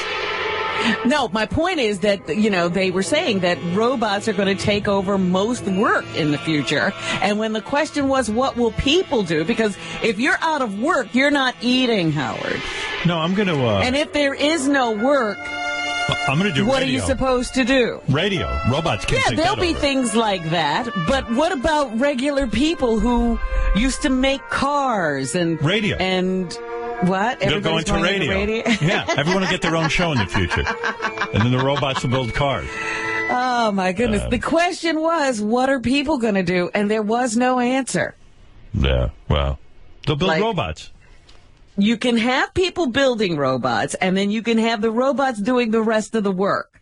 What are the other people going to do? We don't have one industry, Howard. To make movies. All right, and then, quite frankly, you've got to think, who is going to be your audience? Robots don't listen to radio. Sure they do. Look at Fred. I'm going to hunt gay shrimp. All right, look, I don't know. Who knows, Robin? I know it's too scary to think about. Hey, now. How's that, Fred? All right? Beautiful. Yeah, I'm right on track. Very good. Hey, now. I'm on track, baby. See, Everett Koop is this, Robin might be doing He was this. the former Surgeon General. Yeah, he died at 96. And I think, I don't think much about the Surgeon General. I just remember that guy because of his beard. He looked like he was Amish. And, yeah, he had a weird look. Yeah, but he was into promoting health and stuff. He died at 96, so at least it proves that he must have been doing something right.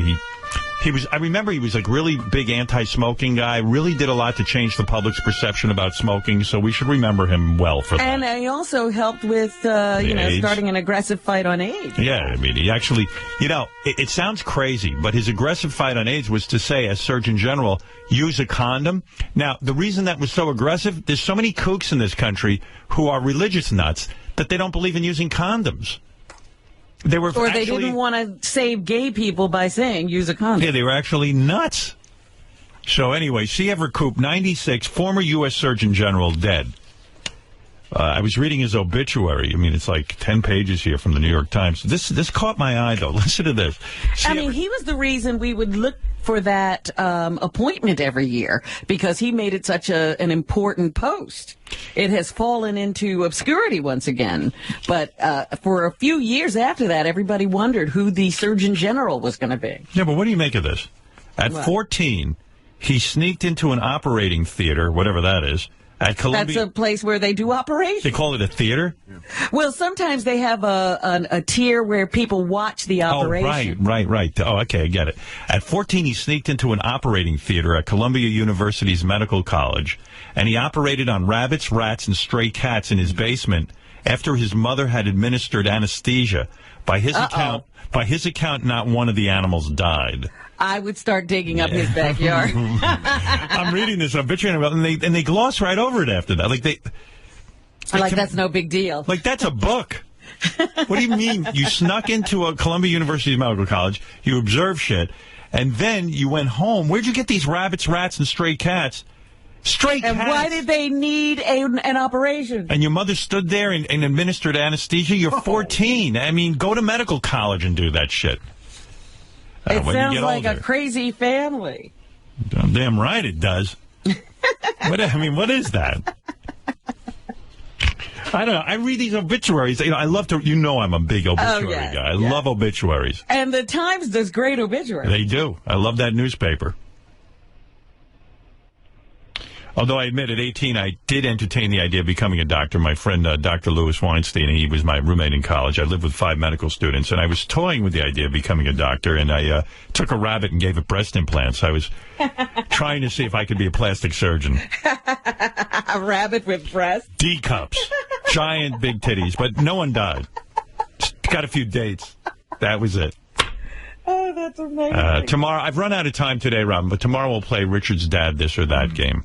It's a simple game, but I'll give you a teaser. Here's a teaser for tomorrow's show. Love Richard. Would you rather wipe with a corn cob or an oak leaf? I'm going to go with the leaf.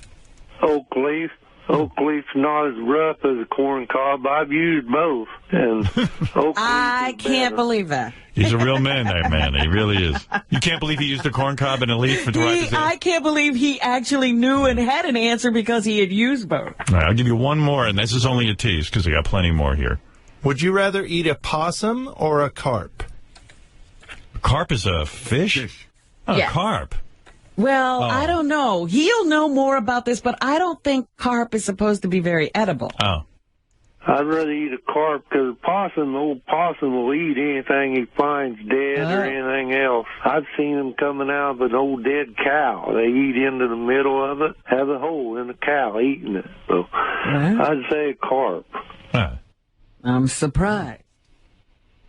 Would you rather eat 3-day-old roadkill or a rabbit with a tapeworm pulled out of it? Rabbit with a tapeworm. He loves roadkill, though. And 3-day-old roadkill, it depends on the season. 3 days. Yeah, but it could be in the winter and it's frozen. That's true. I don't think he's afraid of eating a rabbit with a tapeworm because he just pulls them out. Right. Yeah. Rabbit with a tapeworm pulled out of it. No explanation on that one. All right, well, we'll finish the game tomorrow. Robin, it's time for news. A big tits. Robin's got such big boobs. Big tits. Huge giant cans. A big tits. Robin's got such big boobs. Eli Braden. He's having trouble with the high notes. He wouldn't win on America's Got Talent. Oh. I think that guy's amazing. Hey, to start off the news, let me just play that. Wolfie went out on the street and asked people about diarrhea. But all he did was, he just kept saying diarrhea. And it drives people nuts. Like, wouldn't you just walk away from some dude who was saying diarrhea? Right. Like, this woman just can't stand Wolfie, and he keeps saying diarrhea over and over again. And she just can't let it go. She's just freaked out. Don't try this at home. Just wanted to get your general impression on diarrhea. Diarrhea? I don't get it. I haven't had it in, I don't know, over 30 years. That's weird. That's You're asking me about diarrhea. Diarrhea. I don't get it. I don't get diarrhea. I haven't had it in over 30 years. Diarrhea? Yeah. You're talking about diarrhea, the bowel movement problem? Yes, I don't get that. Never. Diarrhea. I don't get it. I don't get it. Well, I don't know. Why are we going on about this? Diarrhea. Is this a subject to talk about on radio? All right, I have no comment about that. Like I said, I haven't had diarrhea in about 30 years, maybe more. Diarrhea. All right, I gotta go if you're gonna keep that up. Nice talking to you. Diarrhea. It's weird. And you know what? Everyone that he interviewed, they all said I haven't had diarrhea. They don't have it. Yeah, bullshit. I have diarrhea on a regular basis. Really? Well, you know, I get it once a month. That's crazy. Not what are you calling diarrhea? Loose movement. Well, the loose movement is not the only thing you have to consider. I guess I really don't get diarrhea. I mean, diarrhea is like watery. It's not only watery, it's frequent. It's like all day. Oh. You know, it's like more than just a movement. I have a lot of stress. Hey, listen to this woman. What are your thoughts on diarrhea? Diarrhea? I don't know. I haven't had that since I was a kid. Diarrhea? I don't get that. I wash my hands. Diarrhea? Mm-mm. Diarrhea. Haven't had it in years. Diarrhea. No. I'm telling you the truth. You talking about the illness diarrhea. No, I haven't had it. Diarrhea. No, haven't had it in years. Diarrhea. Why you keep asking me that? I told you I haven't had it. What do you want me to say? Diarrhea. You just want me to say that? That's it. Diarrhea. No, I don't have no comments on it then. Diarrhea. You just say, no. I ain't got no comments on that. People hang in there way too long. They have too much time. Hey, Gary, I mean, the clip is very low and difficult to hear. Yeah, I heard it at home and I thought it was. What is Wolfie doing? Recording that with like antique recording equipment, or what's up with that? Are you looking for an answer from me? Because I give it to the guys, and I assume that if the clip isn't loud enough, they say to me... Yeah, I was listening at home, and I thought it was really low, but I thought maybe it was just me. They said it was hard to hear.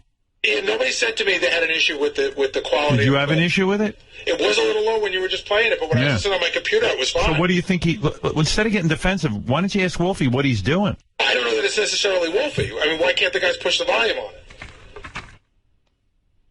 Well, it's Wolfie because you can barely hear the woman, and you can hear Wolfie loud and clear. That's how I know it's Wolfie. Okay, I'll talk to Wolfie about it. Gary always argues with me about everything. I can't figure him out. I'm not arguing with you. I swear. I just make a statement. I go, why don't you check with Wolfie about how he's recording? And you get so defensive. You asked me if I heard it at home, and it was low. It was low. Oh. I hate Gary's mustache. I hate this salt and pepper look of his mustache. You hate all of it. I can't stand it. Can you shave? Get rid of his mustache? What happened? Why is it back? No, seriously, I hate your mustache. So what? Does that matter to you that I hate it? No? Okay.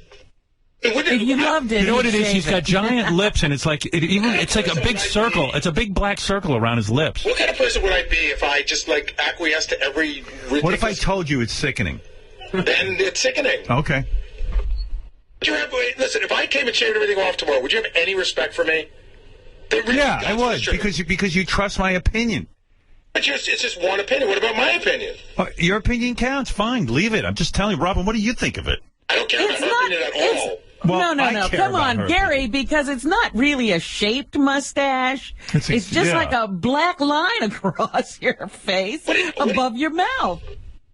A thick black line. Don't you want me to find your face as pleasant as possible?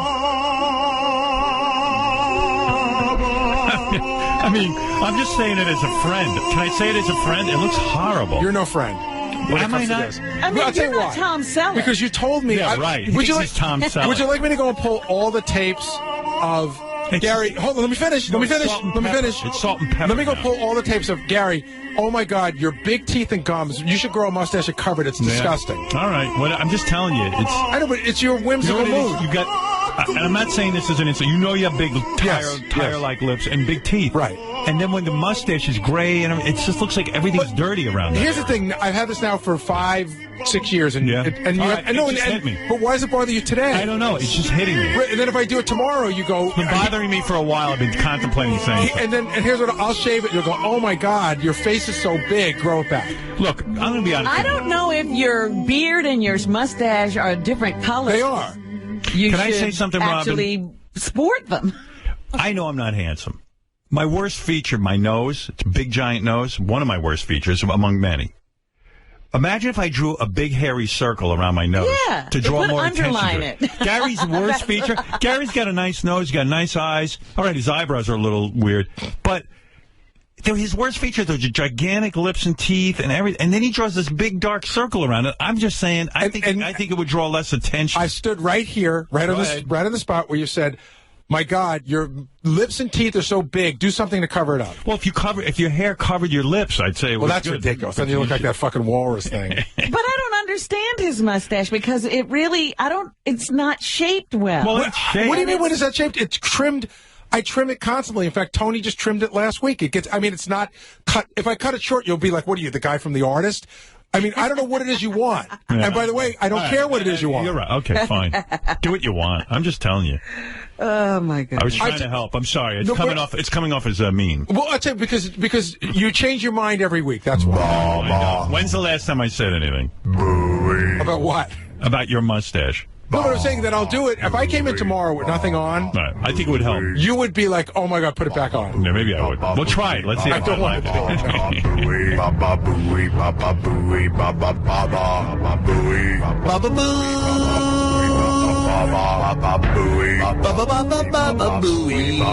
love you. I do. I'm just trying to help. I do love you. I'm smothered with your love. I love you. And your help. I think you're the best. I do. I love you. No, I got it. I just, let people be themselves. Bob Lefsetz wrote an article. He did not like the Oscars. He thinks they should have concentrated on the awards themselves.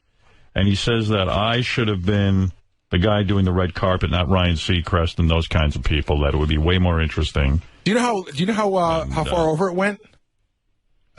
Actually, not as bad as the Whoopi Goldberg years. She went 4 hours and like 13-something minutes. I know it was supposed to be 3.5 hours. That's what it was. It started at 8:30. 8:30, yeah. And it was supposed to end.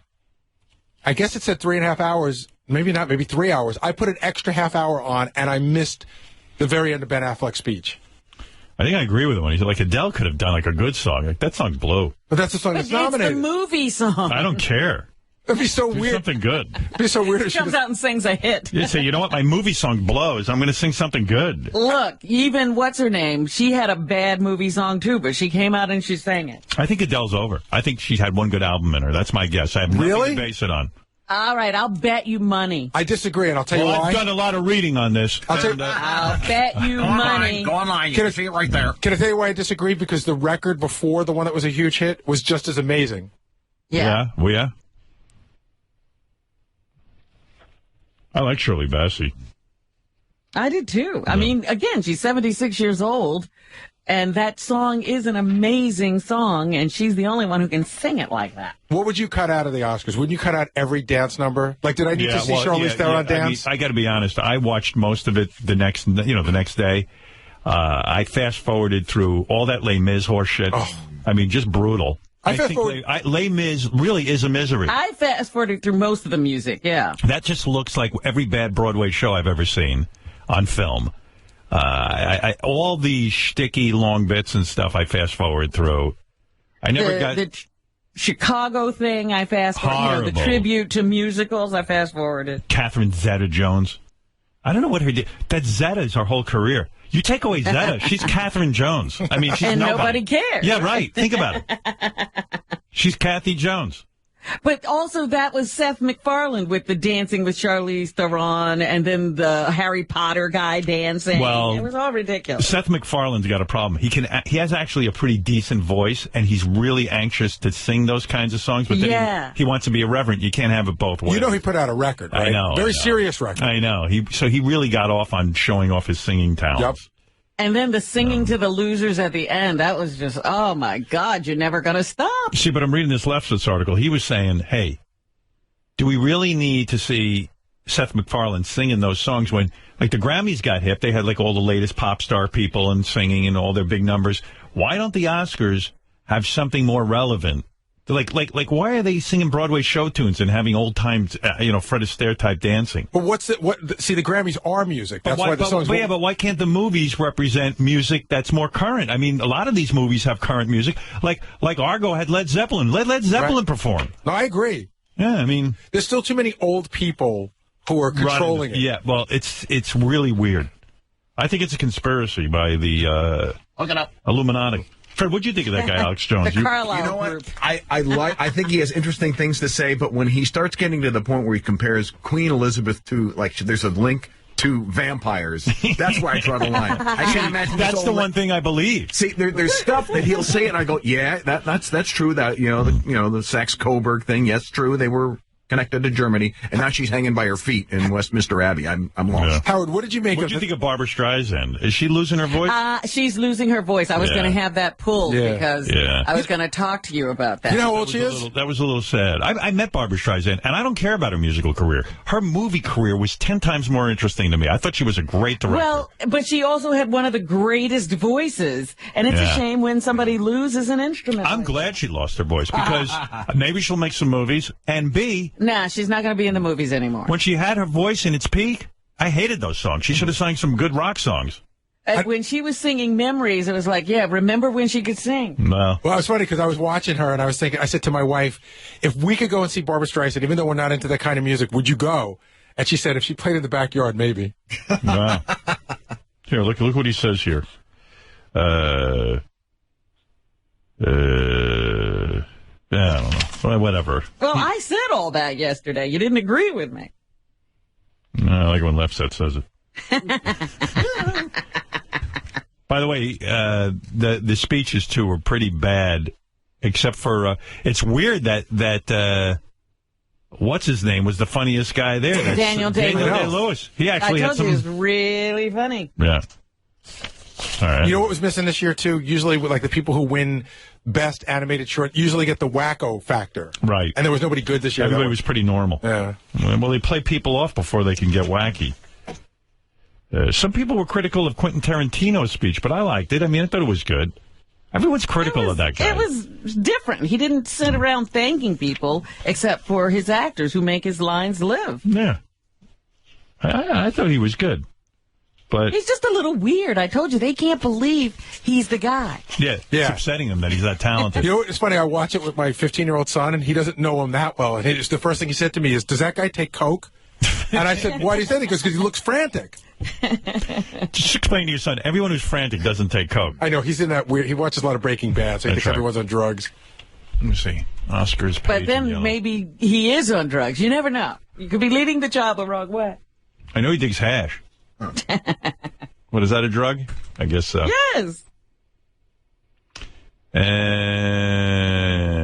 Hash. Where do you even get hash anymore? Well, you'd have to ask Quentin. He got it from Brad Pitt. Right. Brad knows. Brad's not talking.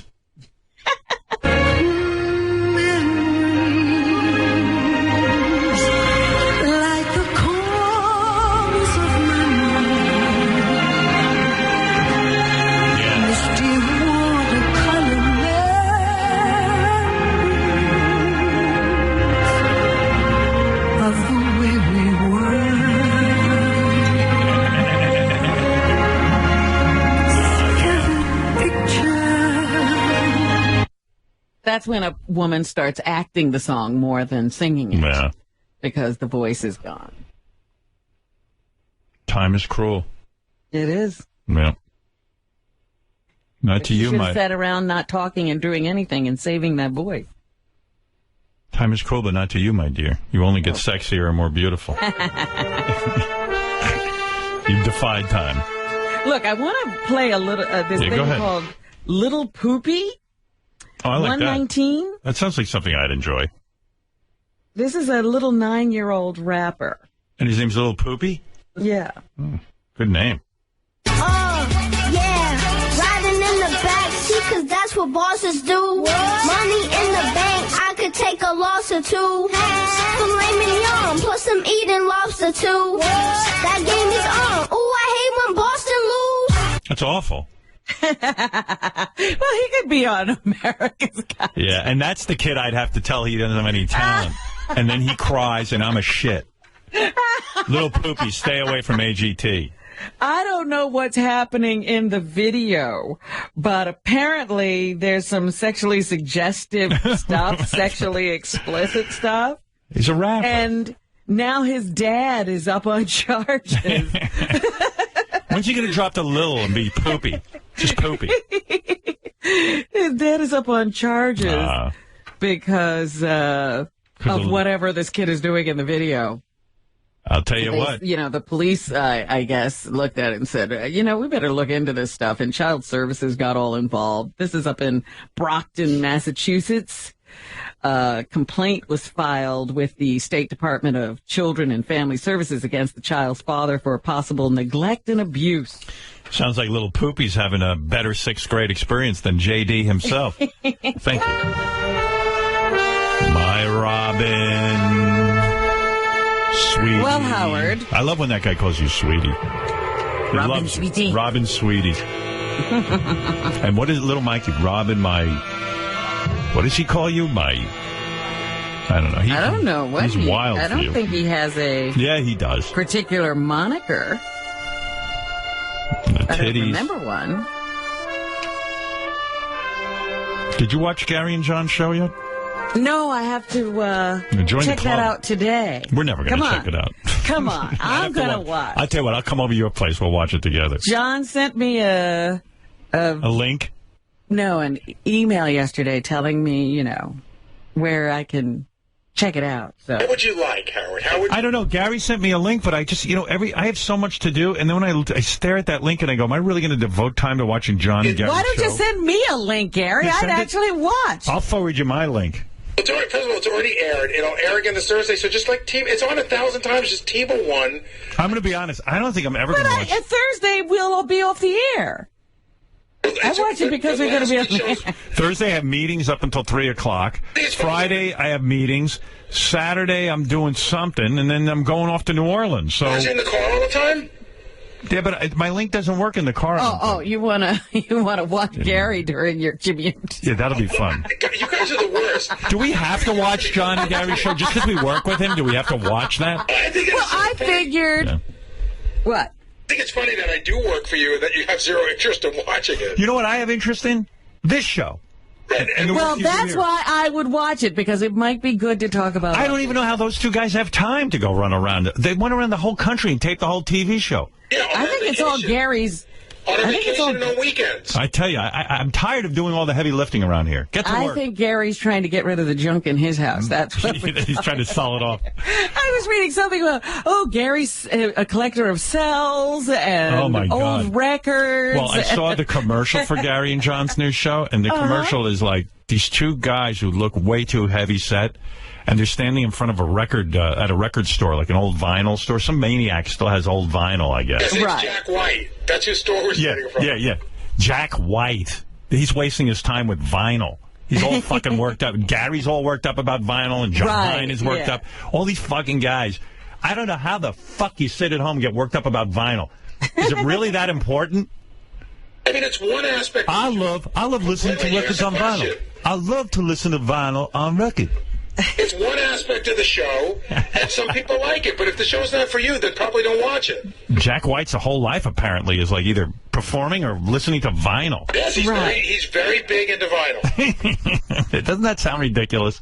It does. It is. It's just ridiculous. It's like we're going to ignore technology and advancements. Yeah. We're going to stay with the old stuff. No, but it sounds better. Well, then stop driving a car. No. I don't drive a car. You go by horse and buggy. It was so much better. Okay, like this week we talked to a guy who this is probably we're all retarded. We talked to a guy who has a hair collection. Why don't you guys listen to gramophone? Why? That's so or much not more. listen to anything at all. I don't like the telephone, so I'm putting a telegraph in the house. I like it better when my teeth uses the needle for the gramophone. Yeah, why don't you have that big giant thing with that big giant thing with that horn? Tootsie, don't cry. I have one. Have you ever listened to Led Zeppelin by gramophone? Tootsie. Oh. Here we come for the acetate. I have the genuine acetate. I'm not going to get into it because it's not. Jack White had a whole fucking store filled with vinyl. It's scientific. Yeah, they don't even like the 33 1/3. They're going to the 78. No, we don't ever listen to 33 1/3. Jack White listens to 78 RPM. And sometimes he listens to 16 RPM. It's so beautiful. It's such a great thing. I love it. But the show is not about telling people that they have to listen to vinyl. We're just showing what different collectors have. Oh, that's so interesting. But it was to some people. Like this week, we talked to a guy. He's got a hair collection, right? So he's got Elvis Presley's hair, Paul McCartney's hair, Michael Jackson's hair. A whole hour of that? No, it's not even. The show's not an hour. Send me a link to the best one because, like, maybe you know what? I don't want you to watch it. Good, thank you. Well, who else do you talk to? A guy with hair and a guy with a record collection? We speak to a guy who's vinyl. We speak to a guy who has almost 4 million pieces of vinyl. Whoa! I can't believe this, John. Can you believe there's over 4 million pieces of vinyl? Johnson just tried to go, yeah, we should lock you up and lock up this guy. You guys should, if you carted him off to a mental institution, then I'd be like, hey, that's pretty good. We have to see the piece because he may need to be carted off. You're not kidding. Or you just have a big bonfire. We need to get rid of How can you cart anyone off and you two maniacs think it's great? I see you guys. But it's geared for people like us, and just because you're not like us doesn't mean there's no place for it. So Gary and John like promoting it on Good Morning. Good Day, New York. Good Day, New York. Uh-huh. You wouldn't believe how many people love vinyl. I wish I had that appearance. Where is that appearance, Rob? We have to listen to that. Yeah, see, I miss that. I would like to hear what he said. You think you won't believe it. You think it's smart that I should go on TV and go, anybody who listens to vinyl is an asshole, don't watch the show? I was watching you do and Gary goes, you're not going to believe this.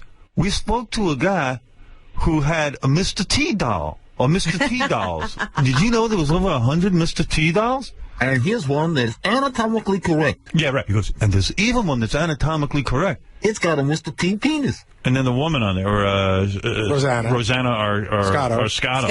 Rosanna Arskotto. She's like, really anatomically correct? That's right. I know that I bore you. You do. But I don't bore everyone. And neither does John. Will you give us the fact that maybe there are some people that aren't you that might like that? But the thing is, you're giving credibility to this, and it's ridiculous. It's just nonsense. Well, but it's ridiculous to you. You give credibility to your diet, which I think is ridiculous, Robin. But I don't know. Right. My diet is about health. No, but you're going to put out a book, and it's not what I would eat, but I'm not going to say you're crazy. It's not a diet book. It's a recipe book. Calm down there, How Robin. How dare you? Did you know you could eat vinyl? I Parmesan it. But I'm saying I'm not into what you're into, Robin. I'm not going to piss on it. So what is the point is that there is some reason for what I'm doing. This has no reason. It's called fun. Try it. So who's this guy you interviewed for next week's show? A guy covered his car in buttons? No. Isn't that right? No. Yeah. No button guy? Why do you think that's stupid? I don't know. I'd have to see what I know a guy who covered his car in buttons. You want to interview him? I don't know. I'd have to know more about it. What about, are you going to go after later on people who like do the biggest ball of foil? No, it's a no. You're not going to believe it, John. This guy's got the biggest ball of foil. Next week, Gary, we're going to go visit a guy who has rubber band balls. But that's not what it's more. Wow. It's more music oriented. Oh, a musical ball that has rubber bands. We have a guy who plays music with rubber bands. It's more musical oriented. Why are you making fun of something you haven't seen? I'm not watching it. You just said make sure I get it to you. I'm going to watch it. I'm going to watch it. Can I at least say what channel it's on? Yeah, sure. Because it's VH1 Classic. It's near impossible to find. Promotion. VH1 Classic. Yeah. With any luck, it'll be off the air soon.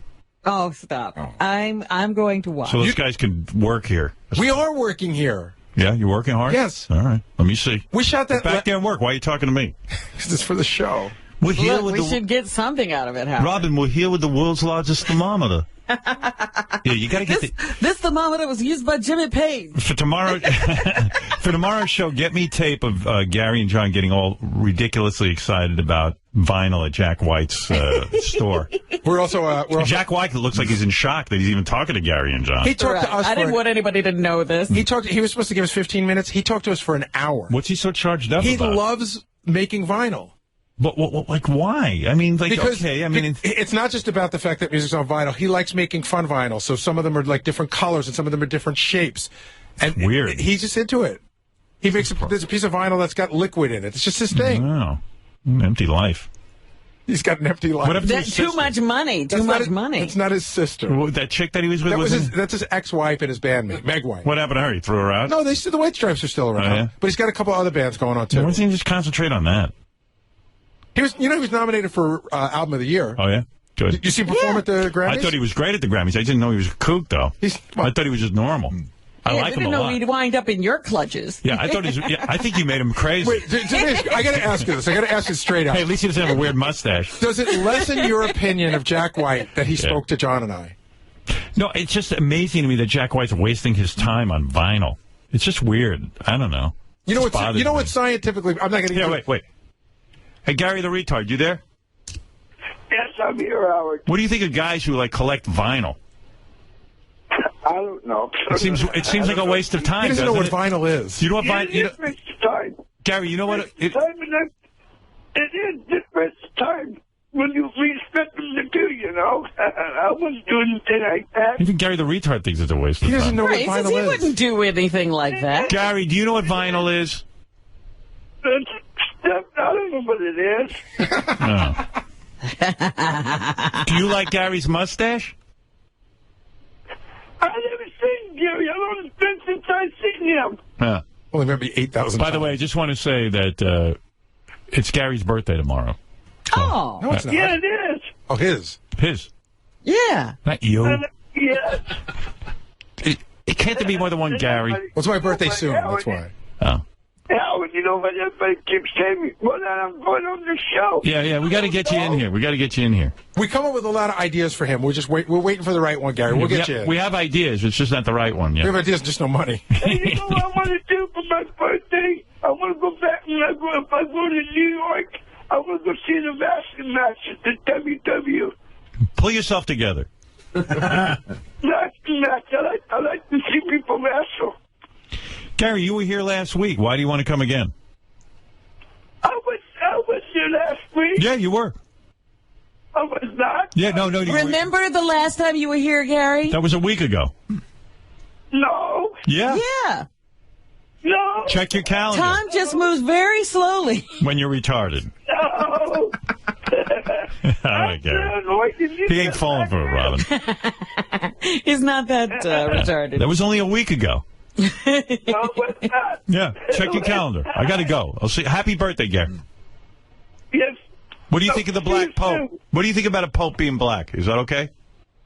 No. Why? No. Because I don't. You're against it. I like Iron Sheik. What? He likes Iron Sheik. He likes the Iron Sheik for pope. A lot of people do. Yeah. Oh, really? What do you think of the idea of a retarded pope? No. Why not? I mean, why shouldn't retarded people have a chance? No. Huh? No.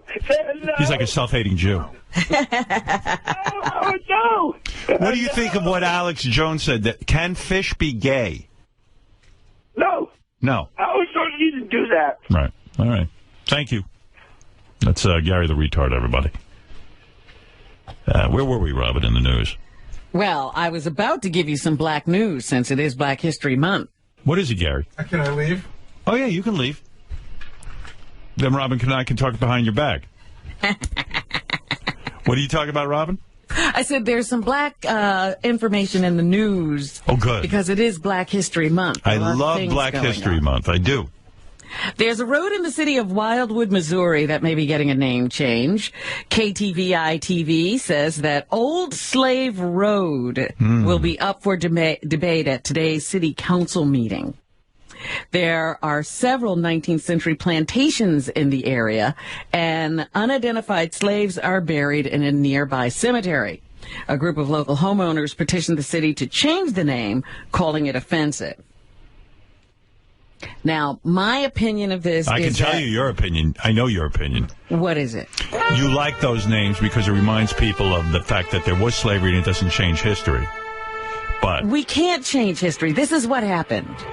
Yeah, but I guess some people... There was an old slave road, and you're living on it. They don't want to go down a road. They don't want to go down every road and, like, you know, and feel, like, reminded of the worst part of the history of black people. You can't erase slavery and say, oh, I'm not a bad person. I don't like the name Old Slave Road. Well, I know I was one of the people. I hated Holocaust Alley here in... there was a big alleyway in Manhattan called Holocaust Alley, and I was behind changing the name. I didn't want to read about it all the time. Robin, are you waiting for the perfect time? Wait a minute. No, I got to get through all my black news. Let's have a little block here. All right. After more than a century, the Census Bureau is dropping its use of the word Negro to describe black Americans. Oh, it's about surveys. Time. You agree with that, I hope. Instead of the term, census forms will use the more modern labels of black or African American. The change will take effect next year when the Census Bureau distributes its annual American Community Survey to more than 3.5 million American U.S. households. Nicholas Jones, chief of the Bureau's Racial Statistics Branch, has announced. What do they think of the word nigga with the A at the end? No, they're not going to put that on the survey. They figure that's just trendy. You know, it's fashionable right now, but it'll go out too soon. By the way, they are keeping the word Hebe. As part of their survey. They've announced that. A local New York State lawmaker is apologizing for wearing blackface at a holiday party over the weekend. Dov Hikind explained that he had never intended his costume to offend anyone. 1-6. Purim, you get dressed up. And again, if you've seen the pictures of what people look like, it's everything you can imagine and what you can't imagine. It's bizarre. It's crazy. So he decided to go in blackface since what is Purim, and why do people dress up bizarrely for it? I don't know. Purim is the holiday where there's something about a three-sided hat, Hamatashin, and it's a holiday for Jewish people about, you know, all the holidays are depressing. I mean, why, you know, being Jewish is like, every holiday is worse than the next. It's one Holocaust after another, and like Purim. Yeah, but I don't know anything about disguises. There was an evil guy named. I think the Jews disguised themselves to get away from this evil guy. They got into costumes? Yeah, they got into costumes. They went into blackface. So, Assemblyman Hikind didn't seem to think that the blackface was any big deal. 1-7. If I was black, I might have asked the makeup person, who I hire every single year, and said, make me look white this year. I want to God, look look what this guy's into. You know what, dude? Just pull your shit together. Read a newspaper. Black people don't like when you're wearing blackface. I think, again, there are times when you should just step down because you're too stupid to be in office. The guy's a public servant, and he's not aware that when you put on blackface and you're a white person, it causes all kinds of problems. Look what happened with Whoopi Goldberg when she was dating Ted Danson, and they showed up at the Friars Club, and Ted Danson was in blackface, and Whoopi said it was her idea. He missed that whole thing. There was a shitstorm. Well, where were you during that? All. Robin, back to your Black History block. Alec Baldwin continues to deny directing a racial slur toward a New York Post photographer last week. He didn't. They got the tape. Didn't they? And they said there was no racial slur on there. I don't know. All I know is that he was on The Late Show with David Letterman last night, and he is fighting the accusations with sarcasm. This is what Alec does. He's the best at spinning these things. You know, once he does something, he sort of makes very light of it by going on TV and mocking the whole thing. I believe that Alec Baldwin could get away with murder. because every charge that's ever been leveled against him, he just sort of laughs and jokes it off, and then people leave him alone. So Baldwin joked that he was surprised the Post waited so long to reveal the so-called truth about him. 1-9. But the Post waited and waited and waited patiently for 25 years, and finally they tripped me up and exposed me for the racist that I really am. I'm a racist. 25 years of the work I've done. Now, he says he finds it odd that the Post chose to argue that he used a particular racial slur that they accuse him of. 110. And I thought it was interesting, by the way, that they assigned a word to me that I haven't heard since Rod Steiger was in the heat of the night. This is a word that is usually confined to a certain part of the South in the early 60s. Yeah, I read an article. They said that, in fact, he didn't use a racial slur. But he was in blackface. Oh, I see. Yes. Well, he continues to defend himself because, quite frankly, when they have those retractions, the big headline was that he used a racial slur. And he says he isn't trying to be racist when he adopts a Spanish accent while he imitates his wife because she's from Spain. 111. So, for example, my wife's on the phone with her hairdresser or her friend. She's like, really? Okay, I can't wait to see you. That's going to be great. Fantastic. What time? 12 o'clock? My wife is from Spain. Mm-hmm. And she said, blah, blah, blah. And blah, blah, blah. I don't mean to be racist when I put that accent on there, by the way. So he's like, I'm not a racist in any way. There you go. Also in the news, Howard, Dennis Rodman is in North Korea. That's right, North Korea. Wow. He's got to be the tallest guy in North Korea. What's he doing there? He's there with a number of other former NBA players and coaches. And I guess what they're going to do while they're there is play some basketball with the little Korean teams. Did he know where he was going? Does he understand that it's North Korea? I don't know that he actually cares. Right. But anyway, he's over there with the delegation. But, now Dennis Rodman is being one of our ambassadors. He's going over, spreading the word. Who's a better ambassador than Dennis Rodman? I think a lot of people. How dare you? So we'll have to see how that works out. Dennis Rodman is representing us. It's day 2 of the so-called cannibal trial. We've been talking about this from time to time. Well, the trial is actually underway now with this police officer who is now accused of plotting to kill women and eat them. This is a very strange trial, Howard, because nothing was actually done. That's why it's a tough case. In fact, I was reading an article in the Post today. I forget who the guy was, but he was saying that they're going to have a hard time because the guy committed no crime. In other words, going online and fantasizing about cooking your wife over an open spit or, or draining all the blood out of someone. Hanging her upside down and draining all the blood could be considered just the same as, a guy writing a screenplay like Pulp Fiction or something like that. Like, these are just fantasies. Right. And that is his defense. And I'm like, why are we even involved in this if nothing really happened? I don't know. It seems like I don't know. That's a pretty wild. I think you should lock people up for their fantasies. I control mine. Here's one of the defense attorneys, and I guess he got a bunch of women to defend him. Right. Julia Gatto says it was all just a fantasy. 118. All right. We've always argued from the beginning that if you're uninitiated into what is the subculture, then it all looks very real, but it just looks real. It's all fantasy. Yeah, there's no nut jobs anymore. No, there's people who just fantasize. But you can't lock up nut jobs just for being nutty. Yeah, like I'm watching that show, what's the name of that show, JD, where they had that guy on who's in love with inflatable balloons? Oh, the Strange Addiction show? Let me see if I can find it. This guy takes the cake. Hey, JD, where is that? I had JD pull this. It's crazy stuff. Hold on, I'll find it for you real quick, Robin. It's worth waiting for.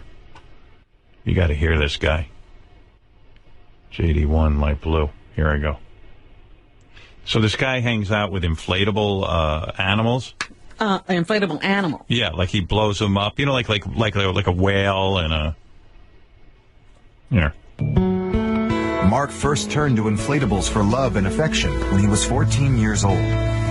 My mother really wasn't there for me when I was a child. Kidding, yeah. First time I hugged my inflatable whale, I actually started feeling all that love and compassion that I never got from my mother. Well, then you could do it with anything. Yeah, but this is his thing, Robin. He loves... It's like Gary with his vinyl. Now he's so dependent on his inflatables, he can't be separated from them for more than a day. When I'm at school, I start missing them, and it's almost like if I'm going... Why not bring them with you? A bit crazy. Charlie, once I go home, basically give him a hug, give him a kiss, spend like family time together. Okay, we can talk more about you if we want. Let's say every one of my inflatables has a different personality. A little identity, don't you? Some like different types of music, some don't. Some like to just be lazy and sleep all day. I would say arrest this guy pretty well. Right? Shouldn't we be able to put him away? Want to hear about his girlfriend, Lila the Dragon inflatable? Okay. This is a good one. And the music's really good, too, behind it. I think they're trying to make it a little lighthearted because it's so disturbing. It's like, yeah, I'm in love with an inflatable. This one's my girlfriend, Lila the Dragon.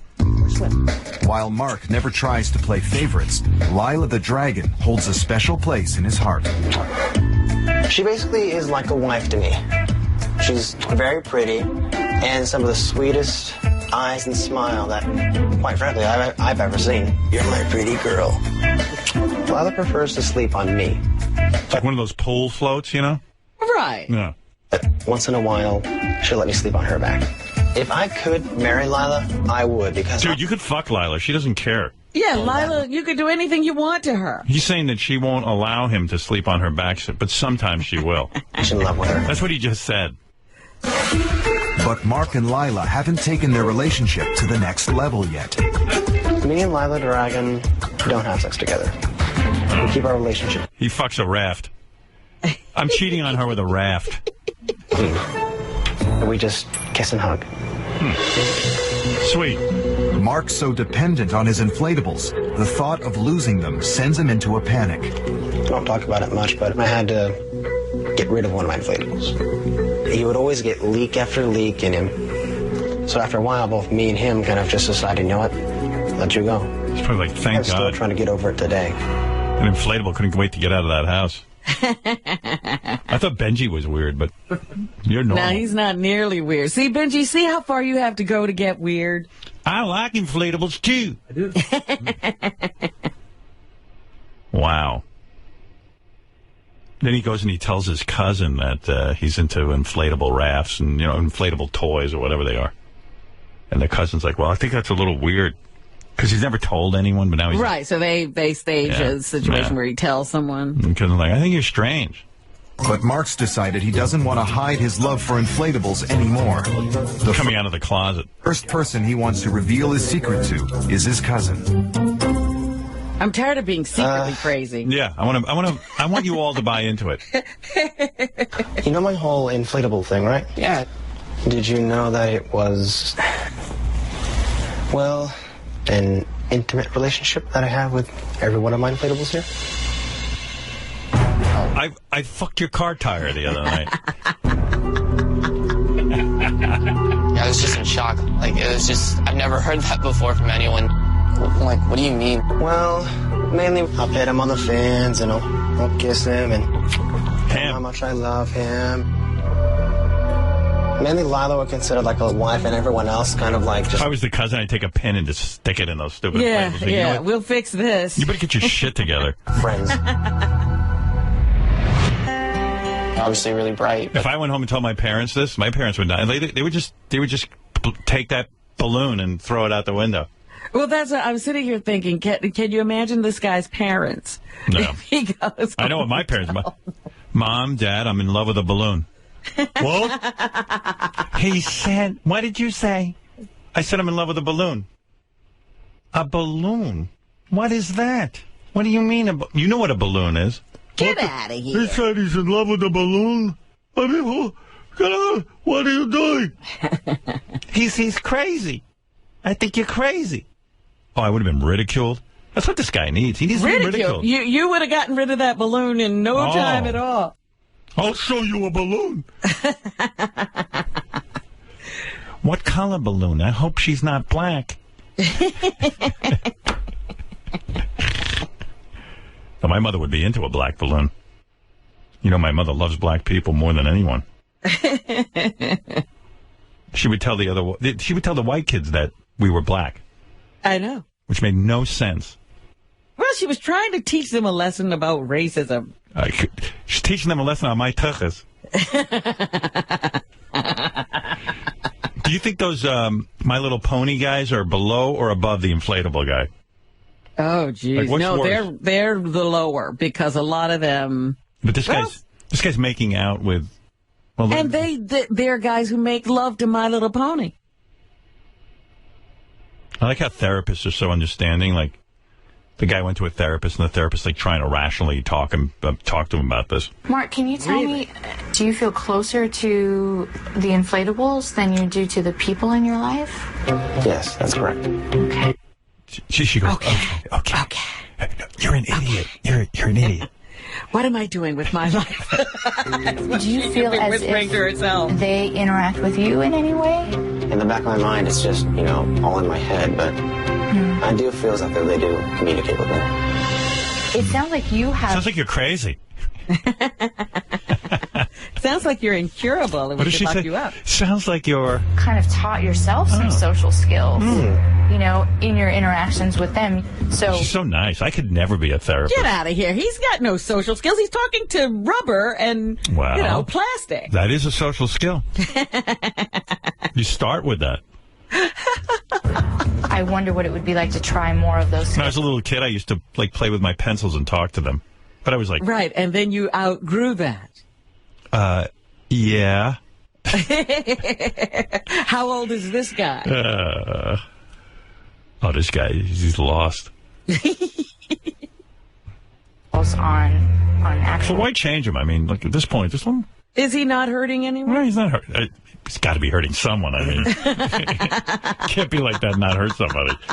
Robin, what else is in the news? I didn't mean to get sidetracked. A deadly winter storm is bearing down on the Great Plains and headed east. 1-1.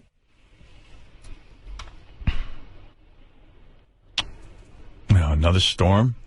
Yep. Snow today will spread out of Kansas City toward Chicago.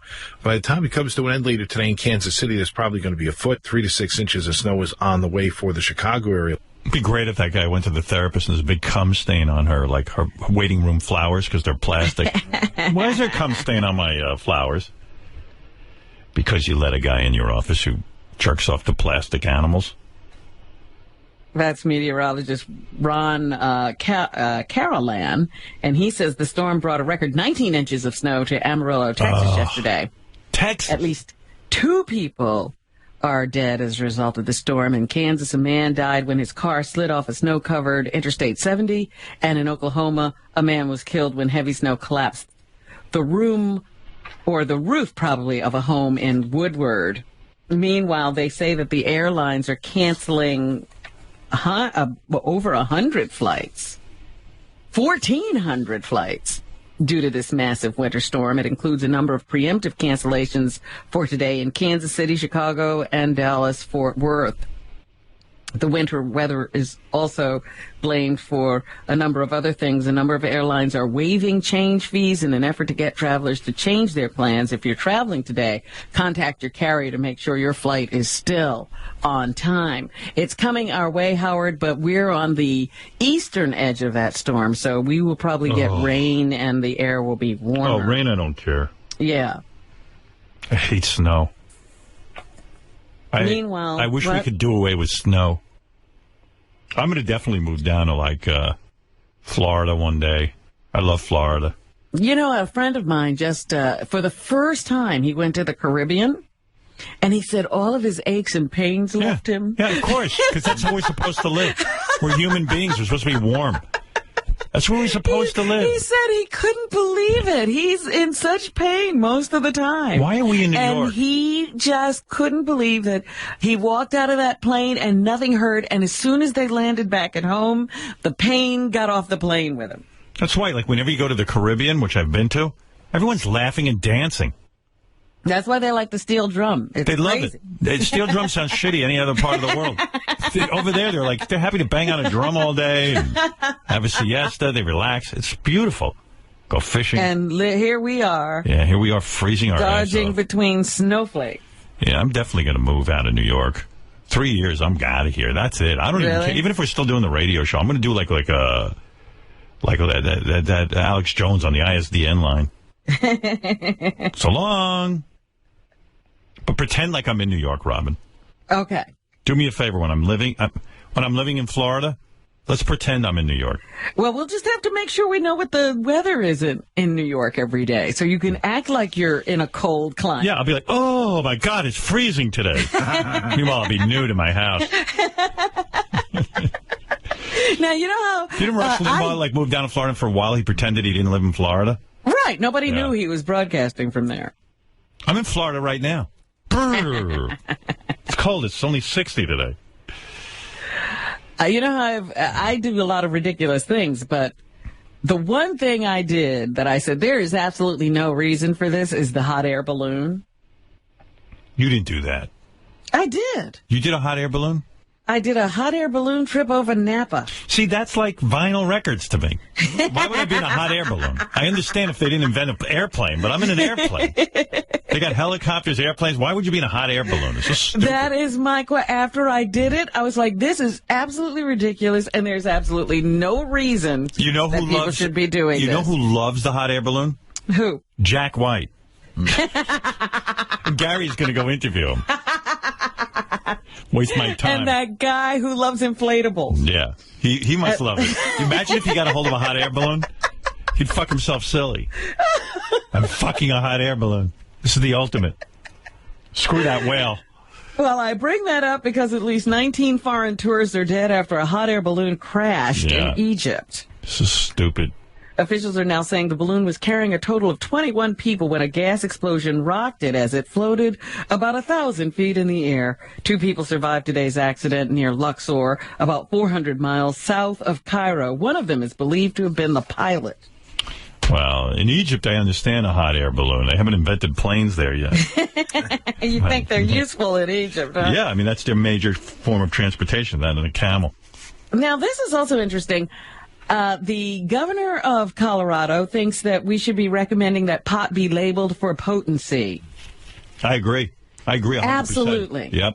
My problem with pot... People do not know what they're getting. I need something mild if I'm going to smoke that crap. And you know what? I gave up on pot years ago. I hate it. I see it and I freak out because it's so powerful and strong. It's not a pleasant experience. It's a hallucinogenic. I don't know how these people smoke it. Yeah, they said there is no limit on how strong pot can be. I used to love weed like in the 60s. It was horrible. You couldn't even get high. Yeah, you couldn't even rely on it to get you high half the time. You smoked a bowl and you're like, when am I going to get high? Now it'll blow your socks off. Yeah, oh my God, yeah. The task force said yesterday that marijuana potency shouldn't be limited, but consumers should know how strong the pot is before they buy it.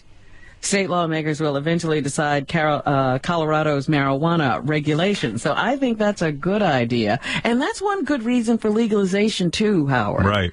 Because people don't know what they're getting. You're right. You're 100% right. I'm all over that. Researchers say improvements to human longevity. This is going to make you very happy, Howard. The improvements to human longevity are making 72 the new 30. Oh, thank God. God, I tell you, I'm 59. It feels like the new 90. But you're behind. You're behind. My God, I feel the new 30. You're still very young. I don't know. The study by scientists at the Max Planck Institute for Demographic Research in Germany looked at how the odds of dying at specific ages have changed over time. On the downside, the increase in life expectancy is leaving industrialized economies ill-prepared to handle the cost of providing retirement income for so many for a long period of time. The study is published in the Proceedings of the National Academy of Sciences of the United States. So there you go. You are not getting older. You are getting younger. Is 72 the new 59? No, it's 72 is the new 30. So what's so you're the 100? not, you're a 59 is like you're still a teenager. I know. I'm the world's oldest teenager. Okay, they have announced the new cast of Dancing with the Stars for this season, and I don't think there's going to be anybody for you to watch, Howard. Country singer Winona Judd. She's, Olympian. Winona Judd's the heavyset gal? Yeah, she's the one who sings. Or is that the mom? Maybe Winona's the mom. fat one. Yeah. Oh, that's right. I can't call anybody fat anymore. Nobody's fat anymore. Thank you. Yeah. You notice every time I say someone's fat, it makes It major makes the news, yeah. And everyone's in this complete fucking denial that they're not fat. It's such No, bullshit. nobody's in denial. It's bullshit. I know. Nobody's in denial. Well, when it comes to me, they are. It's just that you're not supposed to point it out. Right. It's like... It's a bad you know. thing now. It's bad to say somebody's fat. Nobody's fat anymore. Like if you say Adele's fat, you're like a bad person. I'm not kidding. It's crazy. I don't say she has to lose weight. You say that. That's the bad thing. You say she doesn't have to do anything she wants. Oh, that's stop the other thing. You can't say that weight has anything to do with your health. I know. Yeah, I'm gonna become politically correct. Adele should gain weight until she explodes. I'm through trying to help her.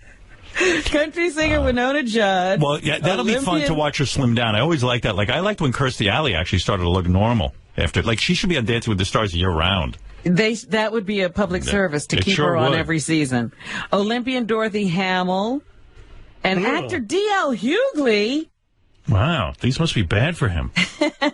Anytime I see anyone on Dancing with the Stars, I know things must be bad for them. Yeah, you don't think D.L. should be doing Dancing with the Stars. Yeah. The other cast members are soap actor Ingo Rademacher. Yeah, like I expect Ingo Rademacher to be on Dancing with the Stars. Boxer Victor Ortiz. Yeah, I expect him to be on. Oh, my friend Jacoby Jones from the Baltimore Ravens is going to be on. Yeah. What about Andy Dick is going to be like on you the expect that. In fact, do you think Dancing with the Stars is probably too good for Andy Dick? And there's no doubt that there's a problem with that career. Singer Kelly Pickler. They got to get somebody. Like, what about the retiring Pope Benedict? Why wouldn't he go on Dancing with the Stars? Like, they need one good celebrity. Lisa Vanderpump of The Real Housewives. Oh, my God. You must know her. She's I do. from The Real Housewives of Beverly Hills. I watch her. There's an Olympic gymnast, Allie Raisman. Boy, that's a and bad cast. actress Zendaya Coleman. Oh, everyone's heard of her. You don't know her? Oh, you're so out of pop culture. You know what? I'd rather see that guy who fucks inflatables on Dancing with the Stars than Zimbabwe. What's her name? Zendaya. Zimbabwe Zendaya? Zendaya. Really, that guy's more interesting to me.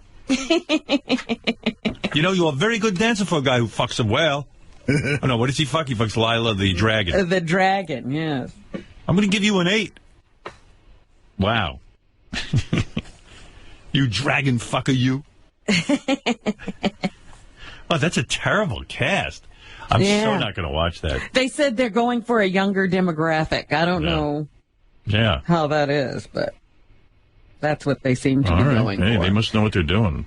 That ban on big sodas is about to go into effect in New York City, and Mayor Michael Bloomberg wants New York State to do the same about sugary drinks in those large containers larger than 16 ounces.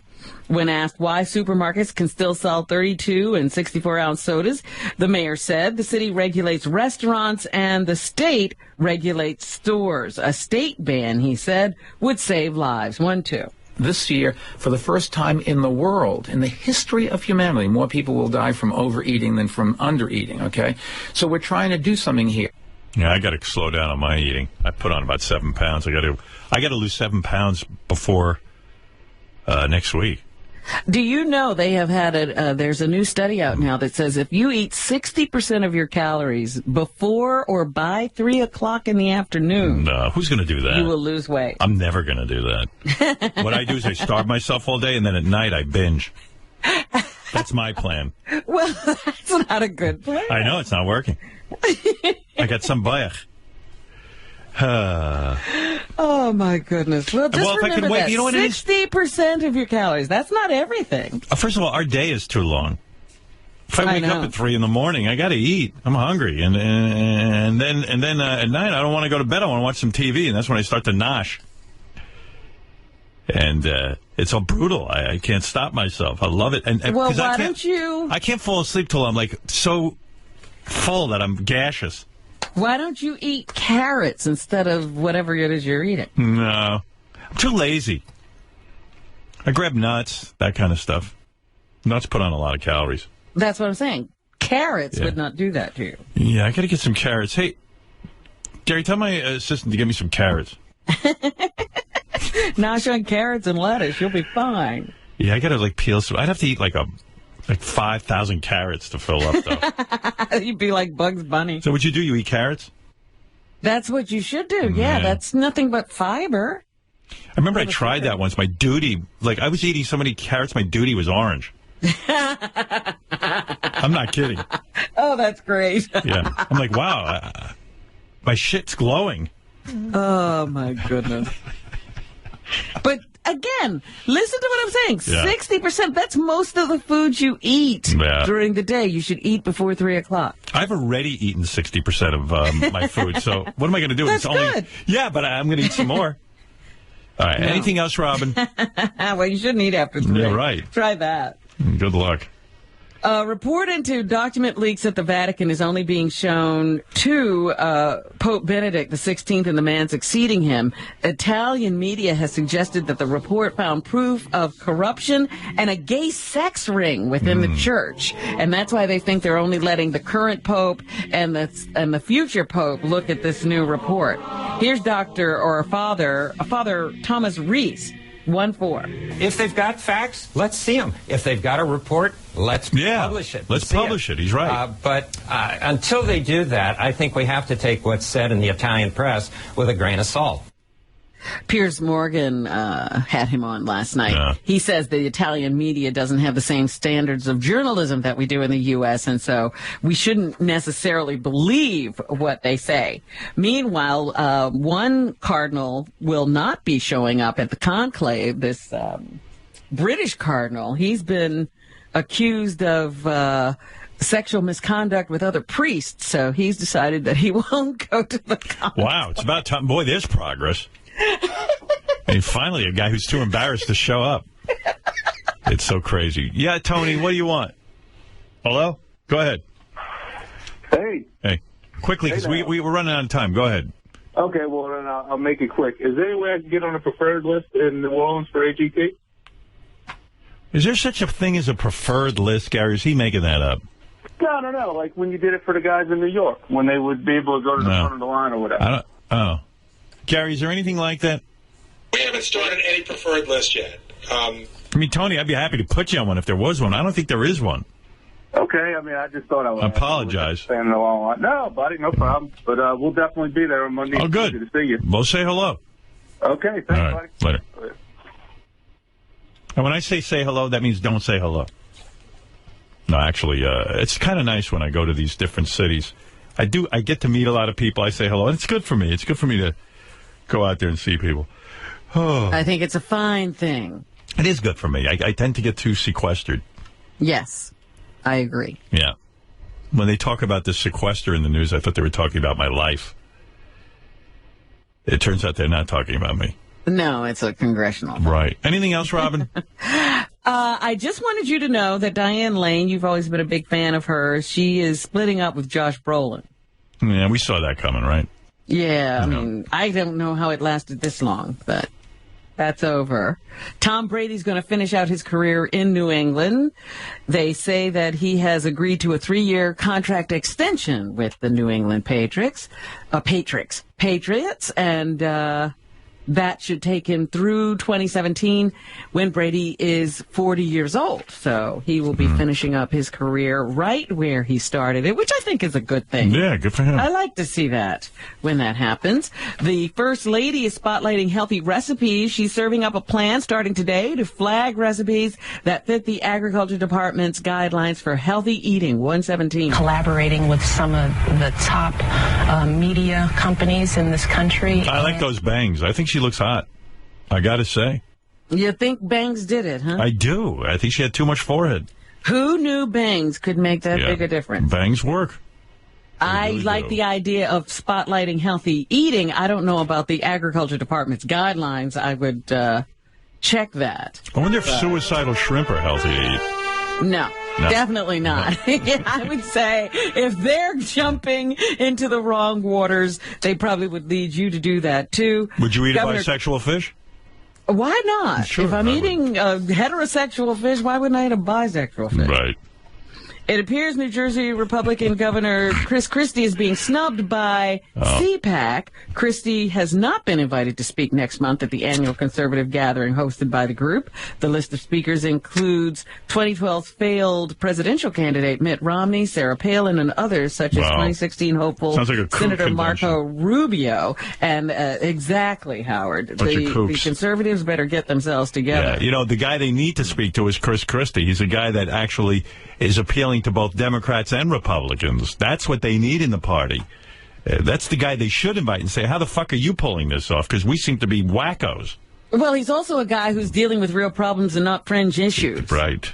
Exactly. That's what makes a strong candidate. Thank you, Robin. Thank you. No, thank you. We collaborated well on that. Right. And finally today, Mindy McCready's family will be celebrating the late singer's life in the place of her birth. Family members announced on Friday that a private funeral for McCready would be held today at the Crossroads Church in Fort Myers, Florida. McCready was found dead at her home in Arkansas on February 17th, just weeks after her boyfriend David Wilson was found dead at the same home. So, all right. They're putting her to rest today. And that's what's happening. Thank you, Robin.